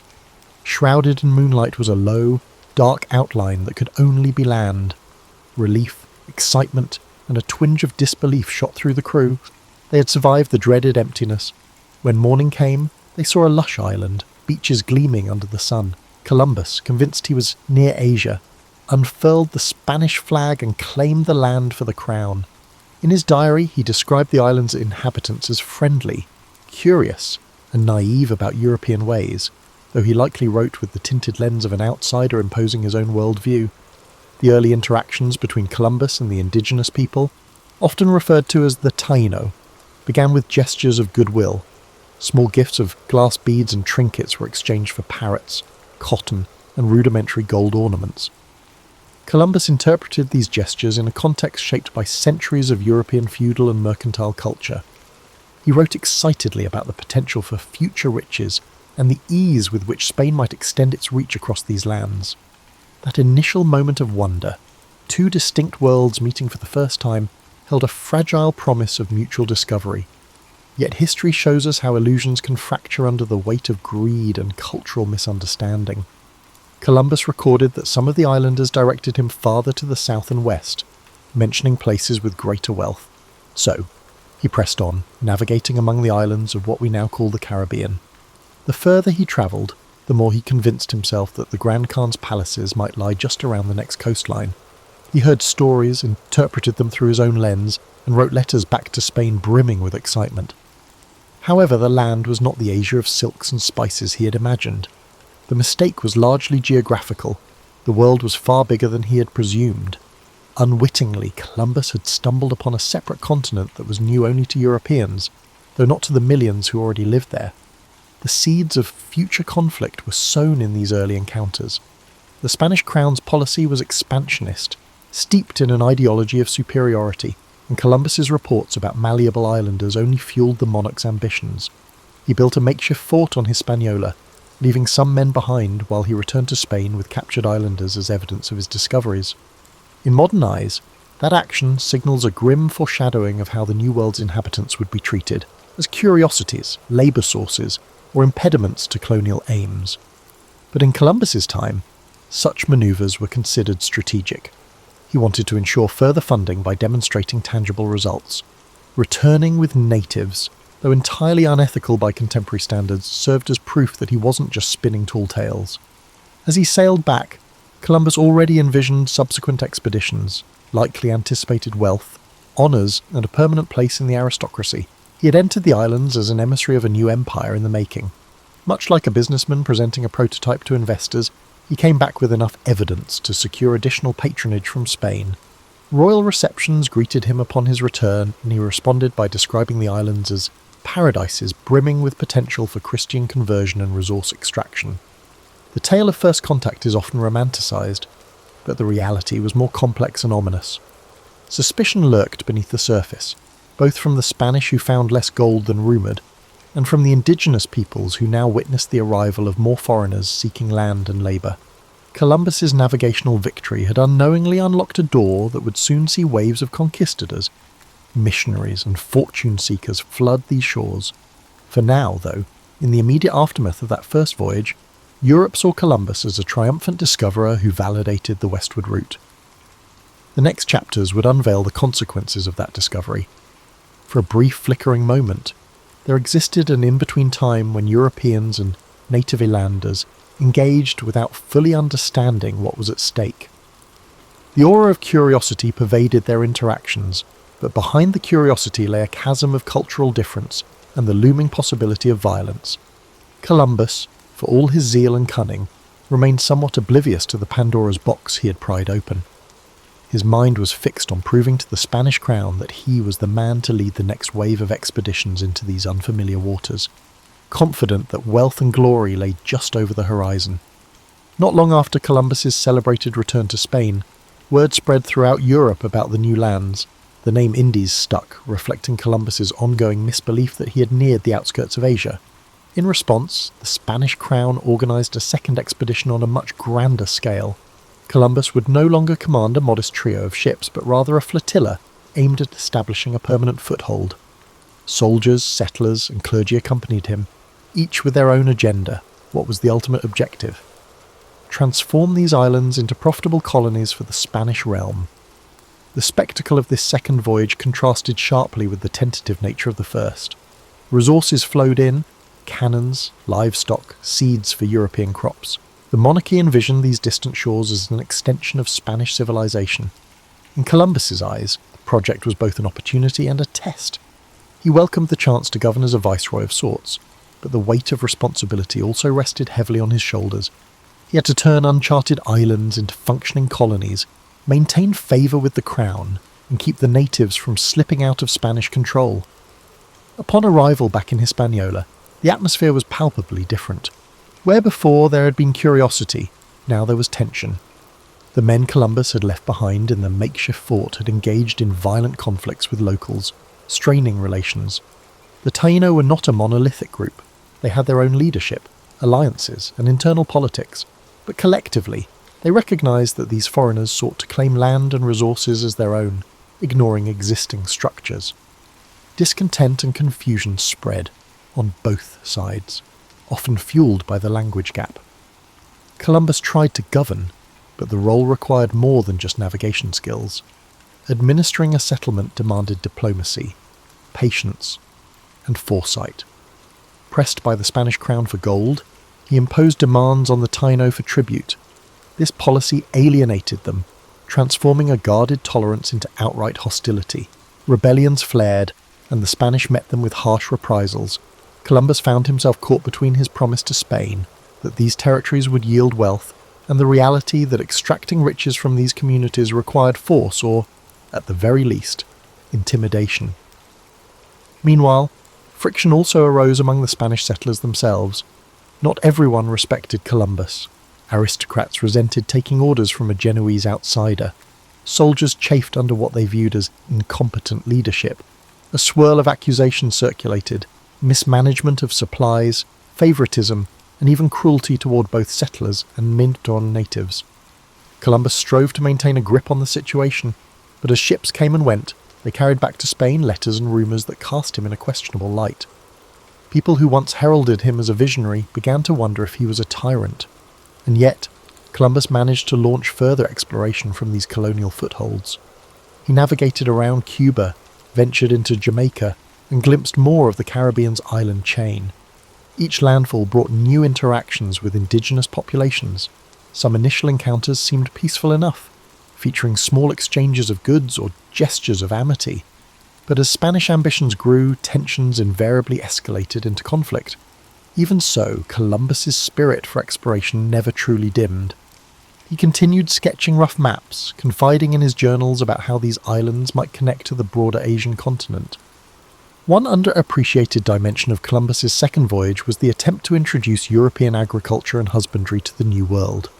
Horses, pigs, and cattle unloaded from Spanish ships trotted across Caribbean shores for the first time. Wheat and sugarcane seeds were planted with the hope that they would thrive. These experiments would eventually reshape local ecosystems, though Columbus and his contemporaries didn't foresee how foreign plants and animals could disrupt native habitats. They also didn't foresee the profound demographic collapse that would befall the Taino due to disease, forced labour, and armed confrontation. Amid the daily swirl of colonial administration, Columbus also wrestled with personal disappointment. Precious metals seemed less abundant than he had hinted in his early letters. The dream of easy gold faded, forcing him to tighten the screws on both colonists and native populations to meet Spain's expectations. This pressure fueled further discontent. Some settlers plotted against him, drafting scathing reports to royal officials. Columbus responded with imprisonments and strict measures, hoping to maintain order and prove he could handle the responsibilities vested in him. He was not entirely oblivious to the unravelling situation. Letters he penned to the Spanish crown reveal a weary individual, pleading for more support, complaining that rebellious colonists undermined his policies, and defending his harsh treatment of natives as necessary under the circumstances. Historians continue to debate whether these pleas stemmed from genuine concern or a desperate attempt to preserve his authority. Possibly it was both. By this stage, Columbus was no longer just the triumphant mariner who had revealed unknown islands to Europe. He was an embattled governor, pinned between colonial demands, rebellious factions, and indigenous resistance. Eventually, the tensions reached a point where the Spanish crown could no longer ignore the colonial chaos. The Spanish crown dispatched officials across the Atlantic to conduct an investigation. Columbus's name, once applauded in royal halls, started to be whispered with skepticism. The monarchy needed order and profit, not unending complaints and allegations of brutality. Columbus, for his part, insisted he remained steadfast in his loyalty, that his measures were misrepresented, that others were sowing discord against him. But the drumbeat of criticism was relentless. These were pivotal years in which the promise of new lands collided with the practical realities of conquest. The idea of finding a paradise was replaced by the harsh realities of colonization. Columbus's navigational achievements could not shield him from the complexities of trying to rule a far-flung colony under the watchful, profit-hungry eyes of the Spanish crown, and so, amid fractious settlers and indigenous communities on the brink, the stage was set for a reckoning. The once celebrated admiral, whose unwavering conviction had brought him so far, found himself ensnared in the bureaucracy and violence of empire building, an empire that demanded more than a dreamer's spirit could easily deliver. When people talk about Christopher Columbus today, they often reduce him to a single act, that of discovering America. In that narrative, the nuance of his multiple voyages and the complexities of his tenure as a colonial administrator often vanish. Yet it's precisely in the aftermath of these voyages that the full dimensions of his influence and his failures come into stark relief. As Columbus initiated further journeys, some leading him toward the coasts of Central and South America, he found himself increasingly marginalized by Spanish bureaucracy. This shift manifested most dramatically in the arrival of Francisco de Bobadilla, a royal commissioner tasked with investigating complaints about Columbus's governorship. The new bureaucrat, carrying the weight of royal authority, wasted little time in gathering testimony. Both Spaniards and local islanders recounted episodes of cruelty, nepotism, and questionable decisions. Bobadilla was apparently so appalled that he arrested Columbus and his brothers, sending them back to Spain in chains. Legend has it that Columbus wore his shackles defiantly, even when given the chance to remove them on the ship. He saw them as a symbol of injustice, proof that his loyalty and service were being repaid with humiliation. It was a potent image for someone who once stood triumphant before the same crown that now authorized his imprisonment. The question of guilt remains tangled in historical debate. Some accounts suggest that Columbus, overwhelmed by the labyrinth of colonial politics and the pressure for gold, resorted to extreme measures. Others argue Bobadilla's actions were also politically motivated, using Columbus as a scapegoat to appease the crown's dissatisfaction with the colony's performance. Upon returning to Spain in disgrace, Columbus managed to secure an audience with Queen Isabella. Accounts from the time suggest that he pleaded his case with tears in his eyes, lamenting how he had been treated. The Queen, who once supported him so fervently, was moved enough to release him. However, his authority over the New World territories would never be fully restored. The monarchy recognised his contributions as an explorer, but deemed his administrative methods unacceptable, or at least too fraught with controversy to continue under his leadership. Despite these setbacks, Columbus managed to mount a fourth voyage, albeit with far fewer resources and a more modest mission, to find a passage to the Indian Ocean. He skirted the coasts of Central America, enduring hurricanes, shipwrecks, and near mutinies. This journey carried a distinct sense of desperation. Columbus remained convinced he could unstumble upon a maritime strait that would vindicate his original thesis, that these lands were indeed part of Asia's outskirts. He found no such passage, of course, and ended up stranded in Jamaica for a time, relying on the uneasy goodwill of local communities to survive. During that ordeal, Columbus famously exploited his knowledge of an upcoming lunar eclipse to secure provisions from the indigenous people. By predicting the moon would turn dark as a sign of divine displeasure if they withheld supplies, he manipulated the local population. This episode underscores the lengths he would go to maintain authority in precarious circumstances, and it also points to the lopsided power dynamics at play. Even when cut off from Spanish support, Columbus found ways to leverage advanced European knowledge like astronomy for short-term advantage. Eventually he managed to return to Spain in failing health, battered by the years at sea. The illusions that he might still be recognised as the viceroy of a new empire, or that he might uncover the golden cities of Asia, had diminished. Queen Isabella's death in 1504 further eroded his political support. King Ferdinand was far more pragmatic and less inclined to indulge Columbus's petitions for power or wealth. Over time, other explorers, such as Amerigo Vespucci, began to map the contours of the so-called New World, inadvertently challenging Columbus's fixation on Asia. In his later years, Columbus lived in semi-retirement, dogged by lawsuits over revenues he believed were owed to him based on his original contract with the Crown. The once bold dreamer was reduced to lodging legal complaints. He penned letters that oscillated between self-justification and appeals to higher Christian purposes. Even on his deathbed in 1506, he seemed unwilling to let go of the conviction that he had indeed found a western route to Asia. From a purely human perspective, these final chapters present a poignant figure. A man once lauded as an unrivaled pioneer, brought low by the machinery of the empire he helped expand. It's tempting to cast him as either victim or villain. He was, in truth, a complex amalgamation of ambition, faith, calculation, and tunnel vision. His voyages unleashed colossal consequences for countless indigenous peoples who bore the brunt of colonization's brutality, disease, and cultural upheaval. And yet, from a European standpoint, he undeniably altered the map and opened an era of unprecedented maritime expansion. One might argue that his ultimate downfall was that he neither adapted nor let go of his initial misconceptions. Had he recognised these territories as a separate landmass, he might have adjusted his strategies, perhaps forging alliances or seeking more sustainable ways to govern. Instead, he persisted, year after year, in claiming that Asia was just around the corner, that a strait or a city of gold would validate his calculations. This inflexibility collided with the messy reality of empire building. The monarchy demanded tangible riches and stability, not unending quests based on outdated assumptions. By the time Columbus died, he had seen only fragments of his grand vision realised. The world had indeed changed, but largely beyond his personal control.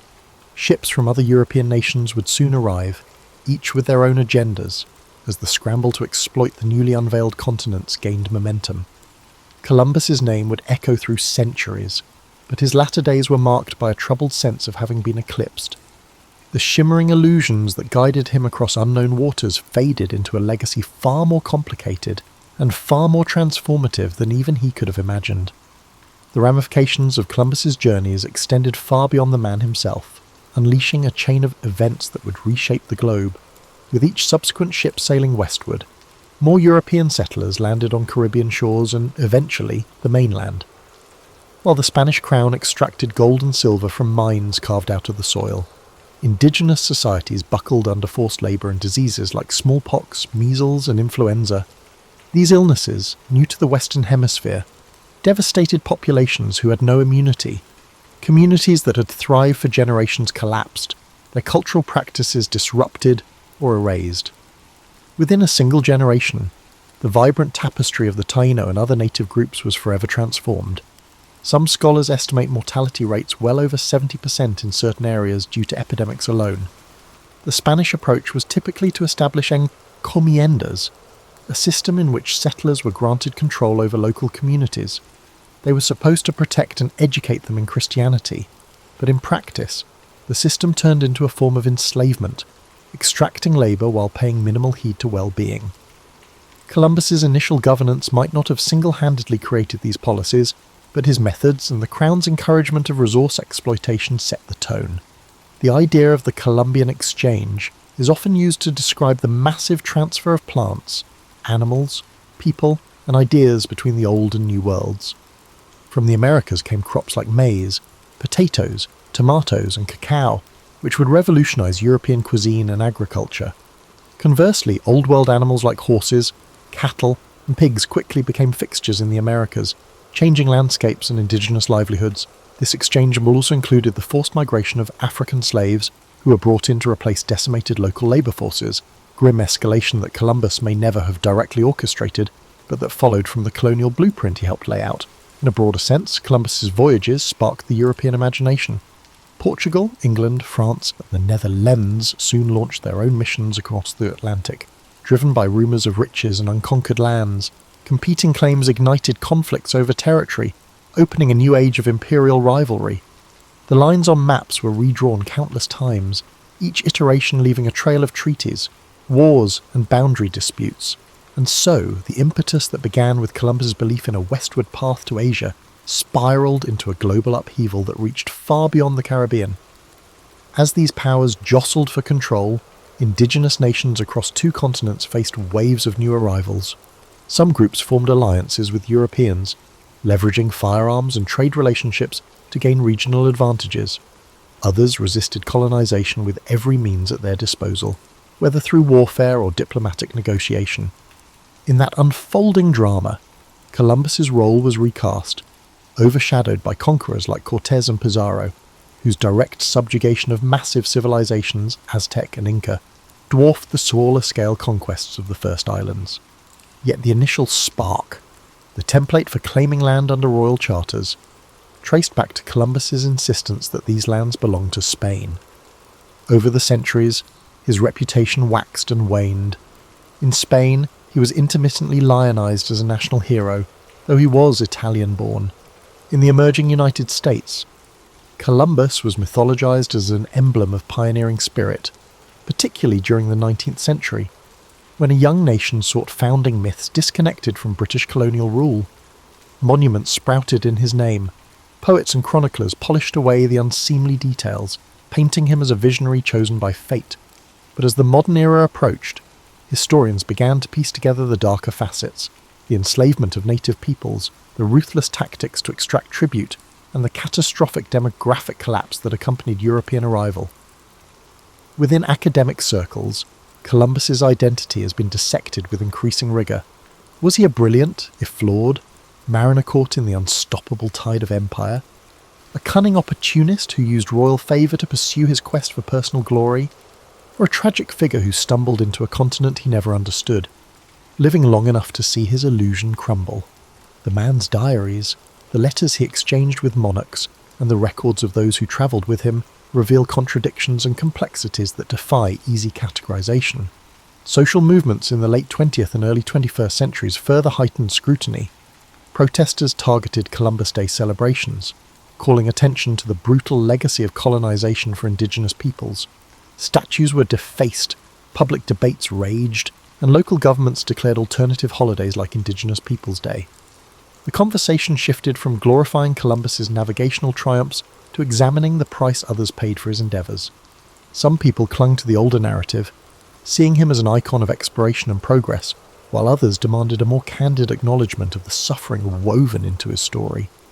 In many ways, Columbus embodies the paradox of exploration, a thirst for new knowledge and wealth, coupled with the violent imposition of power over those encountered.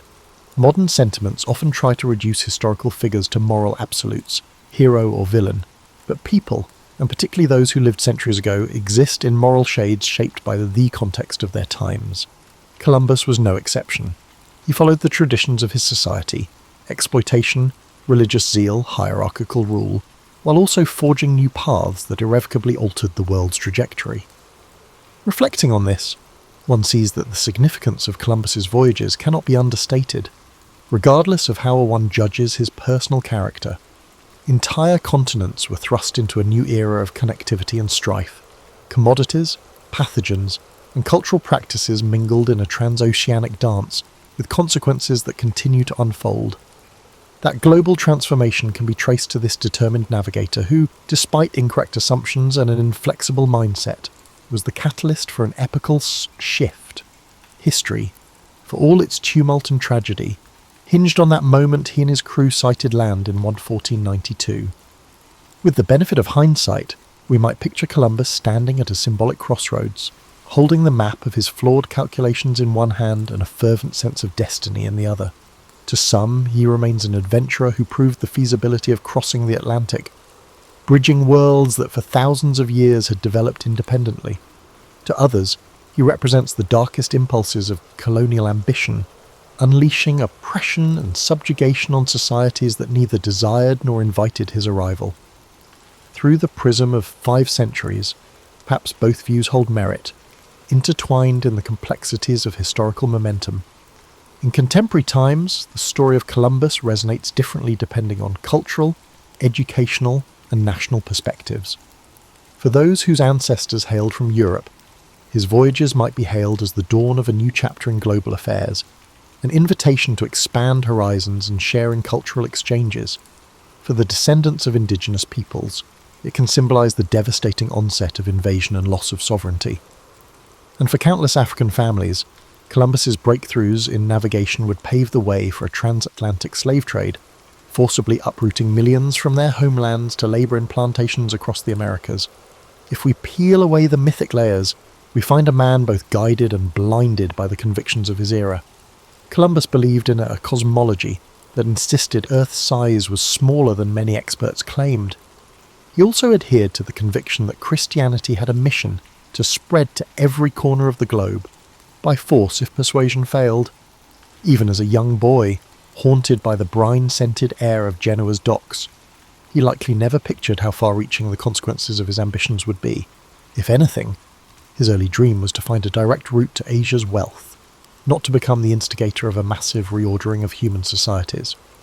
His navigational prowess remains undeniable. Crossing the Atlantic in those small vessels demanded skill, courage, and an uncanny ability to rally terrified crews. He navigated with rudimentary tools under harsh conditions, forging routes that would later become standard passages for ships of exploration, trade and conquest. Indeed, the staying power of his story rests partly on the maritime accomplishment itself, proving that a transoceanic crossing could be repeated and systematized. Yet the same willpower that made him persist in the face of skepticism also fueled his unwillingness to abandon his original assertion that he was in Asia. This insistence might appear almost comical, given our modern knowledge, but in his time, admitting error could jeopardize not just personal pride but the entire framework of royal patronage. Stubbornness, ironically, became a tool for survival in a cutthroat political environment. Historians continue to unearth documents that colour in the details of Columbus's relationships with both the Spanish monarchy and his relatives. Personal letters reveal a man vexed by the shifting allegiances at court and haunted by financial concerns.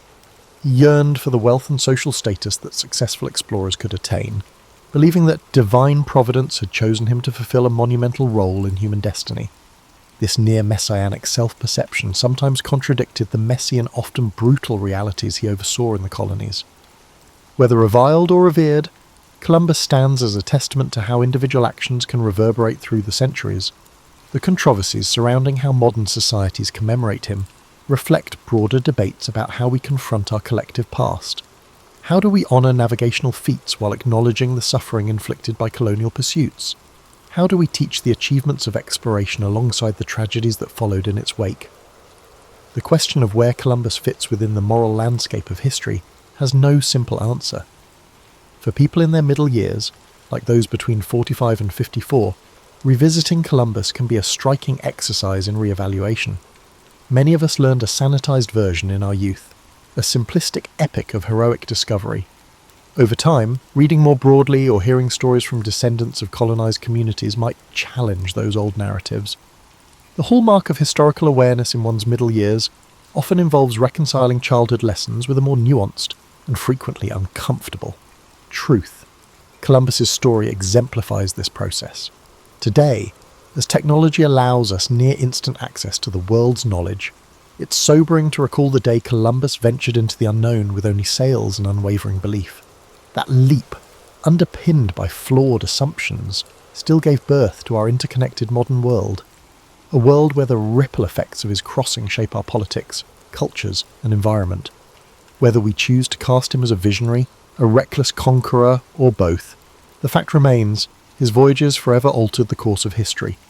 And in contemplating his legacy, we peer into this broader quandary of how explorations, well-intentioned or not, can unleash forces that transcend the visions of those who first set them in motion. In closing, the life of Christopher Columbus offers us no tidy moral resolution, only an evolving dialogue about exploration, legacy, and the burdensome complexity of the past. If there's a final takeaway, it might be this: to remember that progress and tragedy can arrive hand in hand. Columbus dared to sail into the unknown, an act that simultaneously expanded horizons and contracted the futures of countless others. Through his story, we see the power and peril of bold endeavours, reminding us that behind every famous voyage stands a mosaic of human lives, some forging destiny, others swept aside by its relentless tide. In the mid-13th century, Venice was not simply another Mediterranean port. It was the nexus of an economic empire built on salt, ships, and shrewd diplomacy. When Marco Polo entered the world in 1254, he was born into a city undergoing profound transformation. The Venice of Marco's childhood existed in a perpetual state of reinvention, balancing between Byzantine heritage and an increasingly independent identity. The Polo family themselves exemplified this complex position. Niccolo and Maffeo Polo weren't merely merchants, but sophisticated entrepreneurs operating within intricate networks of commerce and politics. The traditional narrative often portrays young Marco as simply a merchant's son awaiting his destiny. The reality proved considerably more nuanced. While his father and uncle embarked on their initial journey to the Mongol Empire in 1260, Marco remained with his mother, Donna Polo.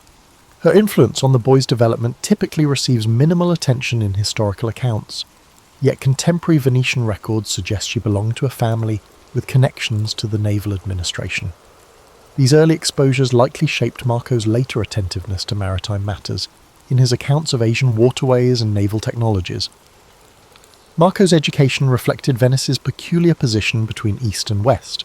Unlike Florence or Bologna with their classical curriculum, Venetian education emphasized practical knowledge, mathematics for commerce, languages for the negotiation, and geography for navigation. Young patricians studied Arabic numerals rather than Roman calculations, a pragmatic choice that outraged traditionalists but prepared Venice's next generation for global trade. Marco likely received instruction not only in Latin and Greek, but possibly rudimentary Arabic and Persian, languages that would prove invaluable during his travels. The Venice of Marco's youth functioned as an information clearinghouse where rumours and reports from disparate corners of the known world collided in marketplaces and merchant houses. The city's position as a commercial republic rather than a traditional monarchy created a distinctive civic consciousness. While mainland Italian cities remained locked in bloody feuds between Guelphs and Ghibellines, papal and imperial supporters, Venice cultivated a pragmatic approach to power, forming alliances based on commercial interests rather than ideological commitments. What often goes unrecognised is how Venetian colonial expansion fundamentally shaped Marco's worldview. By the time of his birth, Venice controlled significant territories along the Dalmatian coast and numerous Aegean islands. These weren't mere trading posts but administered territories with Venetian governors and legal systems. Young Marco would have encountered returning officials and merchants from these colonies, absorbing stories of governance and cultural adaptation that informed his later observations of Mongol administrative techniques. The religious atmosphere of 13th century Venice defied easy categorization. While nominally devout Catholics, Venetians maintained a distinctly arm's-length relationship with papal authority. The city's extensive trade with Muslim and Orthodox territories fostered a pragmatic religious tolerance was unusual for medieval Europe. The Fourth Crusade's controversial diversion to sack Constantinople in 1204 had yielded Venice tremendous wealth and liturgical treasures, but also created complex theological justifications for interaction with non-Catholic powers. Marco grew up in a city whose magnificent St. Mark's Basilica incorporated Byzantine domes, Islamic decorative elements, and classical columns, architectural evidence of Venice's cultural hybridization. When Marco was 15, his father and uncle returned to Venice after their initial journey eastward. Traditional accounts emphasize the emotional reunion, but contemporary evidence suggests their return served specific diplomatic purposes. The Polos carried letters from Kublai Khan requesting educated Europeans to return with them, particularly those who could explain Christian theology and European technical knowledge. This request reflected not merely curiosity but calculated policy.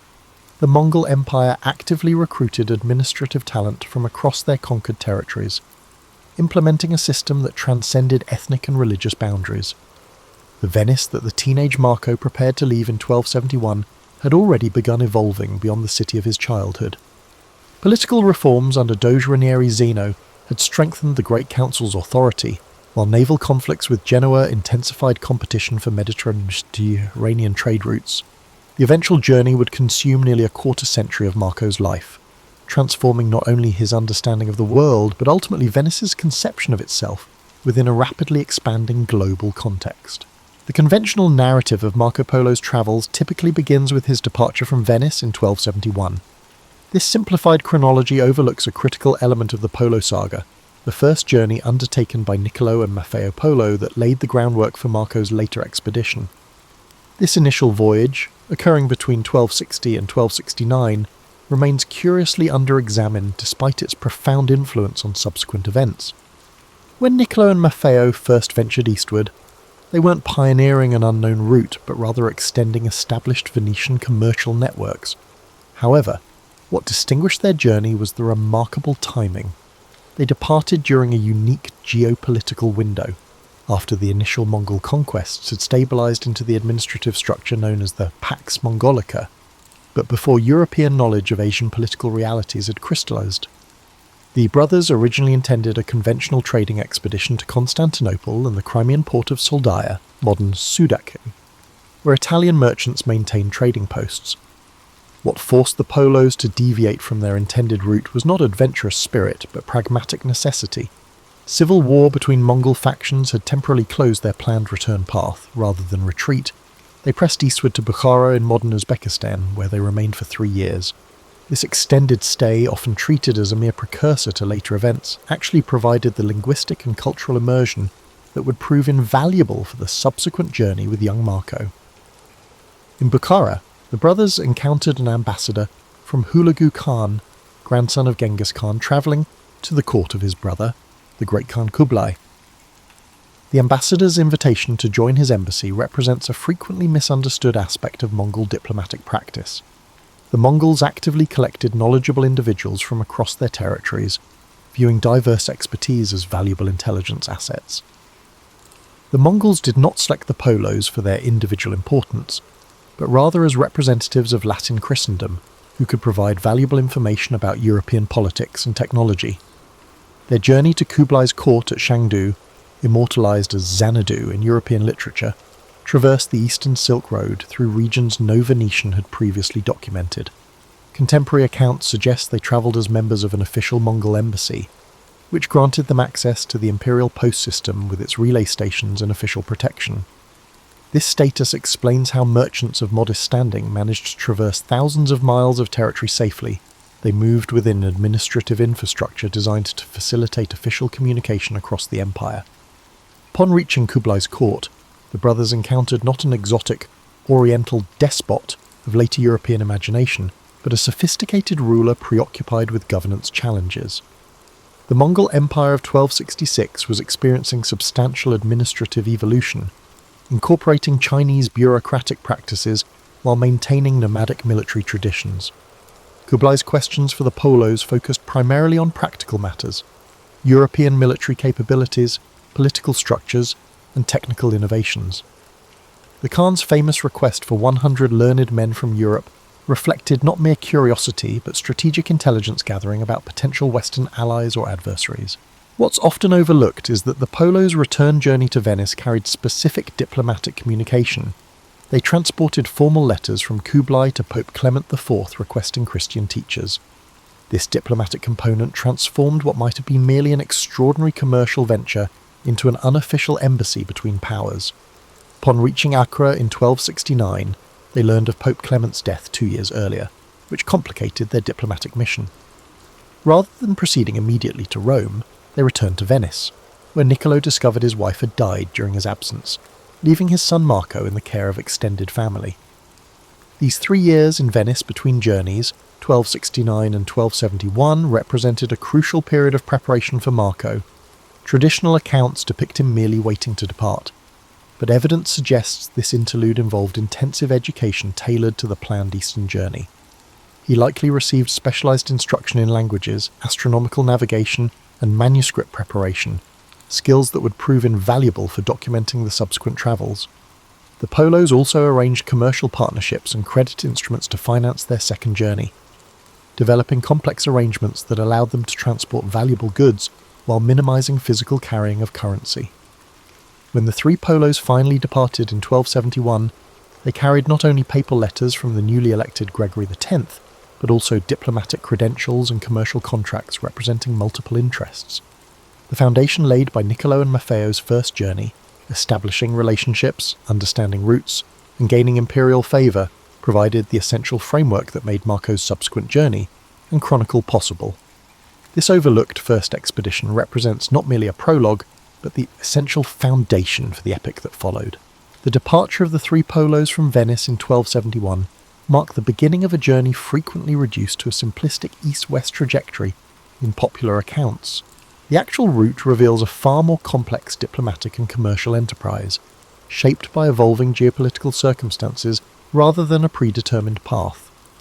Their initial progress followed established Mediterranean shipping lanes to Accra in the Crusader Kingdom of Jerusalem, where they obtained supplementary diplomatic credentials from Teobaldo Visconti, soon to become Pope Gregory X. This papal connection has traditionally been emphasised as their primary diplomatic sanction, but Venetian records suggest they simultaneously carried commercial authorisations from the Doge and several prominent trading houses. The Polos operated within multiple overlapping networks of authority, religious, commercial and political, that reflected the fragmented nature of medieval European power structures. After departing Acre, the expedition encountered its first significant deviation from planned routes. Traditional accounts mention briefly that war conditions forced them to turn northward, but the story dramatically understates the historical context. The Mamluk Sultan Baybars was actively campaigning against remaining Crusader territories and Mongol forces in Syria, making direct eastward travel impossible. This Mamluk-Mongol war represented one of the most consequential geopolitical conflicts of the 13th century, effectively establishing boundaries between Islamic and Mongol spheres of influence that would persist for generations. The Polo's adaptive response to this obstacle reveals their sophisticated geographical knowledge. Rather than abandoning their journey, they navigated northward through Armenian Cilicia, modern southern Turkey, where Christian rulers maintained alliances with both Mongols and European powers. This region functioned as a crucial interface between civilizations, maintaining diverse diplomatic connections that provided the Polos with updated intelligence about conditions further east. Their subsequent traversal of the Armenian highlands and northern Mesopotamia brought them through territories only recently incorporated into Mongol administration. The expedition's timing proved fortunate. They travelled during a period when the Ilkhanate under Abaka Khan, ruler from 1265 to 1282, had established relative stability following the destructive initial Mongol conquests. Archaeological evidence from this period shows revitalization of urban centres and trading networks that had suffered catastrophic disruption just decades earlier. At Tabriz in northwestern Iran, the Polos entered one of the Ilkhanate's principal commercial centres. Marco's later accounts of this city's international markets reveal his growing awareness of transcontinental trade patterns. Here he first encountered merchandise from India, Central Asia, and China circulating alongside Russian furs, Byzantine textiles, and European metals. His detailed observations of currency exchange mechanisms and credit instruments used by merchants from diverse backgrounds reflect a sophisticated understanding of commercial operations, rather than the wide-eyed wonder often attributed to him in romanticized accounts. The journey's eastern progression through Persia followed not the most direct route, but rather a network of recently secured trade corridors. Near Kerman in southeastern Iran, archaeological evidence from the period shows way stations, caravanserais, being restored and expanded under Mongol patronage after years of neglect. These structures weren't simply convenient accommodations, but represented systematic infrastructure investment that facilitated administrative control and commercial exchange across the empire. The Polo's traversal of the Pamir Mountains, often characterized as a heroic passage through an inhospitable wilderness, actually followed carefully maintained routes regularly travelled by diplomatic missions and merchant caravans. Marco's descriptions of high-altitude terrain and climate demonstrate careful observation, but shouldn't be interpreted as evidence of pioneering exploration. His accounts of highland peoples and their customs show particular attention to practical matters like animal husbandry techniques and local commodities, reflecting his growing commercial acumen. Upon reaching Kashgar in what is now western China, the expedition entered the Tarim Basin, where Marco documented not only trade goods but also agricultural techniques and water management systems. His observations about irrigation networks reveal an appreciation for the administrative systems maintaining these complex infrastructures across political boundaries, perspective reflecting his distinctly Venetian understanding of how governance enables commerce. The crossing of the Taklamakan Desert, often portrayed as the journey's most arduous segment, followed established caravan routes that had functioned for centuries.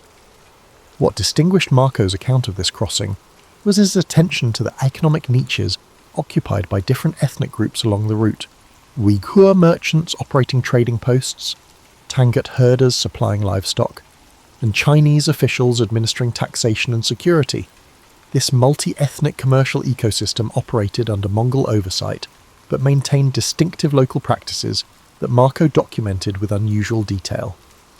As the expedition approached the Chinese heartland, they encountered increasingly sophisticated administrative control. At Dunhuang, they entered a region where Mongol rule had been superimposed upon existing Chinese bureaucratic structures. Marco's accounts reveal his fascination with this hybrid governance system, particularly the Imperial postal relay network that facilitated rapid communication across vast distances. This infrastructure enabled the Mongol Empire to maintain administrative cohesion across disparate regions while accommodating local governing traditions. Throughout the 3-year eastward journey, the Polos traversed not wild, unknown territories but a carefully administered network of trade routes, experiencing substantial integration under Mongol governance. Their achievement wasn't discovering new paths, but successfully navigating complex political, commercial, and cultural boundaries during a period of unprecedented transcontinental connectivity. The skills they developed, linguistic adaptation, diplomatic flexibility, and commercial awareness, prepared them for effective service in Kublai Khan's cosmopolitan court. When Marco Polo arrived at Kublai Khan's court in 1275, he encountered not the exotic oriental paradise of later European imagination, but a sophisticated administrative machine grappling with the challenges of governing the world's largest contiguous land empire. The traditional narrative emphasizes Marco's personal relationship with Kublai, suggesting the young Venetian became a trusted confidant almost immediately. Contemporary evidence suggests a more nuanced integration into court life, one that reflected the Mongol Empire's systematic approach to utilizing foreign expertise. Shangdu, the Xanadu of European literature, operated not merely as an imperial pleasure dome, but as a seasonal administrative capital within a complex governing system. The court regularly migrated between multiple capitals, including Beijing, then called Khanbalik or City of the Khan, allowing the ruler to maintain a personal presence across different regions while accommodating both Chinese administrative tradition and Mongol nomadic heritage. This mobile governance model, incomprehensible to stationary European bureaucracies, enabled direct imperial supervision across vast territories while symbolically maintaining Mongol traditions of movement. Marco's integration into this system began not with immediate elevation to imperial advisor, but through a typical assessment process applied to foreigners with useful skills. The Mongol administrative approach emphasized meritocratic utilization of talent regardless of ethnic or religious background, a pragmatic necessity for governing diverse populations across Eurasia. Chinese bureaucrats managed civil administration, Persian astronomers directed scientific research, Central Asian Muslims controlled financial operations, and Uyghur scribes handled diplomatic correspondence. Within this multicultural framework, Western Europeans like Marco occupied specialized niches based on their particular knowledge and capabilities. The traditional narrative suggesting Marco learned 4 languages oversimplifies the complex linguistic environment of the Mongol court. Contemporary evidence indicates communication occurred through layered translation processes, with documents often passing through multiple languages before reaching their final form. Administrative documents initiated in Mongolian might be translated to Uyghur, then Persian, then Chinese, depending on their intended audience and purpose. Marco likely developed working knowledge of Mongol court Persian, a lingua franca among administrative officials, rather than achieving full fluency in multiple unrelated language families. Marco's initial assignments reflected the standard Mongol practice of testing foreign abilities through provincial postings rather than immediate court responsibilities. His often referenced journeys to Yuan and other Chinese regions weren't romantic explorations, but administrative assignments, likely tax assessment missions or diplomatic deliveries. These provincial postings served dual purposes, providing practical training while allowing imperial officials to evaluate foreign talent before entrusting them with more sensitive responsibilities. The Mongol taxation system that Marco encountered demonstrated remarkable administrative sophistication. Beyond simple collection, it encompassed censuses, resource surveys, and commercial regulations are administered through a hierarchical bureaucracy. His detailed descriptions of salt monopolies, paper currency controls, and standardized weights and measures reflect not mere curiosity, but direct involvement with these revenue systems. Archaeological evidence confirms Marco's accounts of tax receipts produced on mulberry paper with standardized seals, documents allowing goods to move through commercial networks without repeated taxation. When Marco Polo arrived at Kublai Khan's court in 1275, he encountered not the exotic oriental paradise of later European imagination, but a sophisticated administrative machine grappling with the challenges of governing the world's largest contiguous land empire. The traditional narrative emphasizes Marco's personal relationship with Kublai, suggesting the young Venetian became a trusted confidant almost immediately. Contemporary evidence suggests a more nuanced integration into court life, one that reflected the Mongol Empire's systematic approach to utilizing foreign expertise. Shangdu, the Xanadu of European literature, operated not merely as an imperial pleasure dome, but as a seasonal administrative capital within a complex governing system. The court regularly migrated between multiple capitals, including Beijing, then called Khanbalik or City of the Khan, allowing the ruler to maintain a personal presence across different regions while accommodating both Chinese administrative tradition and Mongol nomadic heritage. This mobile governance model, incomprehensible to stationary European bureaucracies, enabled direct imperial supervision across vast territories while symbolically maintaining Mongol traditions of movement. Marco's integration into this system began not with immediate elevation to imperial advisor, but through a typical assessment process applied to foreigners with useful skills. The Mongol administrative approach emphasized meritocratic utilization of talent regardless of ethnic or religious background, a pragmatic necessity for governing diverse populations across Eurasia. Chinese bureaucrats managed civil administration, Persian astronomers directed scientific research, Central Asian Muslims controlled financial operations, and Uyghur scribes handled diplomatic correspondence. Within this multicultural framework, Western Europeans like Marco occupied specialized niches based on their particular knowledge and capabilities. The traditional narrative suggesting Marco learned 4 languages oversimplifies the complex linguistic environment of the Mongol court. Contemporary evidence indicates communication occurred through layered translation processes, with documents often passing through multiple languages before reaching their final form. Administrative documents initiated in Mongolian might be translated to Uyghur, then Persian, then Chinese, depending on their intended audience and purpose.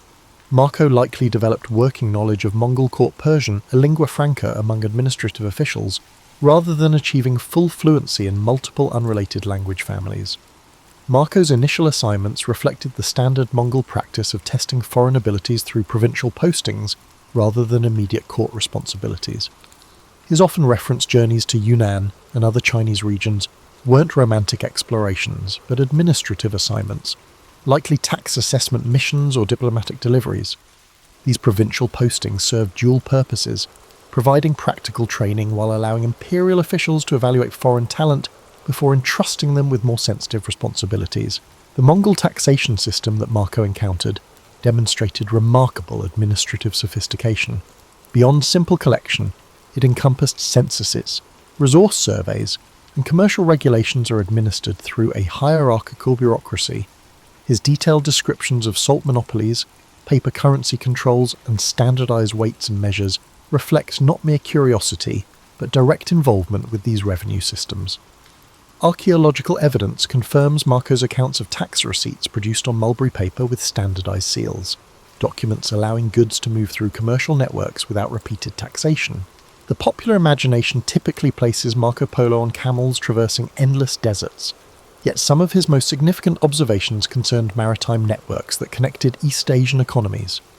This nautical dimension of his account offers crucial insights into 13th century globalization rarely highlighted in conventional narratives. After approximately 1284, Marco's responsibilities increasingly involved maritime administration, likely overseeing commercial shipping regulations and customs collection in coastal regions. This shift from inland to maritime duties coincided with Kublai Khan's growing interest in naval power projection and maritime commerce following failed invasion attempts against Japan. Marco's Venetian background made him particularly valuable for maritime assignments. Despite their geographic distance, both Venice and Songyuan China had developed sophisticated naval architectures, navigational techniques, and maritime commercial systems. Marco's descriptions of Chinese shipbuilding technology reveal more than superficial impressions. His detailed accounts of hull construction techniques, particularly the multiple watertight bulkhead compartments that prevented sinking from localized damage, demonstrate technical understanding rather than mere wonderment. Archaeological evidence from shipwrecks confirms these construction methods, which remained unknown in European shipbuilding until centuries later. Similarly, his observations about rudder design and sail configuration indicate professional assessment rather than casual observation. Rather than being isolated ports, the maritime infrastructure Marco recorded across Southeast Asia represented interconnected commercial networks. His descriptions of Quanzhou, which he called Zaytun, emphasized not just its impressive harbour facilities but also the administrative systems coordinating vessel arrivals, cargo inspections, and customs assessment. These descriptions reveal an understanding of port operations informed by his Venetian background, where similar, though less extensive systems managed Mediterranean shipping. The spice trade routes Marco documented through the Strait of Malacca and into the Indian Ocean represented the world's most valuable commercial networks, ones that European powers would later compete violently to control. His accounts of these trading patterns provided among the first detailed European documentation of these systems, identifying key transshipment points and commercial centres. However, Marco observed these networks not as an outsider, but as a participant operating within established commercial patterns, dominated by Chinese, Arab and Indian merchants. Marco's descriptions of naval warfare techniques, particularly incendiary weapons, boarding tactics and formation movements, reflected professional military assessment rather than civilian observation. His accounts of naval engagements during Kublai's campaigns against southern Chinese resistance forces and Southeast Asian kingdoms provide valuable information about operational practices otherwise poorly documented in surviving records.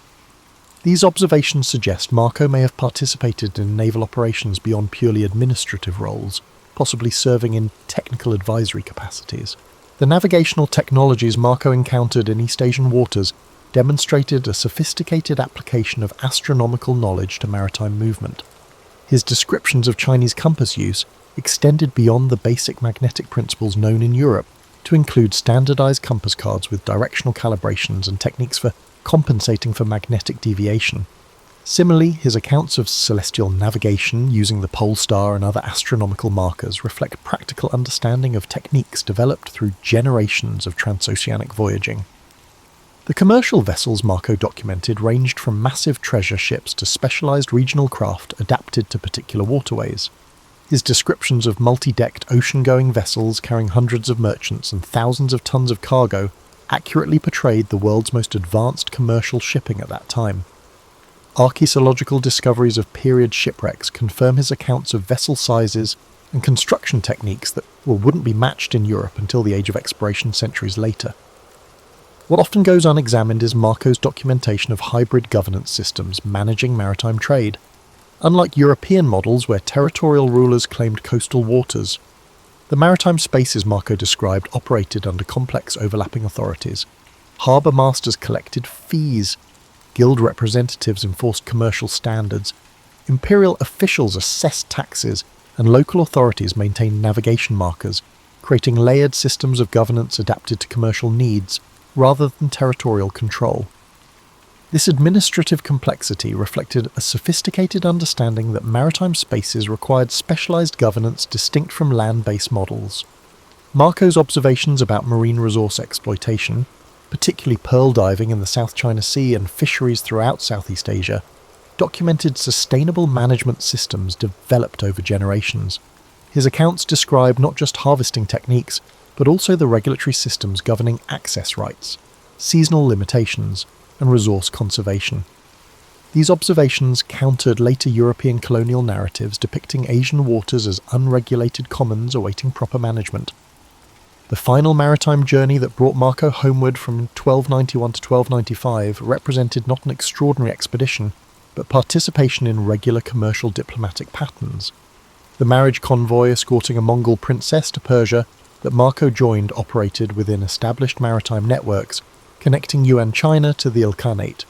His documentation of this journey, recording navigation patterns, seasonal weather systems, and port facilities throughout Southeast Asia and the Indian Ocean, provided Europe with unprecedented information about maritime spaces that would become central to later colonial ambitions. Throughout his observations of maritime Asia, Marco consistently documented connections rather than exoticizing differences.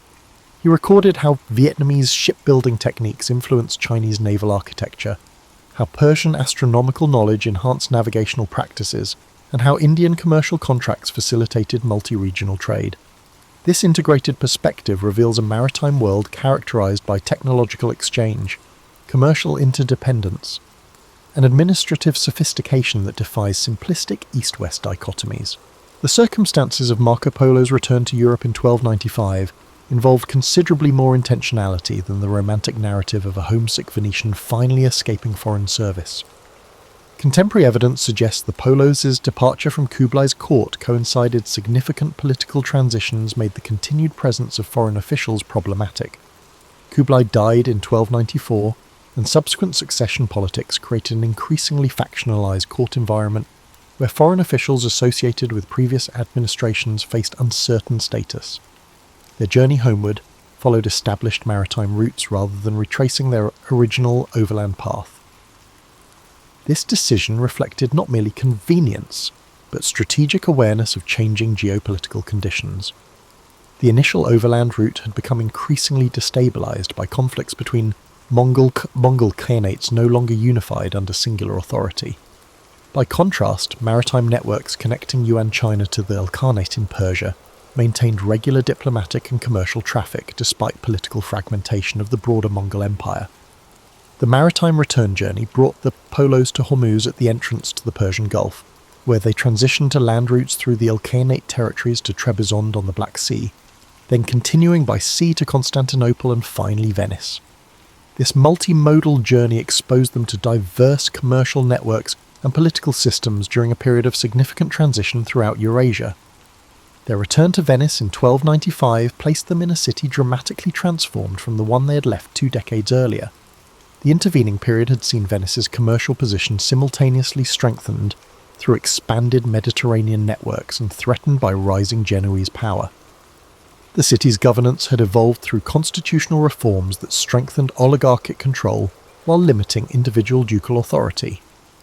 The returning Polos encountered not simply a static homeland, but a dynamic commercial republic adapting to shifting geopolitical circumstances. The famous account of the Polos' return likely contains elements of literary embellishment, as they were initially unrecognised and revealed jewels sewn into their clothing to prove their identity. However, it reflects the genuine challenge of reintegration after extended absence. Their appearance, mannerisms, and perspectives had been profoundly shaped by 2 decades in Asian contexts, making their Venetian identity something that required performance and reassertion rather than automatic recognition. Marco's subsequent captivity during conflict between Venice and Genoa created the essential conditions for his account's creation. Imprisoned in Genoa around 1298, he encountered Rustichello of Pisa, a writer of chivalric romances also held as a prisoner of war. Their collaboration produced the text known variously as The Description of the World, The Travels, or Il Milione.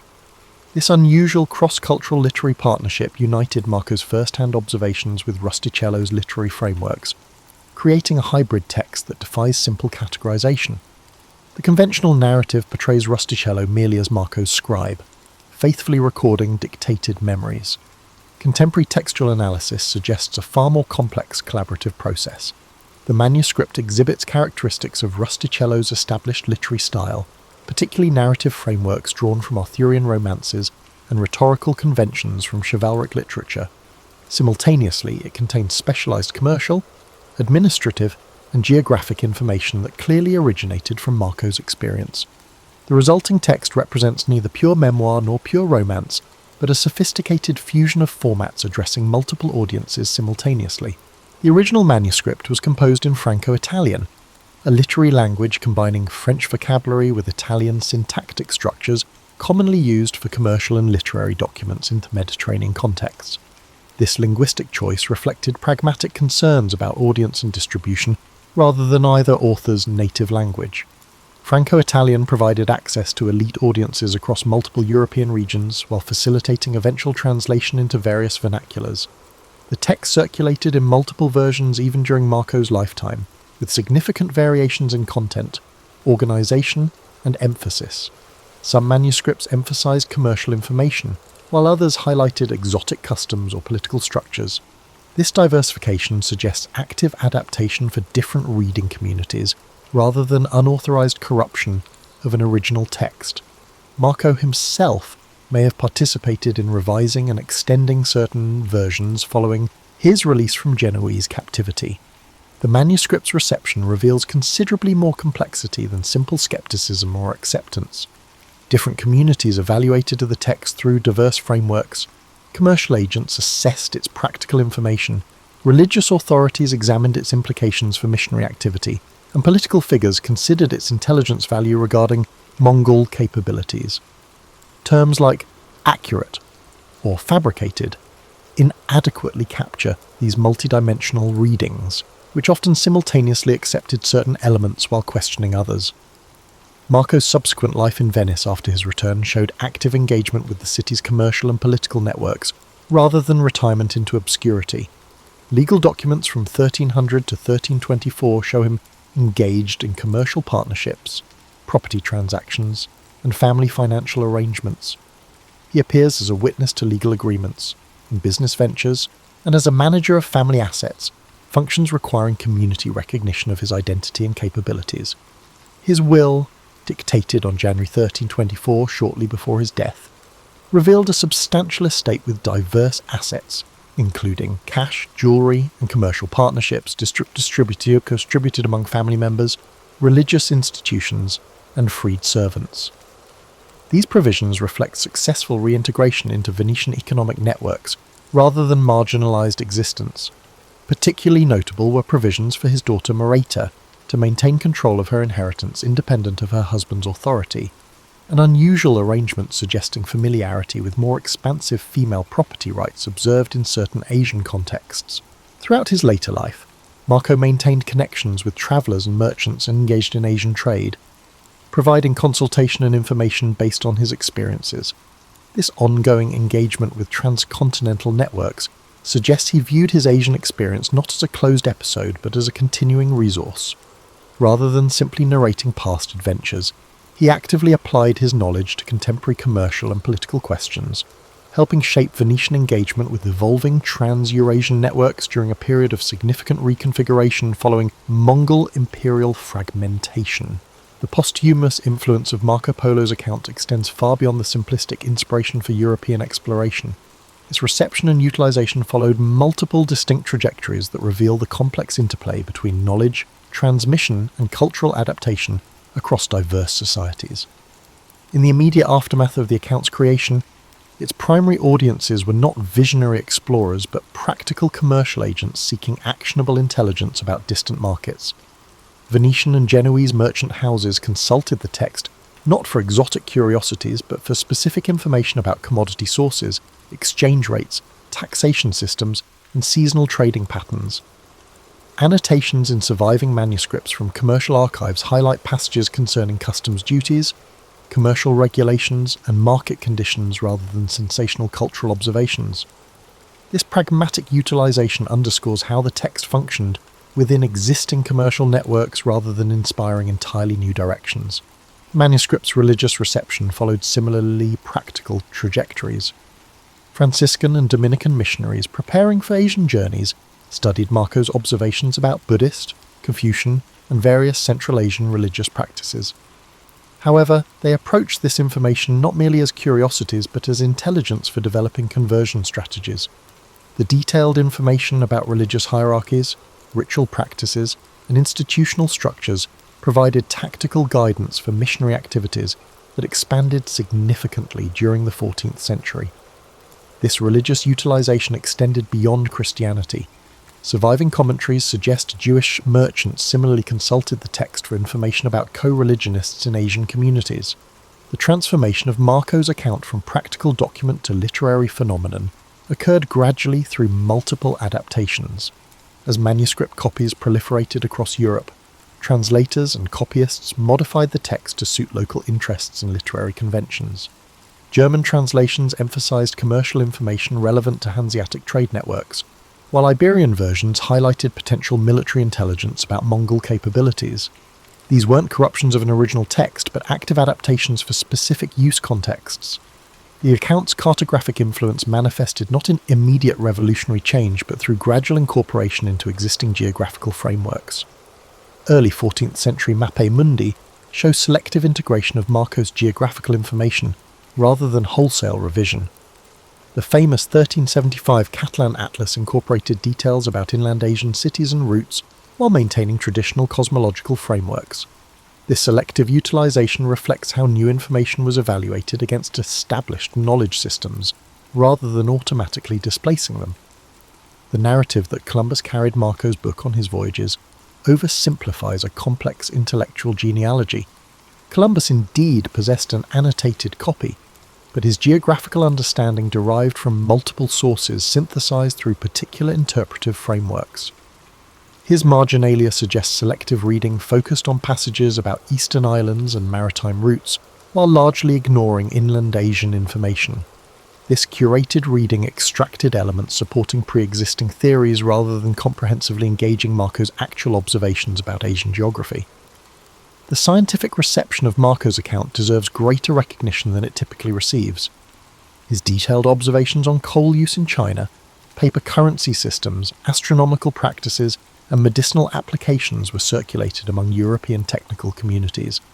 Metallurgists noted Chinese furnace designs, fiscal theorists examined monetary systems, and medical practitioners investigated described remedies.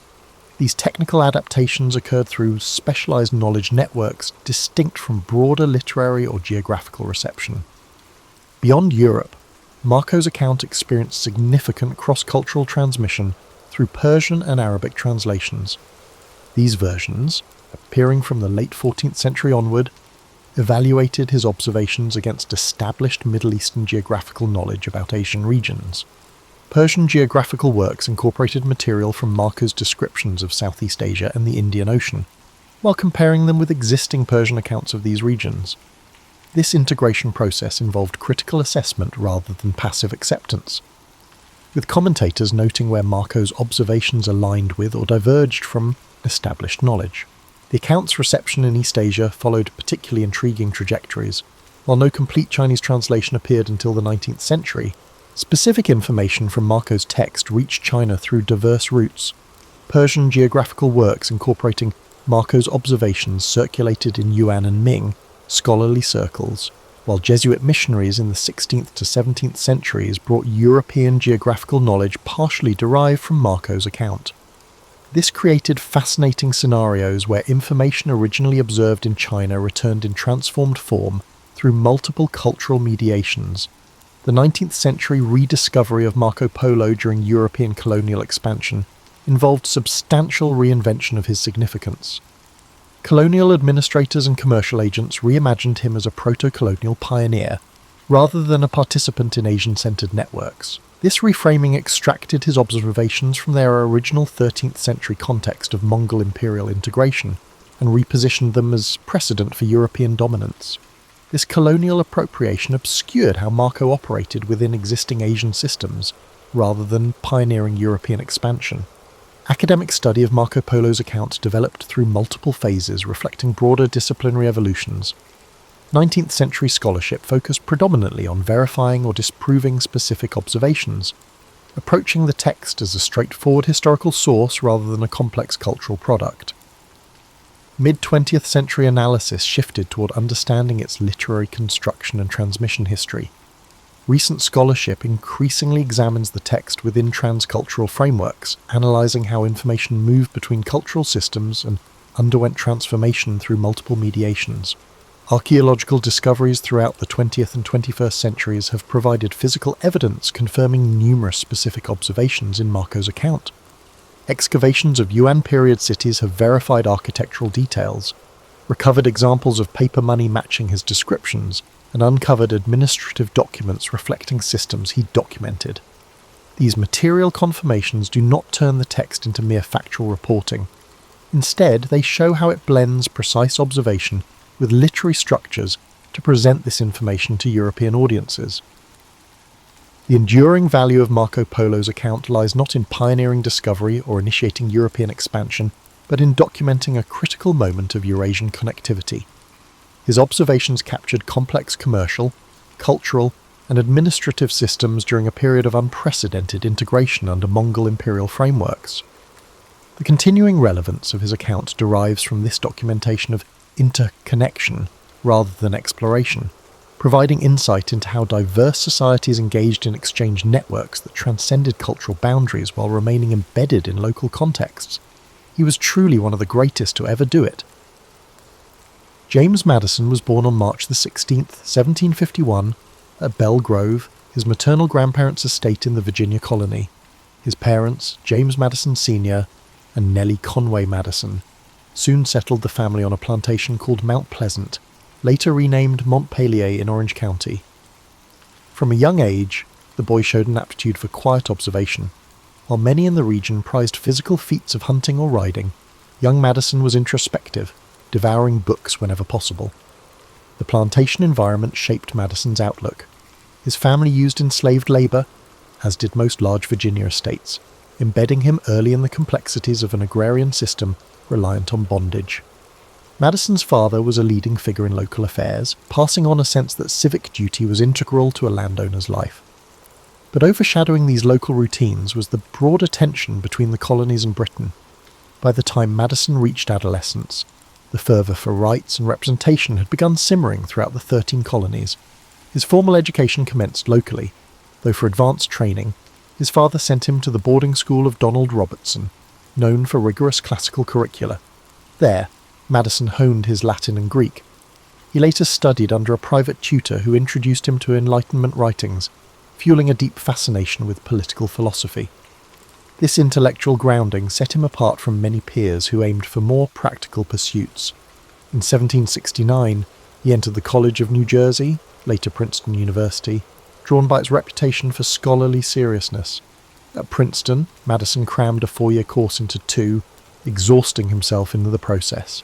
He delved into moral philosophy, logic, mathematics, and theology. Under the influence of the college's president, John Witherspoon, a staunch advocate of Republican ideals, Madison absorbed radical notions about citizen virtue and structured government.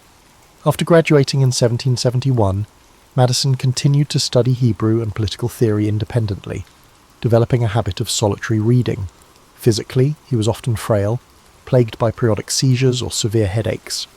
This delicate health contributed to Ambroise' introspective demeanour, contrasting with the more robust images of early American patriots like George Washington.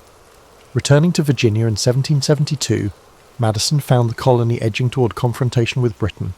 The Boston Tea Party had inflamed tensions, and Parliament's retaliatory measures sparked colonial outrage. Though shy in large gatherings, Madison aligned with those who believed the colonies deserved self-governance. At local committees in Orange County, he offered calm but pointed arguments on imperial overreach. This local activism grew into a seat in the Virginia Convention of 1776, where leading lights of revolution assembled. At the convention, delegates hammered out Virginia's first constitution and a Declaration of Rights. Madison found himself overshadowed by older luminaries like George Mason and Patrick Henry, but his pen soon proved influential. He successfully campaigned for a slight revision to Mason's draft, ensuring broader language about religious liberty. This incident was a telling moment. The young legislator, though reserved, was ready to push for expanded freedoms. His pursuit of robust conscience rights would become a defining thread through his political life. As war began, Madison did not serve directly as a soldier. His health was fragile, and he lacked the physical vigour for extended campaigns. Instead, he contributed behind the scenes, working on local committees that coordinated supply lines and militia organisation. He believed that a stable home front, bound by sound governance, was essential to support the Continental Army's efforts. Throughout the Revolutionary War, he remained primarily in Virginia, developing legislative expertise. In 1777, Madison's political fortune had stumbled briefly when he lost a bid for re-election to the Virginia House of Delegates. Why?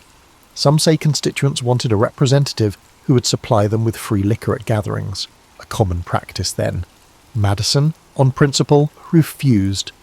Yet he soon rebounded, securing an appointment to the Governor's Council of State, where he advised on wartime decisions. This role provided him with a broader view of the Confederation's precarious unity, fueling concerns that the states lacked cohesion. Thus, by the war's midpoint, James Madison was forging a reputation not as a battlefield hero, but as a methodical intellect, devoutly committed to Republican ideals. His quiet style and scholarship contrasted with the fiery oratory of more visible patriots. Yet among those who worked closely with him, he was recognized as a serious thinker. The tapestry of conflict and emergent governance gave him a laboratory to test his ideas. He already suspected that a mere alliance of states would be insufficient for post-war stability. The impetus for a stronger union simmered in his mind, setting the stage for his future role as father of the Constitution. By 1779, Madison's involvement in the revolutionary cause led him to Philadelphia, where the Continental Congress convened. Despite his youth, still under 30, He plunged into the Congress's labyrinth of debates. The delegates were grappling with financing a protracted war, forging alliances abroad, and keeping the shaky Confederation intact. Madison quickly grew disenchanted with how the Articles of Confederation withheld key powers from the central government, no authority to tax or regulate commerce. States squabbled, like Francis Dana or Robert Morris jostled for influence, and the fledgling nation struggled to maintain a cohesive front.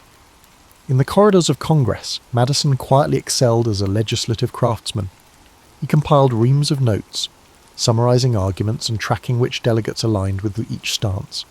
He recognized that persuading allies demanded carefully framed logic, not bombast. This skill in bridging positions would become a hallmark of his approach to government making.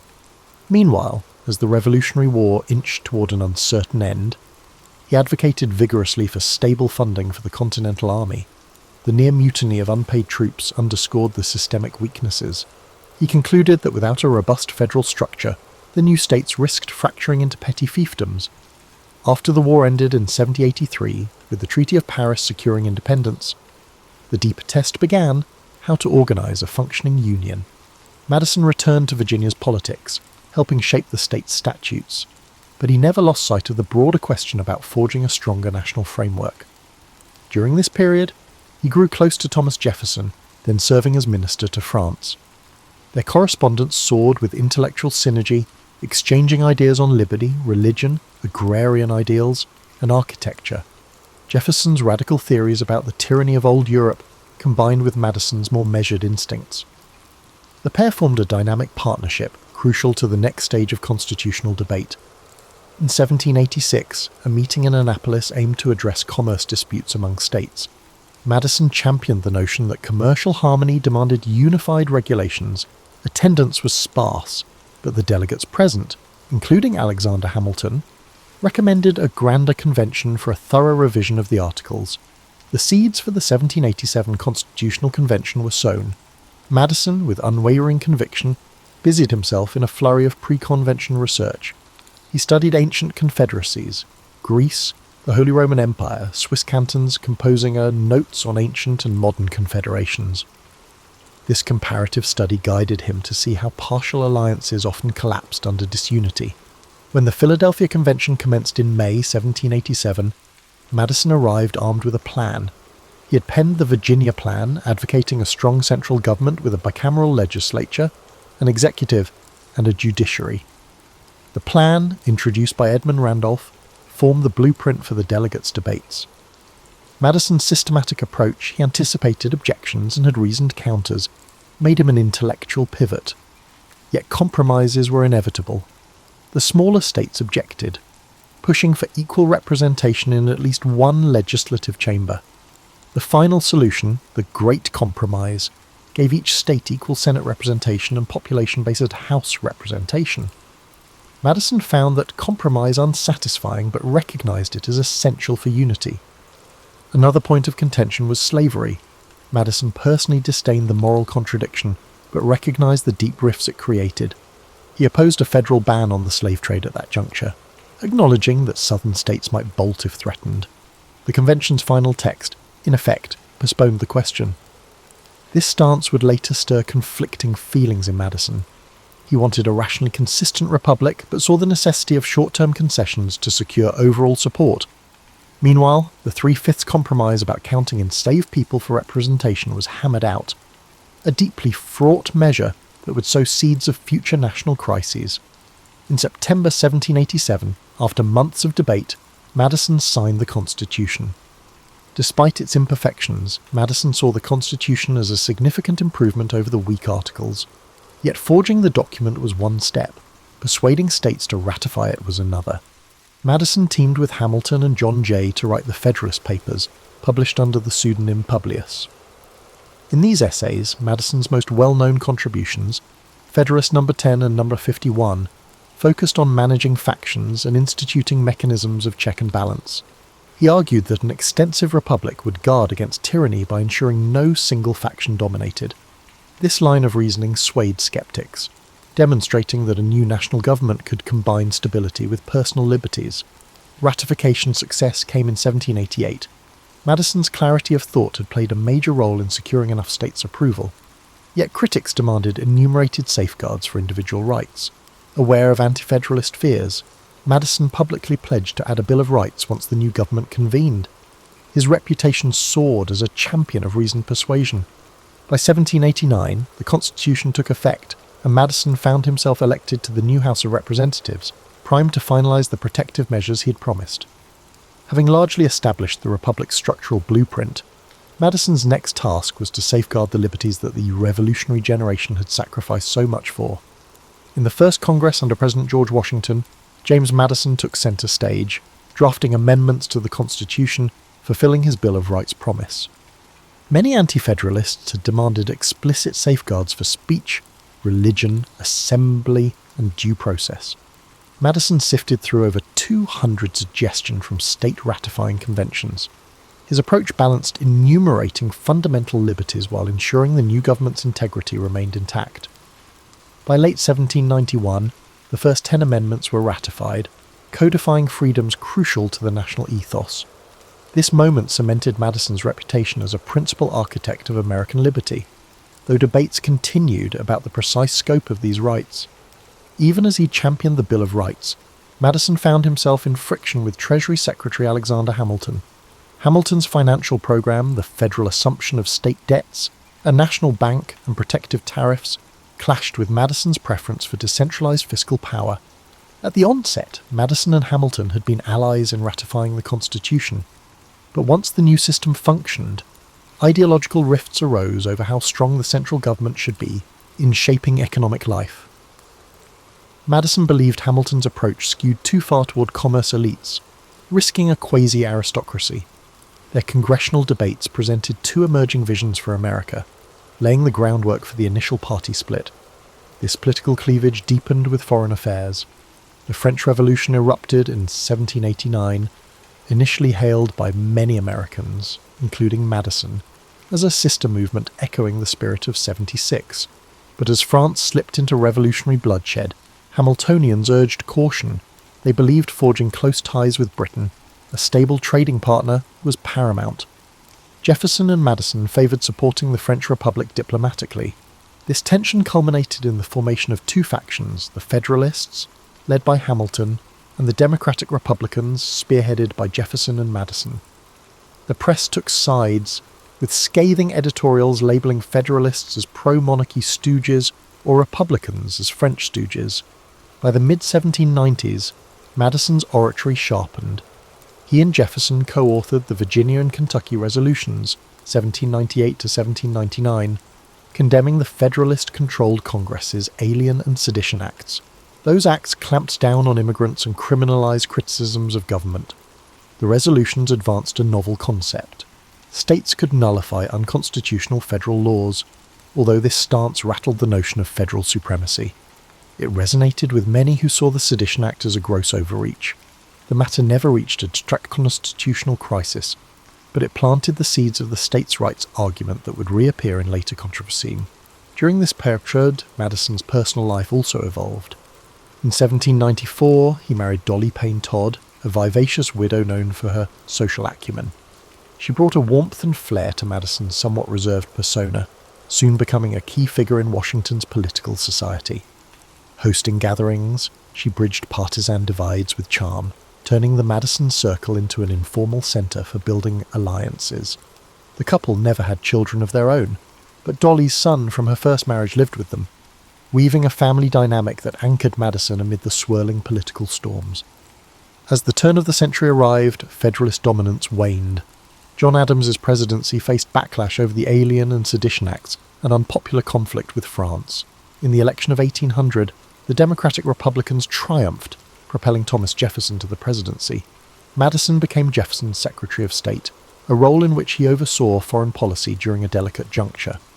Tensions with Britain and France remained high as those powers waged war. The US strove to trade with both, though each tried to block the other's commerce, seizing American ships. Madison counseled Jefferson through embargoes and trade restrictions, culminating in the widely hated Embargo Act of 1807 that backfired economically at home. During these years, Madison handled numerous negotiations. The Louisiana Purchase in 1803, though spearheaded by Jefferson, also reflected Madison's behind-the-scenes diplomacy. He recognized the chance to secure the Mississippi River for American commerce, though some critics hammered them for pushing constitutional bounds. Meanwhile, the embargo fiasco underlined the difficulties of peaceful coercion. As Secretary of State, Madison tried to find subtler ways to defend neutral shipping rights, but British impressment of American sailors persisted. The seeds of war were sown. By the end of Jefferson's second term, the presidency awaited a new occupant. The Democratic-Republican caucus selected Madison as their candidate, a natural next step given his long-standing role as Jefferson's confidant. Despite some factional grumblings, Madison prevailed over Federalist rival Charles C. Pinckney in 1808. He assumed the presidency in 1809 at age 57. The once shy scholar of Montpellier now stood at the apex of national authority, though overshadowed by an approaching storm of British hostility and domestic divisions. In the next phase of his life, Madison would wrestle with the War of 1812, forging a path that tested his convictions on constitutional principles and national identity like never before. James Madison became president in March 1809, inheriting a precarious foreign policy environment. Britain's naval supremacy threatened American trade, impressing US sailors into the Royal Navy. Meanwhile, Napoleon's France, locked in a continental struggle, also disregarded American neutrality. Attempting to safeguard shipping and avoid all-out conflict, Madison supported laws like the Non-Intercourse Act, lifting the total embargo but still barring trade with warring powers unless they ceased harassment. Neither Britain nor France complied meaningfully, leaving the US battered economically and diplomatically. In domestic politics, Federalists predicted chaos under Madison. Yet his calm temperament appealed to many. He recognized the need for a more muscular approach to British provocations if diplomatic efforts failed. By 1811, a new generation of so-called war hawks in Congress, led by figures like Henry Clay and John C. Calhoun, clamoured for war against Britain, pointing to impressment and alleged British incitement of Native American attacks on the frontier. Madison, though not a natural warmonger, found himself swayed by the broad public outcry. The final catalyst was the rising confrontation in the Old Northwest. Native leader Tecumseh sought a confederation to resist American expansion, while British arms found their way into indigenous hands. When violence flared, pro-war sentiment soared. Madison requested a declaration of war in June 1812, marking the first time the young republic formally declared war on another nation. The War of 1812 began with illusions that a quick conquest of Canada might coerce Britain into concessions. However, the US military was ill-prepared. The army was small, leadership was inconsistent, and the navy, though spirited, was dwarfed by the Royal Navy's might. Early campaigns were embarrassing. Attempts to invade Canada floundered, territory was lost, culminating in the capture of Detroit. Federalists, especially in New England, lambasted the war, calling it Mr. Madison's War. Some states withheld militia from federal service. Meanwhile, on the high seas, a handful of US frigates scored moral victories against British ships, fueling national pride. But overall, the conflict ground on, draining treasury funds. The British blockade strangled American ports, decimating trade. By 1814, with Napoleon's defeat in Europe, Britain refocused on the American front, launching major offensives. That year saw the British burn Washington, D.C., in retaliation for American assaults in Canada. Madison famously fled the White House with Dolly, saving key documents and the iconic portrait of George Washington. The Capitol's sacking was humiliating, but the refusal of local militias to stand firm was equally sobering. Many deemed it a low point in the deal, yet subsequent events provided redemption. The British turned to capture Baltimore, but American defenders repulsed them, inspiring Francis Scott Key's Star-Spangled Banner lines. Meanwhile, in the West, US forces began pushing back. By late 1814, both sides were weary. Negotiations in Ghent, Belgium, led to a peace treaty signed on Christmas Eve 1814, restoring pre-war boundaries without addressing impressment. Still, news travelled slowly, so the Battle of New Orleans occurred in January 1815, where General Andrew Jackson's forces inflicted a stunning defeat on the British. The subsequent euphoria overshadowed the fact the battle took place after the treaty, making the final memory one of triumphant victory. This outcome salvaged national pride, effectively rebranding the war as a second war of independence. In practical terms, the War of 1812 ended with no major territorial gains, but it catalysed a wave of nationalism.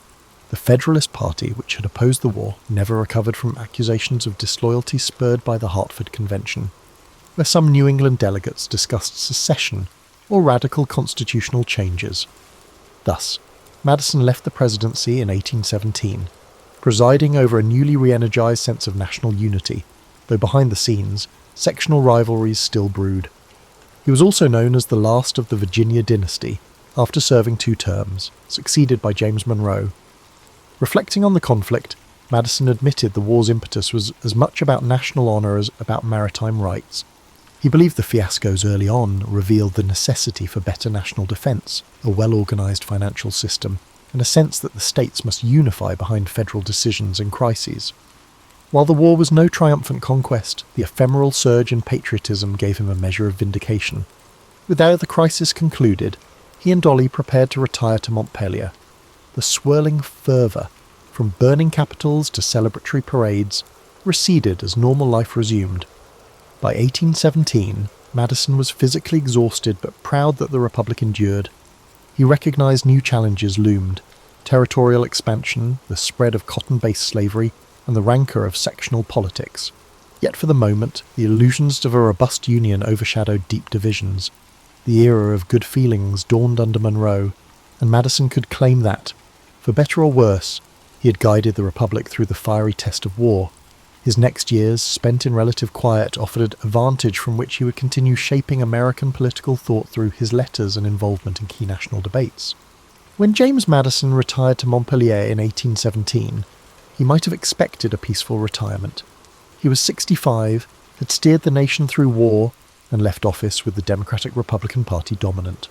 However, he continued to participate in public life, albeit in a more indirect manner. His Montpelier estate, sprawling over farmland, still operated with enslaved labour. Madison, grappling with moral qualms about slavery, never freed the majority of them in his lifetime, believing emancipation should occur gradually with legislative safeguards. This stance, halfway between condemnation and acceptance, revealed deep contradictions that overshadowed his otherwise lofty philosophy. Madison continued corresponding with Thomas Jefferson, exchanging ideas about education, agriculture, and the shaping of the University of Virginia. He served on the institution's board of visitors, helping refine curricula and administrative policies. The concept of higher education that nurtured civic virtues and scientific inquiry resonated with him. He envisioned an entire generation of statesmen shaped by classical knowledge, yet pragmatic in governance. The campus took shape near Monticello, linking the 2 men's legacies in the region. Political tensions continued to simmer. The Missouri crisis of 1819 to 1820 erupted over slavery's expansion west. Many looked to Madison, the father of the Constitution, for guidance. Privately, he lamented the intensifying sectional lines, but believed that compromise was essential to preserve the Union. He supported the Missouri Compromise's approach, admitting Missouri as a slave state and Maine as a free state, drawing a latitudinal line for future territories. It was merely a temporary solution to an escalating problem. Madison recognized that ignoring the fundamental moral tension might be catastrophic, but he saw no immediate path to comprehensive resolution. As with many founders, he bet on incremental solutions. Another cause that animated his retirement was the notion of amending the Constitution to refine aspects of governance. He favoured clarifying congressional powers or adjusting the structure of representation, but these suggestions never gained broad traction, as the nation was forging a new identity under the surge of Jacksonian democracy. While Madison respected popular sovereignty, he also feared demagoguery if checks and balances weakened. He wrote lengthy letters, cautioning that unbridled majority rule could trample minority rights, one reason he had championed an extended republic initially. During these years, Dolly's popularity soared as a revered figure from Washington society. Even in retirement, the couple hosted statesmen, foreign visitors, and old comrades. Montpelier became a hub for travellers craving the perspective of an ageing statesman who had shaped the Constitution. Some found him subdued, more an academic presence than a flamboyant figure. Others noted his courtesy, especially toward young people with intellectual curiosity. He remained open to debate, seldom raising his voice yet always weaving references to classical sources or past legislative battles. Financial strains, however, plagued him. Like many plantation owners reliant on slave-based agriculture, he faced fluctuating crop prices, mounting debts, and the economic churn of a rapidly industrializing nation. He sold or mortgaged land to stay solvent. The contradiction between championing a stable republic and personally grappling with economic uncertainties mirrored the era's transformation. Moreover, the daily operations of the plantation bound him to the moral weight of enslaving over 100 individuals, forging a tension unspoken yet inescapable. Madison's health waned gradually. He endured rheumatism and digestive ailments. Still, he maintained a disciplined reading schedule, scanning newspapers for signs of national friction. He weighed in on the debates about nullification in the 1830s, when South Carolina threatened to ignore federal tariffs. Alarmed, he wrote clarifications, insisting that states lacked unilateral authority to void federal laws. This stance was ironic, given that decades earlier he had co-authored the Virginia resolutions. Now, he tried to differentiate between legitimate protest and outright defiance. The escalation toward potential disunion troubled him deeply. By the early 1830s, Jefferson was long dead. Madison, the last major architect of the Constitution among the founding generation, watched Andrew Jackson's presidency roil the political realm. Democracy's complexion had altered, property qualifications fell, new Western states joined, and party machines mobilized popular support. He had occasionally worried that raw majoritarian impulses overshadowed the balanced, reasoned approach he had championed. However, it was impossible to reverse the trend.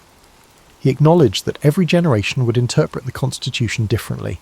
As the end loomed in 1836, Madison's mind remained sharp, though physically he was frail. He passed away on June 28, 1836, at Montpellier, aged 85, the last living signer of the Constitution. The event marked the end of an era. He left behind reams of letters and essays and an indelible role as the methodical framer. The republic he helped birth had changed drastically, propelled by populist energies he only partly embraced. Still, for all the turmoil, it had survived half a century, guided by the structure he had so carefully shaped.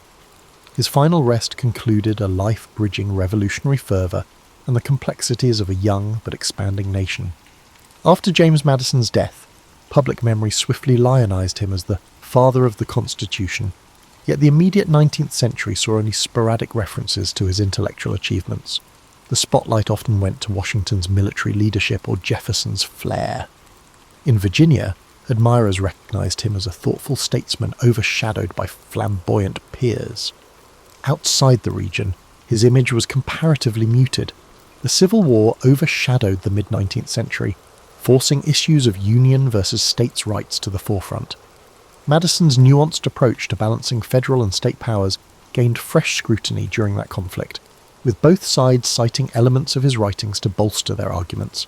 It wasn't until the late 19th and early 20th centuries that scholarly circles re-evaluated Madison in detail. His diaries, once overshadowed, revealed the behind-the-scenes deliberations at the Constitutional Convention. Historians recognized the scope of his systematic planning. His notes of debates became a primary resource for understanding the founder's intentions. Legal scholars discovered how integral his Federalist essays were to forming the framework of American jurisprudence. He emerged from the shadows of Jefferson and Hamilton, recognized as an indispensable pivot in forging a stable constitution. This re-evaluation also reanimated critiques of his moral contradictions, especially regarding slavery. Some mid-20th century scholars tried to paint him as personally opposed to enslavement, yet stymied by political circumstances.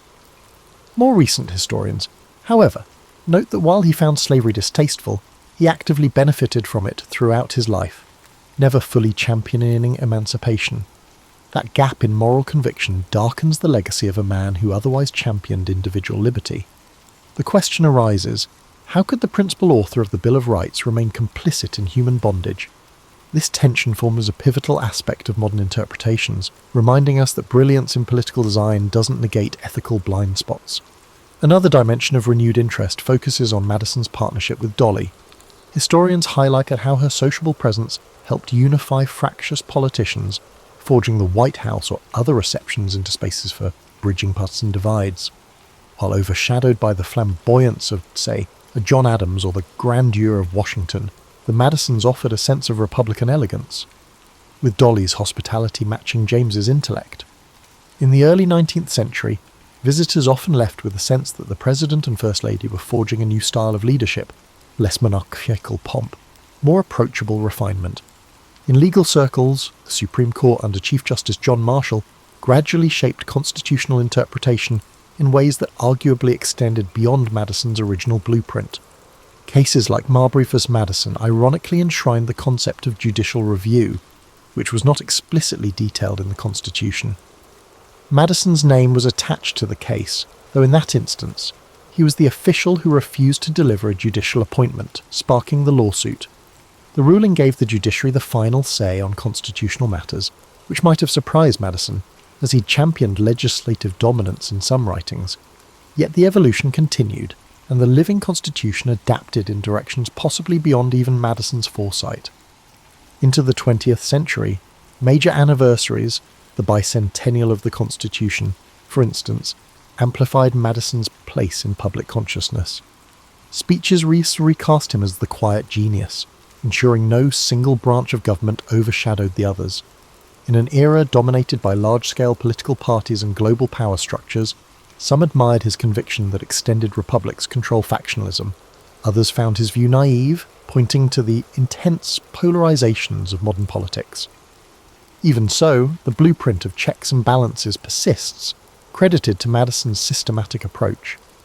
In popular culture, references to Madison remain less flamboyant than to certain other founders, but occasionally a biography or documentary underscores his role in shaping the Bill of Rights or guiding the War of 1812.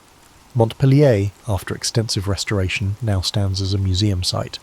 Exhibits highlight not just Madison's role, but also the lives of enslaved families who toiled there. Visitors witness a more complete portrait of the plantation's layered reality, bridging triumphs of constitutional genius with the heartbreak of forced labour. This dual narrative corrects earlier hagiographies, pressing visitors to reconcile the complexities. Thus, James Madison's posthumous journey swings between reverential acknowledgement of his institutional craft and sober acknowledgement of moral paradoxes. That deeper portrait suits a modern audience seeking authenticity over myth. We find in him a humbly sized man overshadowed by bigger personalities, yet in many ways the intellectual core of the revolutionary generation's nation-building. While not flamboyant, his persistent focus on structure and compromise proved essential to forging a republic resilient enough to survive civil war, expansions, global conflicts, and leaps in technology. His legacy remains a testament to the power and limits of thoughtful governance, reminding us that the best structures still rely on the flawed humans who inhabit them. James Madison's life offers insights into how careful thinking and incremental influence can reshape an entire society. He never commanded armies or soared with fiery oratory. Instead, he methodically used reason and communication to guide from the background. Observing his trajectory underscores that leadership can emerge from quiet conviction rather than flamboyant displays. One lesser-known aspect is his continued devotion to scholarly processes even while in office. He read widely, devouring classical references on governance and moral philosophy. He believed that political institutions should reflect rational design, an unusual stance in an era still shaped by the monarchy and tradition. This penchant for structured problem-solving remains relevant in modern contexts, where data-driven policies and careful legislative drafting often outlast bombastic speeches. Madison's approach, bridging principles with compromise, might serve as a template for bridging polarized divides, yet any reflection on him also demands confronting the slavery question. Madison's private letters to Quaker friends or philanthropic acquaintances reveal the moral wrestling he endured, admitting that slavery was incompatible with Republican ideals, but time after time he balked at championing immediate emancipation. He accepted half the measures, perhaps out of economic dependency or fear of disunion if the matter was pressed. This tension resonates with many professionals who see moral imperatives but feel constrained by practical or institutional obstacles. Madison's example warns that deferring a moral crisis can cause deeper agony down the line. Another dimension is how Madison navigated personal adversity. Like his fragile health, throughout his life he experienced episodes described as seizures or severe migraines. Despite these constraints, he pressed forward academically and politically, forging a robust intellectual brand. This quiet resilience challenges the notion that a leader must display robust physicality. Indeed, in a modern context of chronic health concerns, his perseverance demonstrates that mental acuity and steadiness can offset physical limitations in achieving profound influence. Additionally, Madison's partnership with Dolly illuminates how a supportive spouse or partner can facilitate better leadership. Dolly's social grace and convivial approach bridged political adversaries, turning White House receptions under the Madisons into events that softened partisan rancor. This synergy highlights that effective governance can rely on intangible personal connections, not just legislative prowess. In workplaces or community organizations, a relational dimension often complements the policy dimension, making success more sustainable. Madison's legacy also reveals the complexity of championing novelty within a group setting. The Constitutional Convention was a grand collaborative environment with brilliant minds, each wielding distinct agendas. Madison's drafting of the Virginia Plan emerged from years of studying historical confederacies and forming personal alliances. Earning buy-in required tailoring the plan to quell the smaller states' fears, eventually morphing into the Great Compromise. Modern organisational leaders may glean that pushing reform is rarely about imposing a blueprint unaltered. It's about shaping a flexible framework that key stakeholders can accept, even grudgingly. His post-presidential phase, where he faced personal financial stress, also resonates. Despite monumental achievements, he found himself short on liquidity, dependent on borrowed funds. This incident underscores that professional success or historical greatness doesn't guarantee financial ease. Individuals in midlife contending with changing economic fortunes can see a parallel. One can shape national destinies yet struggle with personal accounts. Finally, the War of 1812 underlines that not all policies, even if well-intentioned, yield neat victories. The conflict ended with a surge of patriotism, but it was by no means a tidy triumph. The story is a cautionary note for modern endeavours. Strategic aims can be overshadowed by chance, shifting alliances, or resource shortfalls, yet how one manages adversity, adapting and forging unifying narratives, can still yield long-term constructive outcomes. Today, as we revisit the Founding Fathers, James Madison stands out not for flamboyant gestures, but for the quiet thoroughness of his intellectual and political craft. He orchestrated from the background, hammered out the Bill of Rights, navigated the Republic through a vexing war, and left behind an architecture of governance that still frames American life. The paradoxes remain: a champion of liberty complicit in slavery, a mild-mannered man orchestrating fierce debates. But these contradictions highlight the real complexity of shaping a new nation under uncertain conditions. For a midlife audience, balancing ideals with real-world constraints. Katherine of Aragon's birth coincided with the emergence of the modern world. Katherine of Aragon was born on December 16th, 1485, at the Archbishop's Palace in Alcalá de Henares near Madrid, during a time when the medieval era was slowly giving way to what we now call the Renaissance. Her parents, Isabella I of Castile and Ferdinand II of Aragon, had united their kingdoms and were in the midst of completing the Reconquista, which would culminate with the fall of Granada in 1492. Catherine's early years were marked not by coddling, but by immersion in one of Europe's most dynamic courts.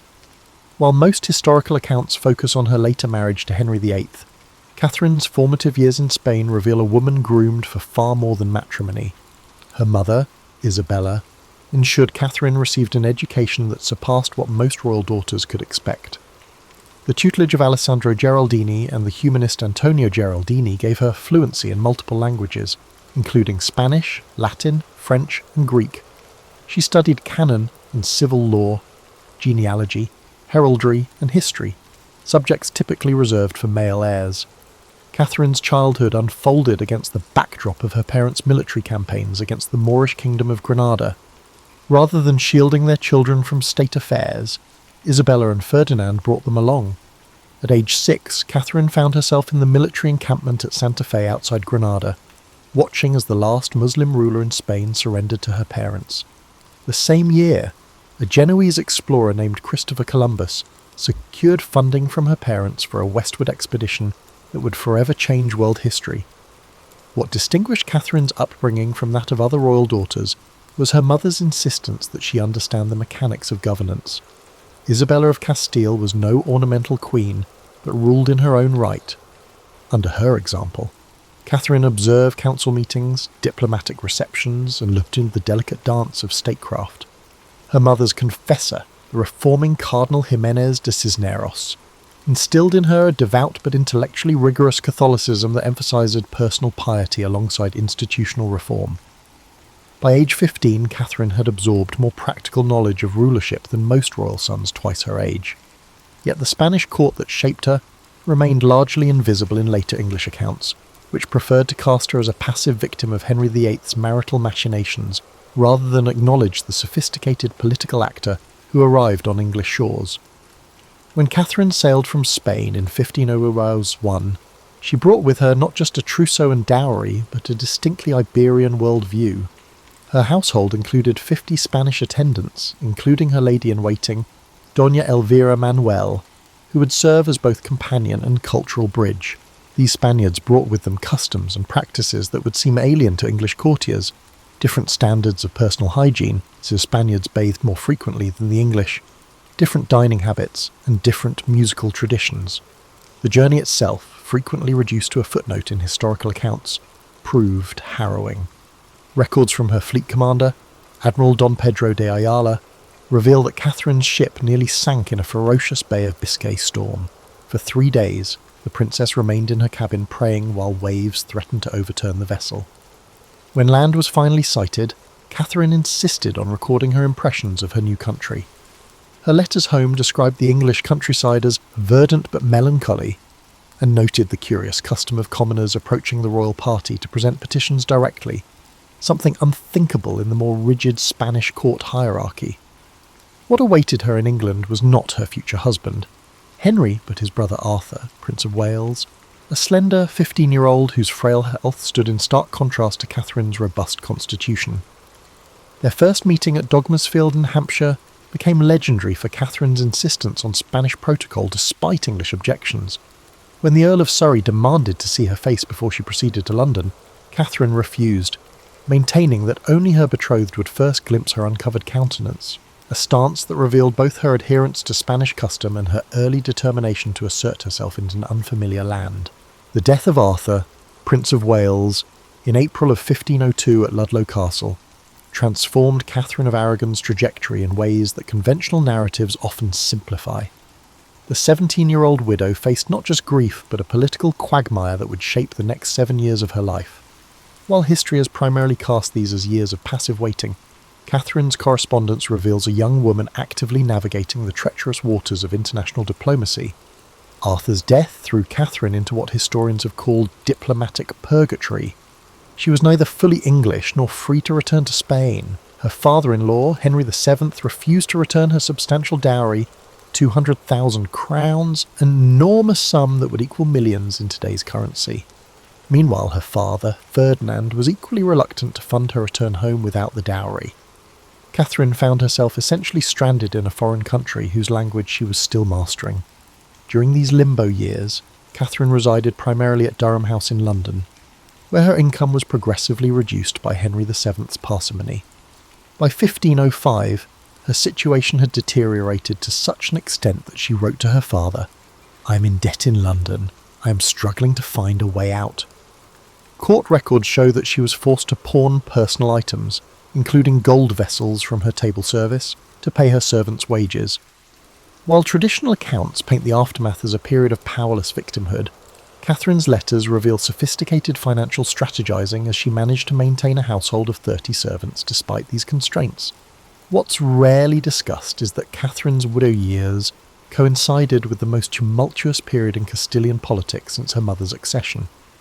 When Isabella of Castile died in 1504, the kingdom descended into factional struggle between Catherine's father, Ferdinand, and her brother-in-law Philip of Burgundy, husband to her sister Joanna. Catherine found herself in the uncomfortable position of an ambassadorial hostage, with Henry VII threatening to switch matrimonial alliances to the Burgundian faction if Ferdinand didn't meet his increasingly demanding terms. These years also witnessed Catherine's transformation from sheltered infanta to hardened political operator. She essentially functioned as Spain's unofficial ambassador to England, sending coded intelligence reports to her father, while simultaneously maintaining a facade of dutiful deference to Henry VII. Court records show that she cultivated relationships with key English nobles, particularly the Howard and Stafford families, building a network that would later prove invaluable during her queenship. Most accounts overlook Catherine's intellectual development during this period. Inventories of her possessions show she acquired over 40 books between 1502 and 1509, including works by Erasmus and Thomas More. Her correspondence with the Spanish humanist Juan Luis Vives suggests she was engaged with the latest currents in Renaissance thought. Far from languishing in isolated misery, Catherine was participating in the intellectual ferment that would later characterise the early Tudor court. People have similarly misrepresented her religious life during these years. While Catherine's piety is well documented, it has often been caricatured as rigid and medieval. In reality, her spiritual practice aligned with the Devotio Moderna movement sweeping Europe, which emphasised personal, interior devotion over elaborate external rituals. Her confessor, the observant Franciscan Alessandro Barclay, introduced her to contemplative prayer practices that would later influence English spiritual writing.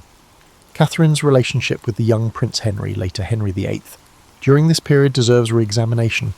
Court records indicate regular contact between them, including shared musical performances and participation in court festivities.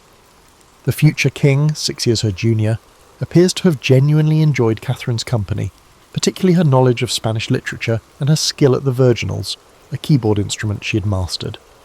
When court chronicler Edward Hall later wrote that Henry had cast eyes of affection on Catherine before their marriage, he was likely recording more than propaganda. By 1507, Catherine had become adept at managing not just her reduced circumstances, but the complex diplomatic machinations swirling around her.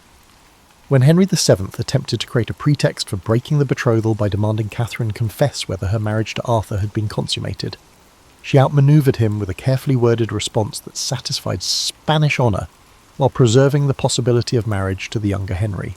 When Henry VIII ascended the throne in April of 1509, one of his first acts was to marry Katherine of Aragon, a decision that historical accounts have variously attributed to youthful infatuation, political expediency, or simple duty.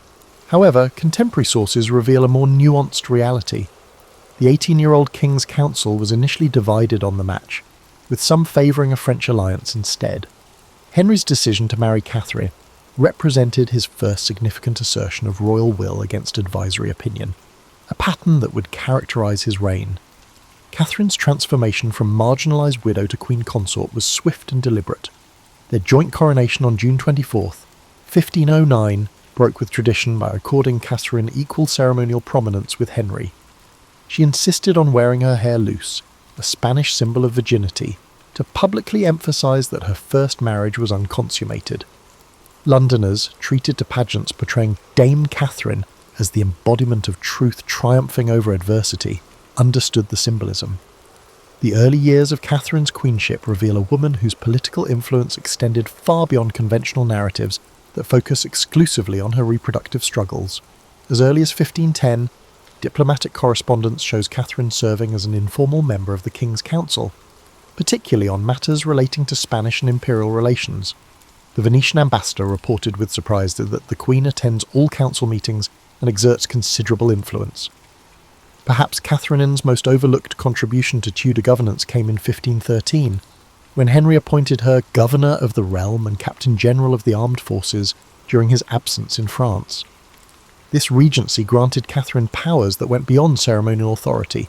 She could sign documents with the king's authority, issue proclamations, and even raise armies. When James IV of Scotland invaded while Henry was abroad, Catherine organised the English defence with remarkable efficiency. She commissioned ships, ordered troop movements, and sent a stirring letter to the Earl of Surrey before he defeated and killed the Scottish king at Flodden Field.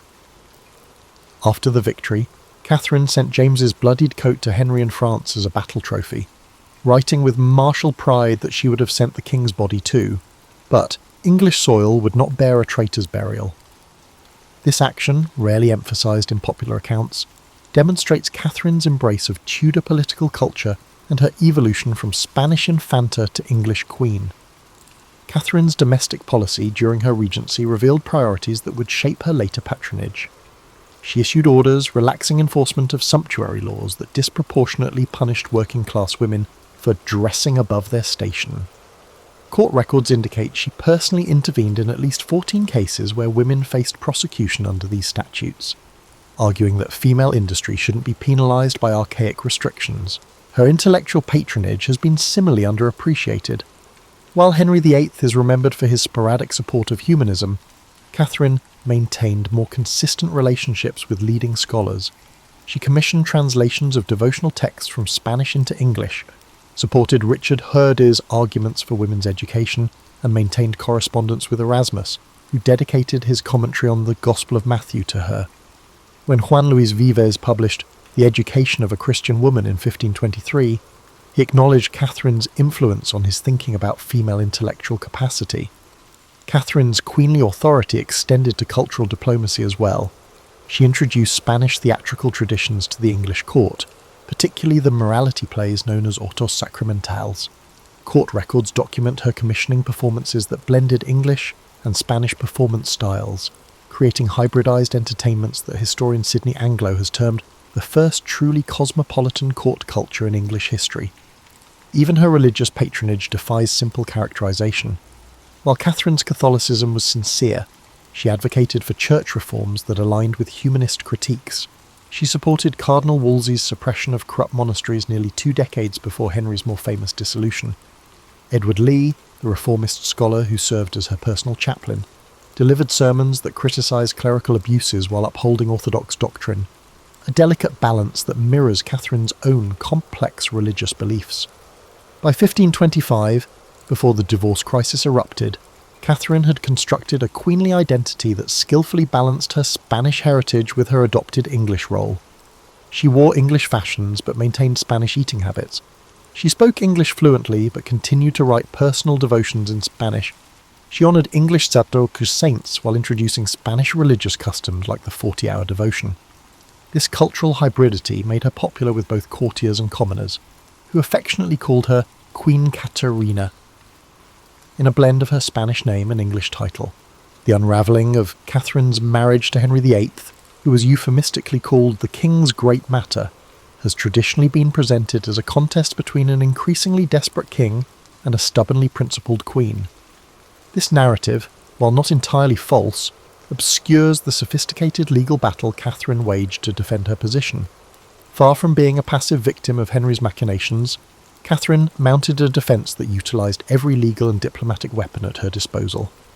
When Henry first raised doubts about their marriage in 1527, citing Leviticus 20:21 as evidence that he had sinned by marrying his brother's widow, Catherine responded not with mere emotional appeals, but with precise canonical arguments.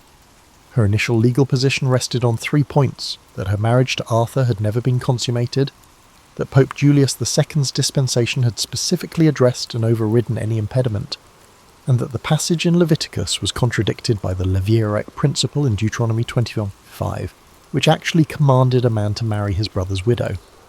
Document evidence from Spanish archives reveals that Catherine personally drafted many of the legal arguments her representatives would later present.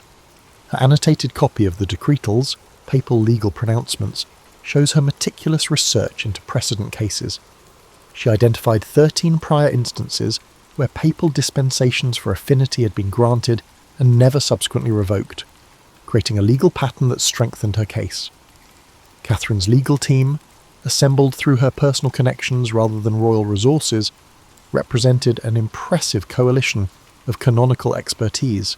While Henry retained the services of Cardinal Wolsey and later Thomas Cranmer, Catherine secured representation from William Warham, Archbishop of Canterbury, Cuthbert Tunstall, Bishop of London, and, most importantly, John Fisher, Bishop of Rochester, whose treatise defending the validity of her marriage became the definitive opposition text. The Blackfriars trial of 1529 provided Catherine with her most dramatic moment of resistance. Her famous speech before the Legatine court, "I call God and all the world to witness that I have been to you a true, humble, and obedient wife," has been celebrated for its emotional power. Less recognised is its legal cunning. By appealing directly to Rome before the court could render judgment, Catherine executed a sophisticated canonical maneuver called exceptio spolii, which argued that she couldn't receive fair judgment while deprived of her rights as queen. This legal tactic effectively suspended the English proceedings. Catherine's appeal to Rome wasn't merely procedural obstruction, but reflected her understanding that the case would receive a more favourable hearing there. She maintained a network of informants throughout Europe who provided intelligence about papal politics. When Imperial forces sacked Rome in 1527, placing Pope Clement VII under the influence of her nephew Emperor Charles V, Catherine strategically intensified her appeals to Rome, understanding that geopolitical circumstances now favoured her position. Even as Henry isolated Catherine physically, moving her from palace to palace with ever-decreasing household staff, she maintained communications with supporters through an underground network. Royal account books reveal the king's frustration at discovering Catherine had smuggled letters to imperial ambassadors via servants disguised as vegetable sellers. One particularly effective channel involved Catherine's Spanish ladies-in-waiting, who would carry messages braided into their hair when visiting London markets. When Henry separated from Catherine and banned her from court in 1531, she had effectively transitioned from being the queen consort to the opposition leader. From her reduced household at the Moor in Hertfordshire, she continued directing legal resistance through coded correspondence. She instructed her representatives in Rome to challenge every procedural motion, effectively creating years of delays that prevented Henry from legally remarrying while she lived. Catherine's strategic acumen extended to public relations. Understanding the power of popular sentiment, she deliberately appeared before crowds when travelling between her various places of confinement, dressed plainly but with the royal arms prominently displayed. Contemporary accounts describe commoners lining roads to cheer the true queen, demonstrations that so concerned Henry that he eventually confined her to increasingly remote locations. What's rarely acknowledged is how Catherine's resistance provided the legal template that later English Catholics would use to challenge Henry's religious policies. Her insistence on the supremacy of papal authority over the king in matters of marriage created precedents that evolved into broader arguments against royal supremacy. The network of supporters she cultivated, particularly among university scholars and clergy, formed the nucleus of what would become recusant resistance during Elizabeth's reign. Perhaps most remarkable was Catherine's maintenance of dual loyalties throughout the dispute. While adamantly defending her position as England's rightful queen, she refused multiple opportunities to escape to imperial territories, or to authorise her nephew Charles V to invade England on her behalf. When Charles's ambassadors suggested military intervention in 1532, Catherine reportedly responded, "I will not be the cause of war in Christendom, nor against the country that is now my own." Katherine of Aragon's diplomatic significance has been consistently undervalued in historical assessments that focus primarily on her domestic role. In reality, she served as the linchpin of Anglo-Spanish relations for nearly 3 decades, wielding influence that extended far beyond ceremonial functions. Her diplomatic career commenced prior to her queenship, as her father, Ferdinand, utilised her as a living pawn on the European diplomatic arena. From her arrival in England, Catherine maintained what we would now call a parallel diplomatic channel alongside official ambassadors. Her personal correspondence with her father, Ferdinand, and later her nephew, Emperor Charles V, provided intelligence that official dispatches often lacked. The Spanish ambassador, Rodrigo de Puebla, frequently complained that Catherine had more accurate information about English court politics than he did. Writing to Ferdinand in 1505, "The princess knows more of the king's mind in 1 hour than I learn in a month of careful observation." During Henry VIII's early reign, Catherine functioned as the architect of the Anglo-Spanish alliance that defined English foreign policy until the divorce crisis. The Treaty of Westminster, 1511, which formalised England's entry into the Holy League against France, bore Catherine's diplomatic fingerprints throughout. Spanish archives contain her draft suggestions for the treaty terms, many of which appeared verbatim in the final document. This hands-on approach to treaty formation went well beyond the conventional role of a consort. Catherine's influence extended beyond Spanish relations.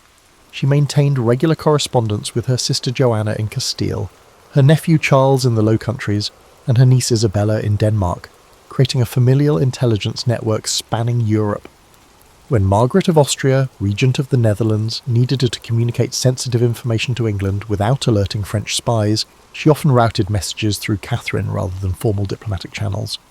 The Field of Cloth of Gold in 1520 is typically presented as a watershed in Anglo-French relations, marking the legendary summit between Henry VIII and Francis I of France. Less discussed is Catherine's behind-the-scenes diplomatic counterweight. While publicly supporting the French rapprochement, she simultaneously strengthened ties with Charles V, hosting his ambassadors for private audiences, where she emphasised England's continuing commitment to imperial friendship. This dual-track diplomacy allowed England to maximise its negotiating position between Europe's two dominant powers. Catherine's diplomatic value became evident in 1522, when Charles V visited England for 6 weeks, an unprecedented diplomatic coup. Court records reveal Catherine's personal management of the visit's logistics, from menu planning that accommodated Spanish tastes to entertainment that subtly emphasised Anglo-imperial commonalities. During political discussions, Catherine often served as a cultural interpreter, explaining English customs to her nephew and contextualising English positions for Henry. The resulting Treaty of Windsor, highly favourable to English interests, was widely attributed to Catherine's skillful mediation. The Queen's diplomatic relevance wasn't limited to European affairs. Catherine took particular interest in the nascent transatlantic explorations, likely influenced by her mother's sponsorship of Columbus. Documents in the Spanish archives show she personally intervened to protect the rights of indigenous peoples in Spain's American territories. In 1529, she wrote to officials in Hispaniola, warning against the mistreatment of native inhabitants and endorsing the humanitarian arguments of Bartolomé de las Casas. This early advocacy for indigenous rights represents an underappreciated aspect of her international influence. Catherine's approach to international relations was characterised by what diplomat Eustace Chapuis called her long view of dynastic interests. Unlike Henry, whose foreign policy often responded to immediate opportunities or slights, Catherine consistently advocated for policies that supported long-term strategic interests. She opposed popular but wasteful French instead. They encouraged commercial treaties that would strengthen English trade. When the Protestant Reformation began fracturing European politics, Catherine advised Henry to position England as a potential mediator rather than an entrenched partisan. Even during the divorce proceedings, Catherine maintained her diplomatic engagement, transforming her personal predicament into an international issue. Through carefully timed appeals to Rome and the Imperial court, she ensured that Henry couldn't resolve the matter as a domestic concern. Her letter to Charles V in 1531, recently discovered in the Simancas archives, reveals a sophisticated understanding of European power dynamics. She advised her nephew to pressure the Pope through diplomatic rather than military means, arguing that the Holy Father responds better to gentle persuasion than to threats. In her final days at Kimbolton Castle in 1536, Catherine executed a crucial diplomatic manoeuvre.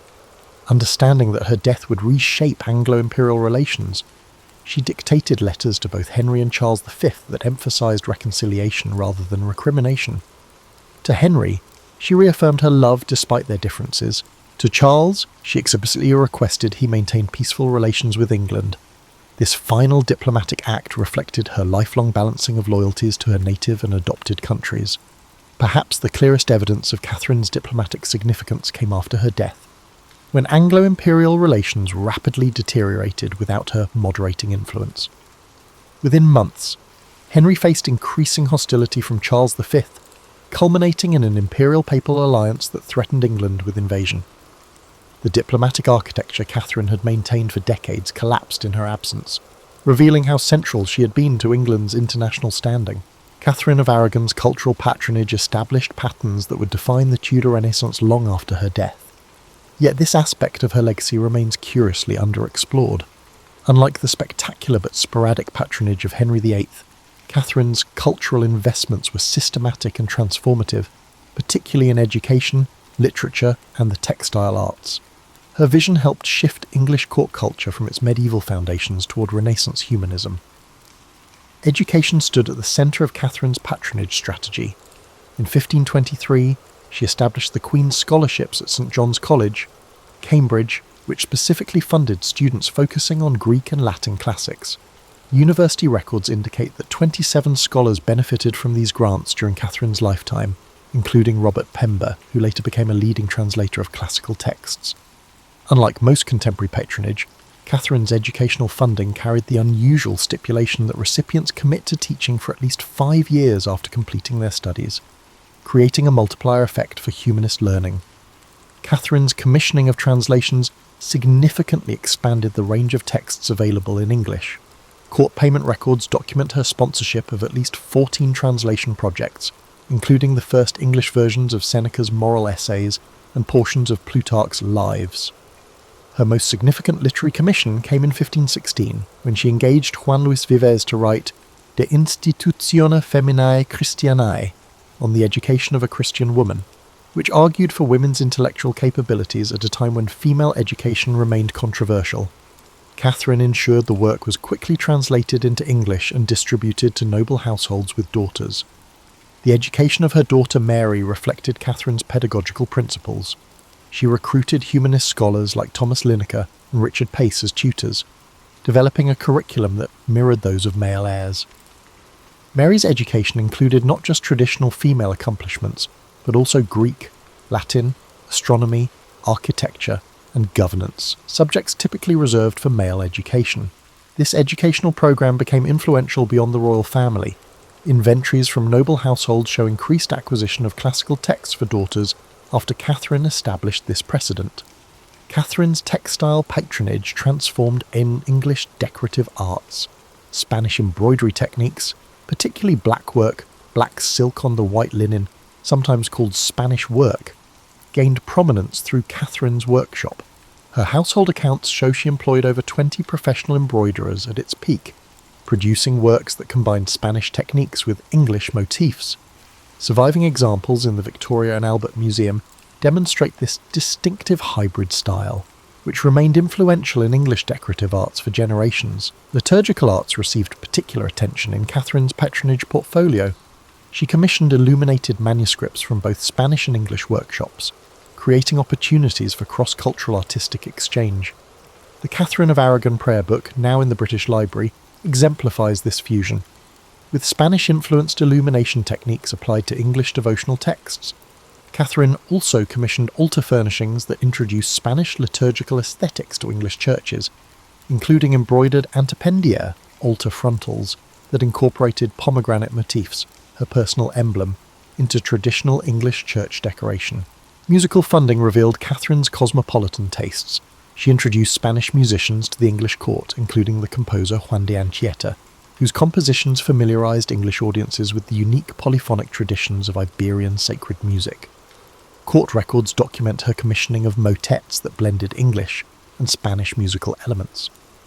Thomas Tallis, who would later become England's preeminent composer, received his first royal appointment in Catherine's household chapel, where he was exposed to this international musical environment. Subsequent rebuilding has largely erased Catherine's architectural patronage, but account books reveal significant projects. She redesigned the Queen's apartments at Greenwich Palace to include a Spanish-style inner courtyard with a fountain, creating spaces for humanist conversation modelled on Iberian precedents. At Richmond Palace, she commissioned a library specifically designed to house her growing collection of classical and humanist texts, with innovative features like reading desks with adjustable angles, a design later copied in other noble libraries. Perhaps most significant was Catherine's patronage of female artists and intellectuals. Court records show she employed women in traditionally male artistic roles, including Anne Brown as court painter and Margaret Bryan as astronomical instrument maker. These appointments created rare professional opportunities for talented women and established precedents for female intellectual achievement. When Catherine established her daughter Mary's household at Ludlow Castle in 1525, she deliberately recruited educated women as attendants, creating what historian Maria Dowling has called the first female humanist circle in England. Catherine's cultural patronage established a distinctively English Renaissance identity that outlived her personal downfall. The educational institutions she funded continued producing scholars long after her death. The artistic styles she introduced became naturalized as traditional English forms. Even her architectural innovations influenced subsequent royal building projects. When Elizabeth I later positioned herself as a Renaissance monarch, she drew upon cultural foundations that her mother's rival had established. Katherine of Aragon died at Kimbolton Castle on January 7th, 1536, officially downgrading her to Princess Dowager, despite her insistence on her royal title until the end. Traditional narratives often conclude her story here, presenting her as a tragic figure whose significance waned after Anne Boleyn's ascension. This interpretation fundamentally misunderstands Catherine's enduring influence on Tudor England and beyond. Her legacy operated through multiple channels, some obvious and others more subtle, shaping English history long after her physical presence had ended. The most immediate aspect of Catherine's legacy manifested in popular resistance to Henry's religious policies. Her steadfast defence of papal authority provided both intellectual framework and emotional inspiration for those opposing the nascent English Reformation. The Pilgrimage of Grace, the largest uprising of Henry's reign, explicitly invoked Catherine's cause among its grievances. Northern rebels carried banners depicting her royal arms alongside traditional religious images, symbolically linking loyalty to Rome with loyalty to the displaced queen. Catherine's influence persisted through networks of scholars and clerics she had patronised. John Fisher, Bishop of Rochester and her most prominent defender, became a martyr for rejecting royal supremacy. Less-known figures like Nicholas Wilson and Richard Featherstone, both former chaplains in Catherine's household, joined the ranks of religious exiles who maintained opposition from continental havens. These Catherinian loyalists, as historian Eamon Duffy termed them, preserved alternative visions of English Catholicism that would influence later recusant communities. Through her daughter Mary, Catherine's political and religious values gained renewed expression during Mary's brief reign, 1553 to 1558. Mary's restoration of Catholicism represented not just personal conviction, but conscious continuation of her mother's stance. Royal proclamations during Mary's reign frequently referenced the virtuous example of our most noble mother, explicitly connecting government policies to Catherine's principles. Mary's efforts to restore diplomatic relations with Spain similarly reflected Catherine's lifelong commitment to an Anglo-Spanish alliance. Catherine's educational philosophy proved remarkably durable. The curriculum she developed for Princess Mary, emphasising classical languages, history, and governance alongside religious instruction, became influential in noble female education. Household accounts from families like the Howards, Percys, and Seymours show daughters receiving increasingly substantial educations modelled on Catherinian principles. By Elizabeth's reign, a generation of noble women had benefited from this educational transformation, creating what scholar Lisa Jardine called a female intellectual elite unprecedented in English history. The legal arguments Catherine mounted in her defence established precedents that resonated far beyond her personal case.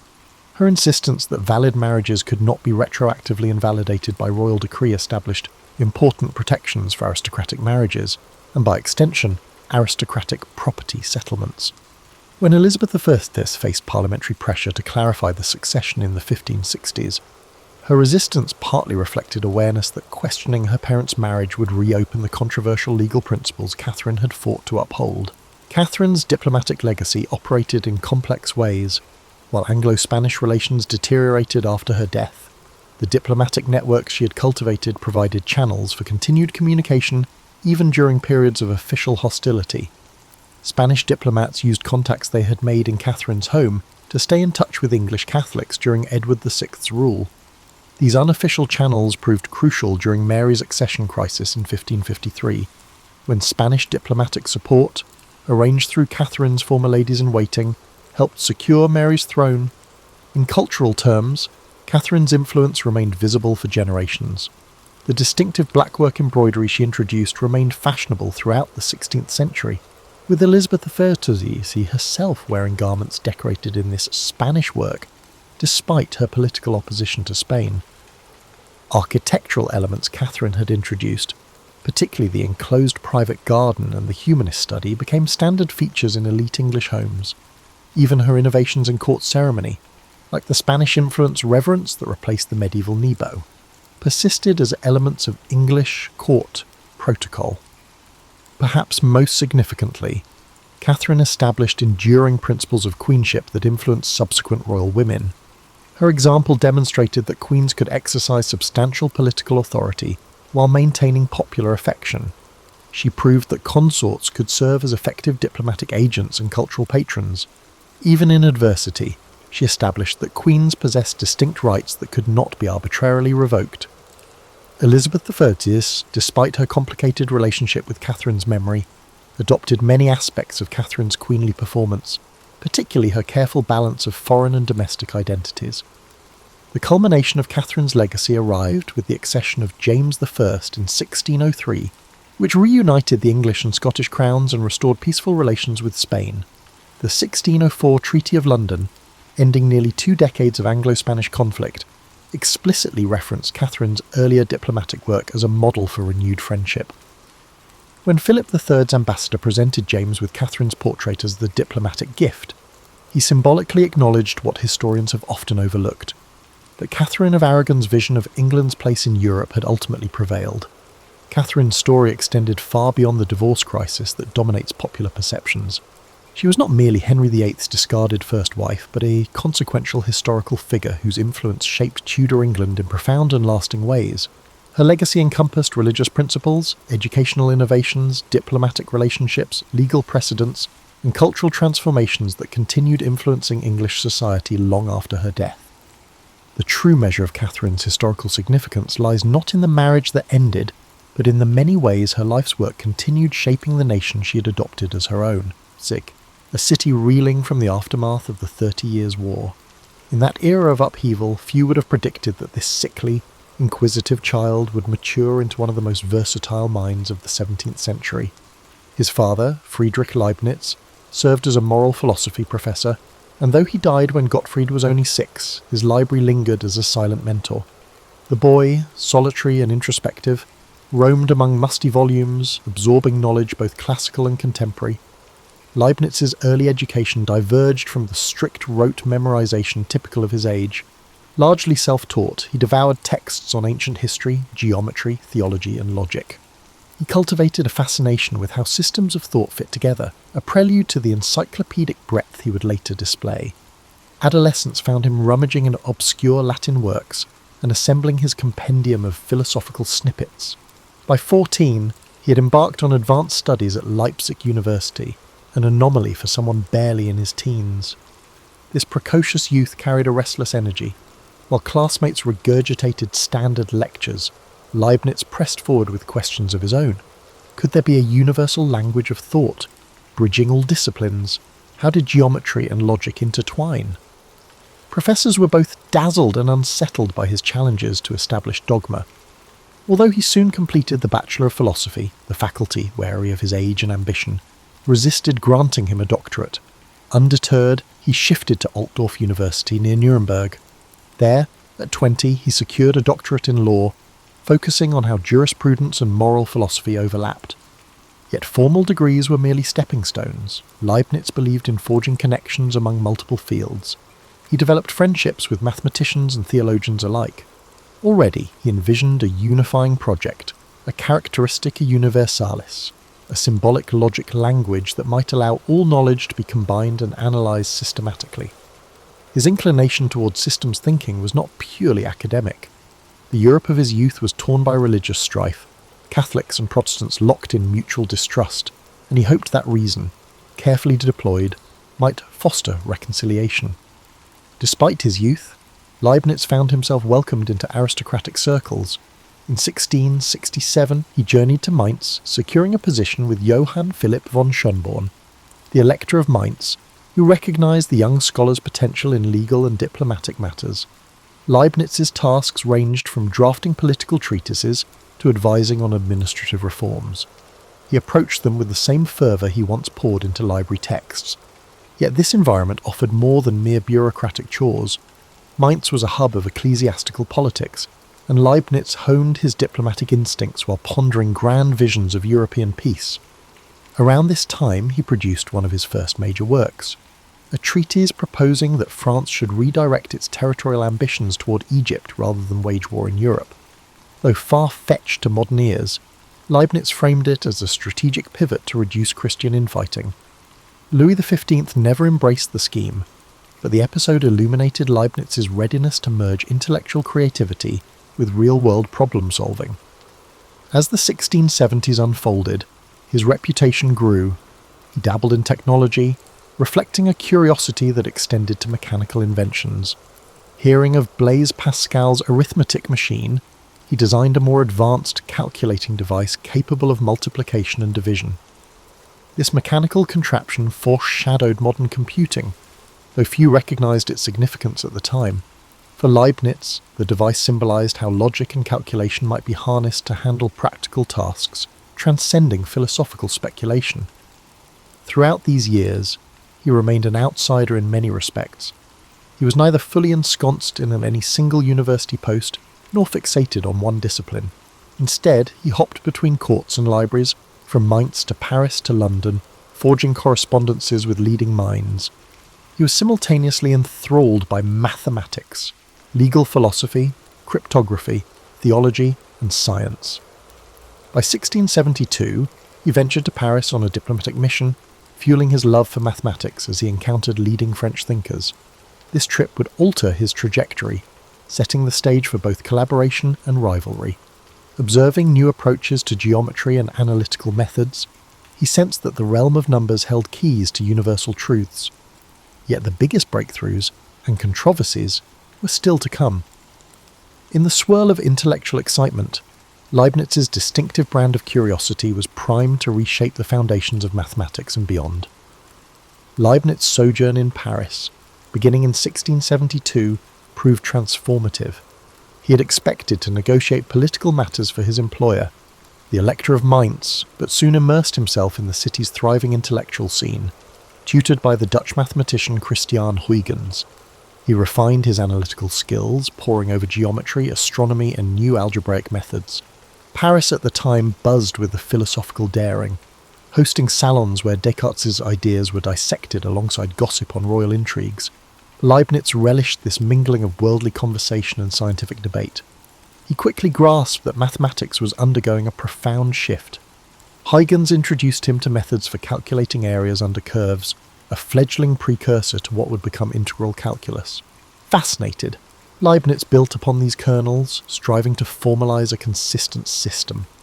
The notion of infinitesimals intrigued him, quantities smaller than any finite amount yet larger than nothing. Could these elusive entities become the building blocks of a new calculus? Simultaneously, he grappled with deeper philosophical questions. The mechanistic worldview advanced by Descartes suggested a universe running like clockwork under divine laws. Leibniz wondered if behind these mechanical motions lay a tapestry of living forces, what he later called monads. Though he had not yet articulated this concept in detail, seeds of his future metaphysics were sprouting, fertilized by the cross-currents of scientific progress.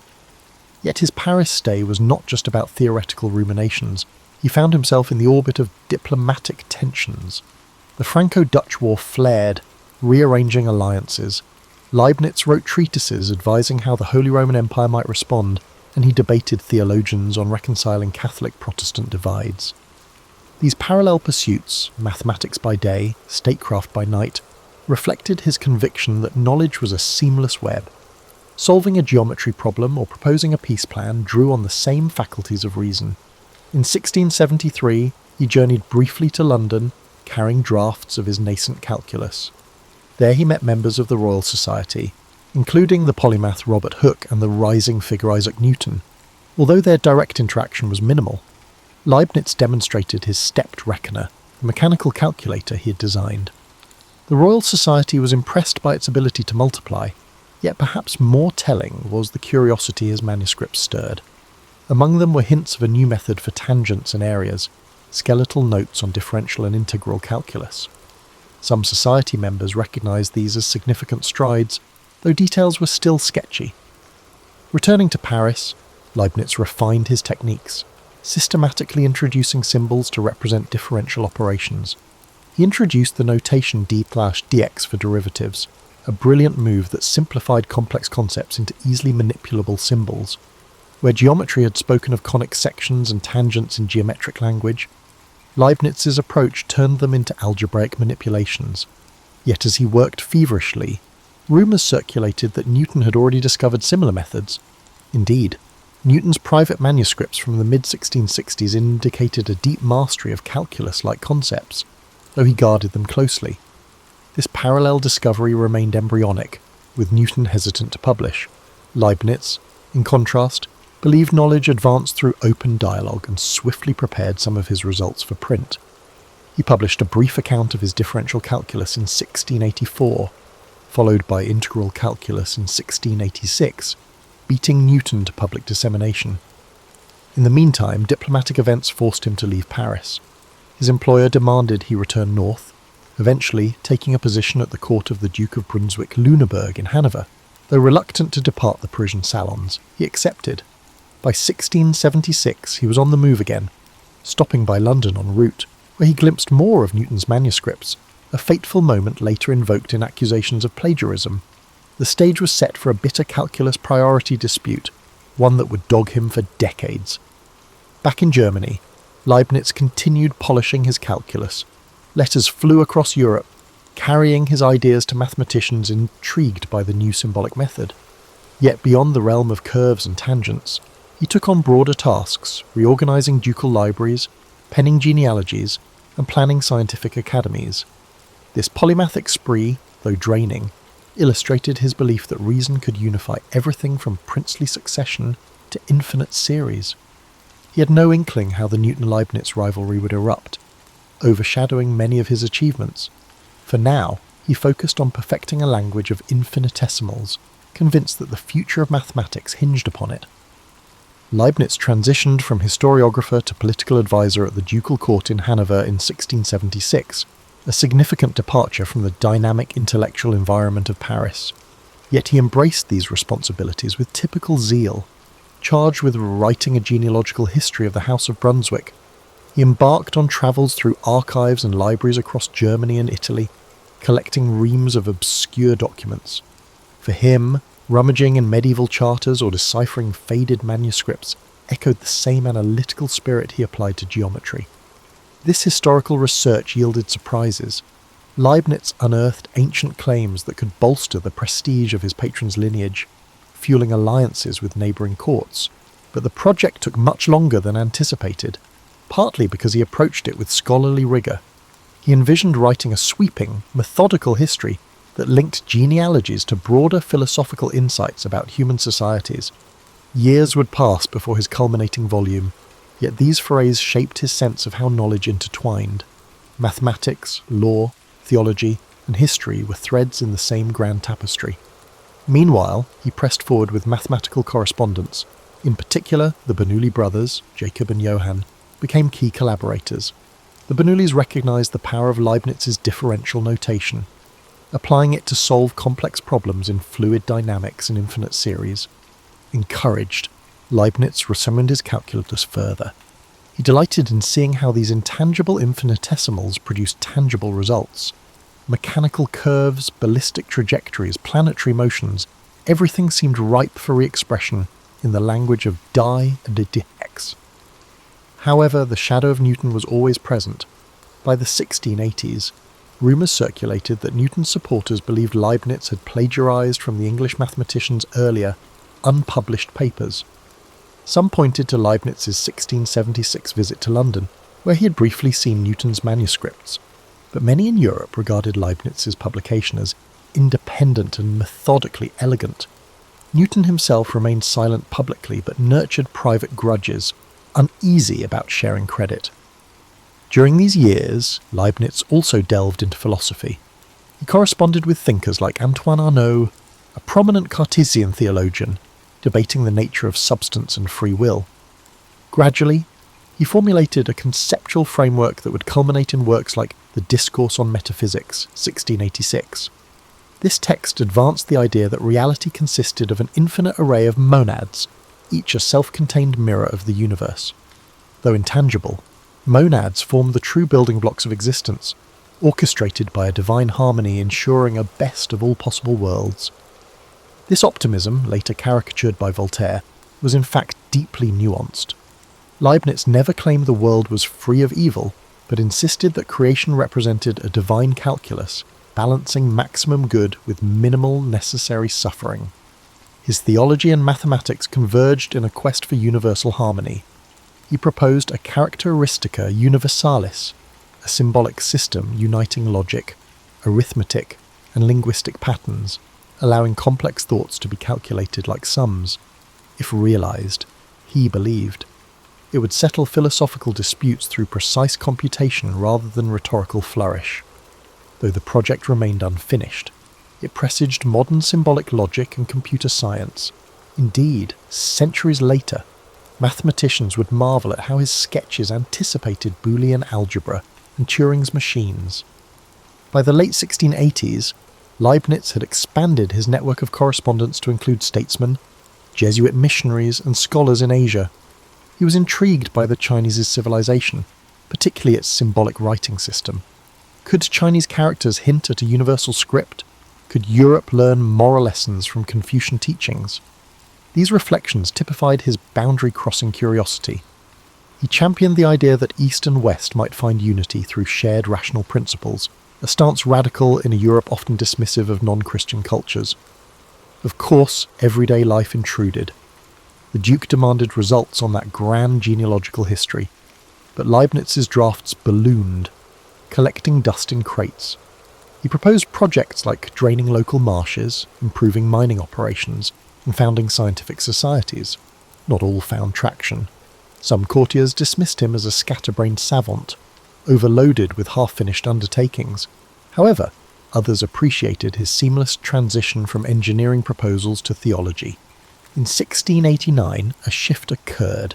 The House of Brunswick-Lüneburg ascended in prominence as its lineage was poised to inherit the British throne, a possibility that gradually materialised. This development would entwine Leibniz's fate with the future King George I of Great Britain, complicating his position.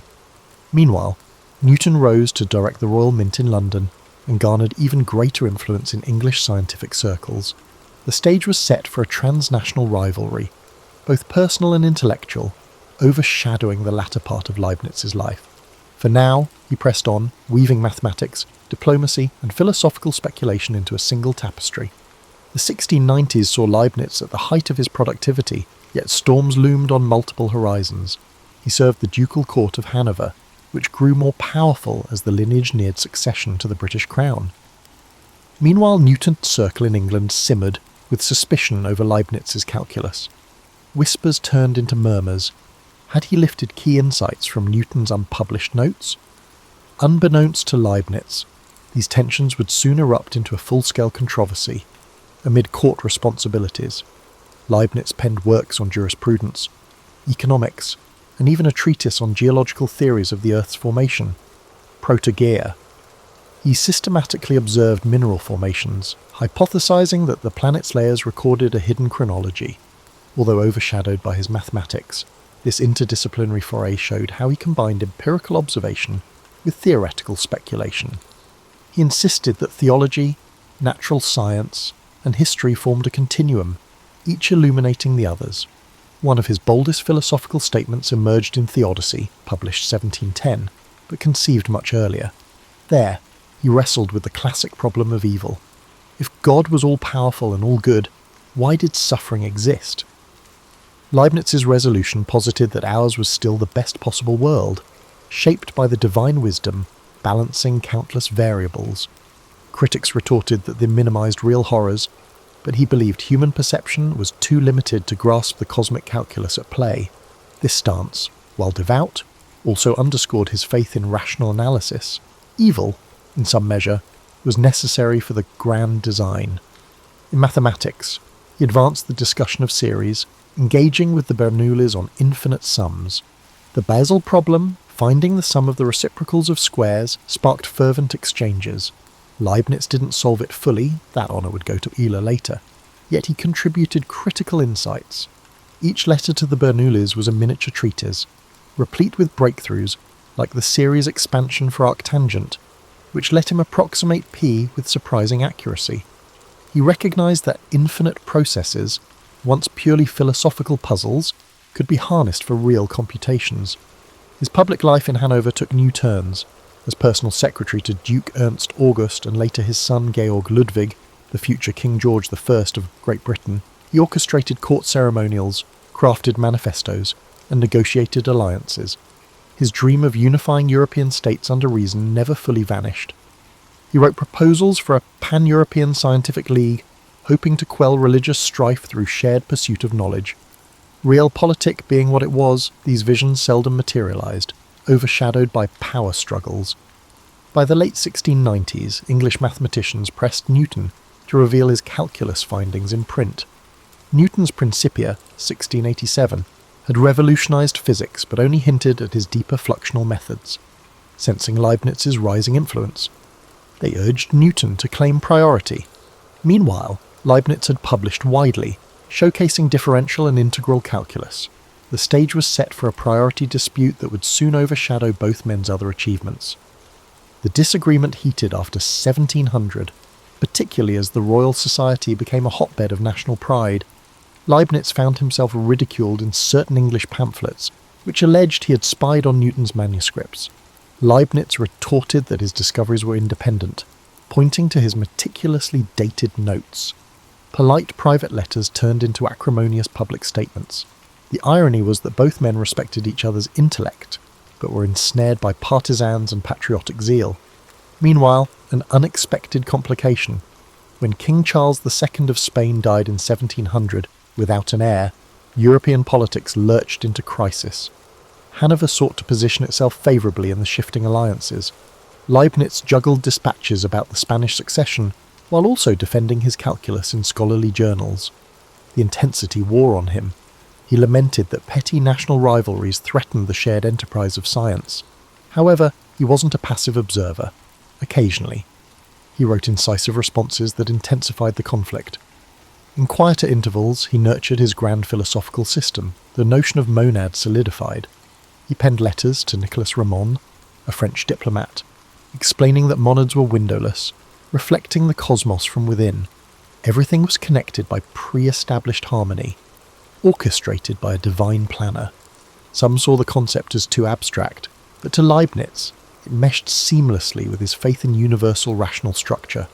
Even as controversies flared, he anchored himself in the belief that reason would outlast squabbles. At the century's turn, Leibniz exuded a paradox, revered across Europe for his sweeping intellect, yet increasingly isolated by conflict. He hoped to finalise monumental projects, his universal language, the genealogical history, and a systematic metaphysics, but faced finite time and resources. Approaching his mid-50s, he pressed on, certain that posterity would vindicate his endeavours even if immediate circumstances proved fraught. In the early 1700s, Leibniz's personal fortunes wavered. The Duke of Hanover, Georg Ludwig, was poised to inherit the British throne, which he did in 1714 as King George I. The occasion should have spelled triumph for Leibniz, who had long served the House of Brunswick-Lüneburg. Yet ironically, it led to estrangement. Eager to secure British goodwill, Georg Ludwig relocated to London, leaving Leibniz behind in Hanover with an unfulfilled directive: finish that massive genealogical history. The royal court in England barred him from joining until he completed his massive genealogical history. This snub stung. Leibniz had spent decades in loyal service, orchestrating everything from diplomatic memos to scientific reforms. Now, overshadowed by rising British courtiers, he found himself effectively grounded. The genealogical project, begun years earlier, lay in sprawling disarray. Volume after volume of research existed, but it was nowhere near a neat conclusion. Recognising the changing trends, Leibniz intensified his efforts by delving into dusty archives once more. Yet the scale was daunting. Each day, he uncovered more documents. Each discovered clue hinted at new angles to explore. Meanwhile, calculus controversy festered. In 1712, the Royal Society formed a committee, dominated by Newton's allies, to investigate the Newton-Leibniz priority question. Predictably, it concluded that Newton had discovered calculus first and strongly implied that Leibniz was less than honest. The subsequent report, known as the Commercium Epistolicum, read like an indictment. Leibniz protested vigorously, labelling the inquiry biased. He pointed to dated manuscripts from 1675 showing his own independent progress. Newton's supporters dismissed his protestations as a cunning interloper. Outside England, many mathematicians still sided with Leibniz, or at least viewed the matter as a parallel discovery. However, his reputation suffered significant damage. Despite the challenges, he persevered. The Academy of Sciences in Berlin, which he had helped establish in 1700, provided a platform for his scientific ambitions. With the support of Sophie Charlotte of Hanover, mother of Georg Ludwig and a kindred intellectual spirit, he had co-founded this academy to nurture scientific collaboration in the German states. Even after Sophie Charlotte's death, Leibniz remained its figurehead, though financial struggles dogged the institution. He offered lectures on logic, mathematics, and moral philosophy, hoping to attract brilliant minds and forge a European network of savants. Results were mixed, but the dream persisted. Despite controversies, he found pockets of solace among younger mathematicians. In 1708, for instance, a Swiss genius named Leonhard Euler was born. Though still a child, Euler would one day become a champion of Leibniz's notation. The seeds of future vindication were quietly planted. Meanwhile, the Bernoulli family continued to produce advanced results using Leibnizian methods. Johann Bernoulli and his pupils solved differential equations that shaped mechanics, all under the conceptual umbrella Leibniz had fashioned. Philosophically, he refined his monadology, culminating in a short treatise known simply as the Monadology around 1714. Written in French, it outlined how each monade was a windowless centre of perception, synchronized by a divine plan. While abstract, it explained everything from the illusions of causality to the unity of the cosmos. To some, it read like mystical speculation, to others, it was a rigorous extension of his rational theology. Either way, it showcased an astonishing range, weaving metaphysics, logic, and mathematics into a cohesive worldview. All the while, his health declined. He suffered from gout and other ailments, exacerbated by long hours hunched over manuscripts. His residence in Hanover was lined with notes, prototypes of mechanical devices, half-written manuscripts on code-making, plus stacks of philosophical correspondences. Observers sometimes thought him a hoarder of ideas, forever on the brink of finalizing a grand synthesis, but never quite concluding. Indeed, his insatiable curiosity served as both a boon and a burden. Socially, he was increasingly lonely. Many of his closest patrons had died or drifted away. Georg Ludwig, now George I, rarely consulted him. Newton's circle spread rumours that cast him as discredited. The younger generation in the German courts found him eccentric, yet a small cadre of devotees recognised his brilliance. They offered quiet encouragement, urging him to publish more systematically.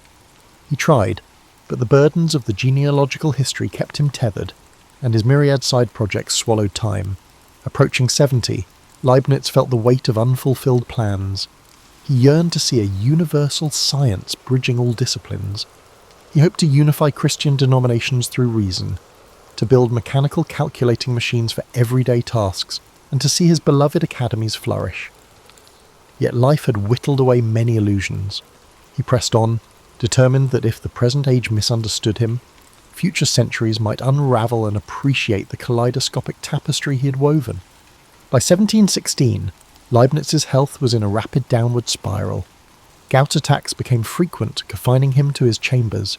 He corresponded relentlessly from his sickbed, dictating letters that ranged from theological queries to advanced calculus problems. The genealogical project, still incomplete, weighed upon him like a perpetual storm cloud. He fretted that his inability to deliver it kept him alienated from the court he once served so faithfully. Despite physical torment, his mind remained agile. In these final months, he drafted addenda to his philosophical works, clarifying the nature of God's interaction with monads and reaffirming his concept of pre-established harmony. He toyed with expansions to his universal logical calculus, though few around him grasped the depth of this notion. Occasionally, local visitors found him immersed in code-like symbols scrawled in the margins of pages, attempting to refine the universal language he had long championed. The watchful eye of the world, however, was directed elsewhere. In England, Newton's star shone bright. The Royal Society bustled with new discoveries in physics and astronomy, lionising Newton as the era's supreme intellect. Among continental mathematicians, Leibniz still had defenders, but many avoided the priority debate, seeking to maintain favourable relations with English patrons. The calm acceptance that both men had discovered calculus independently was overshadowed by patriotic fervour. It pained Leibniz to see scientific enterprise tainted by a nationalistic rivalry, but he was too frail to launch new campaigns for reconciliation. Meanwhile, in Hanover, the genealogical archives remained a labyrinth. Leibniz's assistant, Johann Georg von Eckhart, struggled to impose order. The scale of the research dwarfed any realistic timeline. Leibniz's critics within the court whispered that he was stalling or incompetent. He tried to explain that thorough scholarship couldn't be rushed, but such arguments fell flat.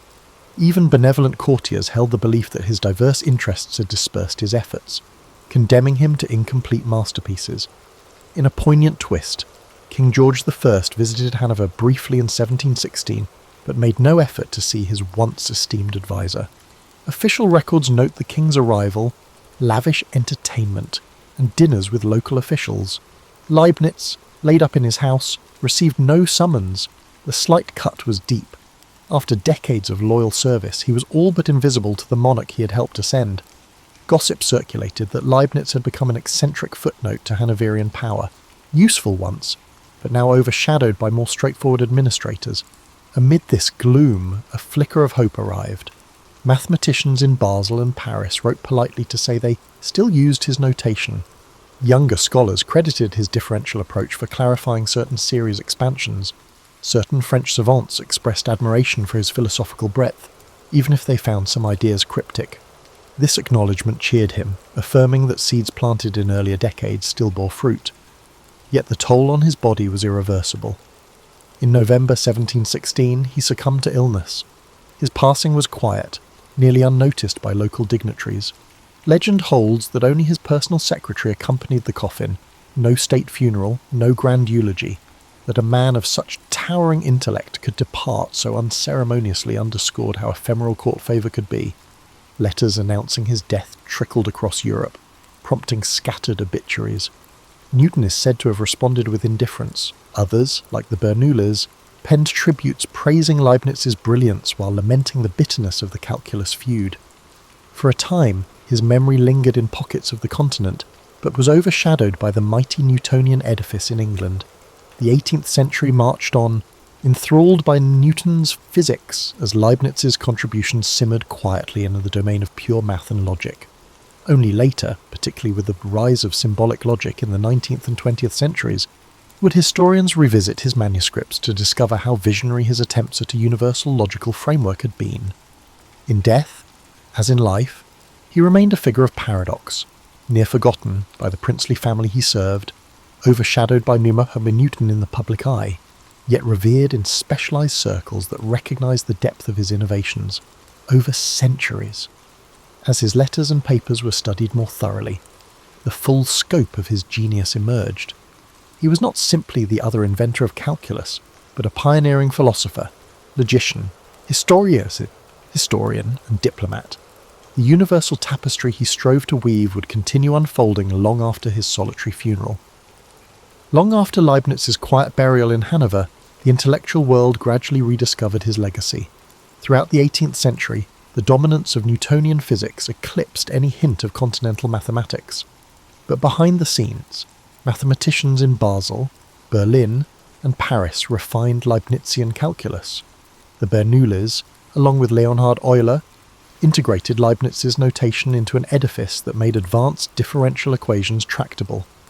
By the mid-1700s, a new generation scarcely questioned which style of calculus they used.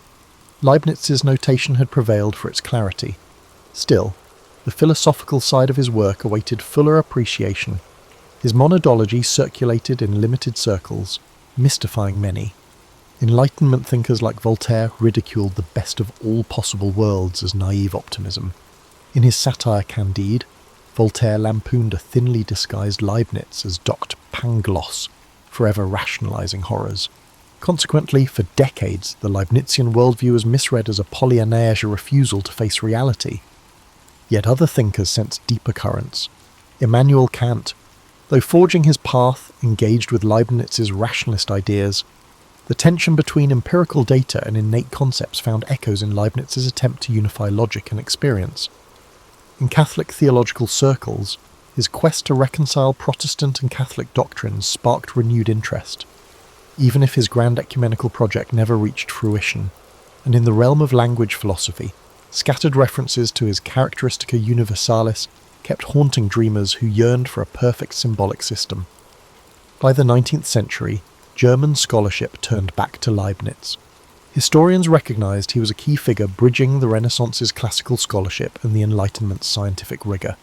Scholars published new editions of his letters, revealing the extent of his global correspondence, from Jesuits in China discussing mathematics to French philologists analysing word roots to British astronomers exchanging star charts. Each letter showcased the universal scope of his curiosity. In parallel, the modern field of symbolic logic, spearheaded by George Boole, Gottlob Frege and others, unearthed Leibniz's unheeded manuscripts. They found he had sketched the basics of a formal logic, anticipating the idea that reasoning could be reduced to symbolic manipulation. This realization cast him as a prophet of the digital age, centuries ahead in imagining a calculus of reason. Instead of a footnote to Newton, he began to be lauded as a forerunner of computer science, an irony that would have delighted the inventor of the mechanical stepped reckoner. Mathematicians, too, gave him a fresh nod. Euler, Lagrange and Cauchy had built mainstream calculus using Leibnizian symbols, unconsciously vindicating his approach. Newton's fluxions faded from textbooks, replaced by dx and di. Over time, the bitterness of the priority dispute waned, replaced by a consensus that both men made seminal contributions. Yet the clarity and adaptability of Leibniz's notation triumphed, ensuring that every subsequent student of calculus inadvertently echoed his innovations. Philosophers of religion revisited his theodicy, finding a sophisticated attempt to defend divine providence against the problem of evil. While few modern theologians embraced it wholesale, they acknowledged its significance as an early attempt at rational theodicy.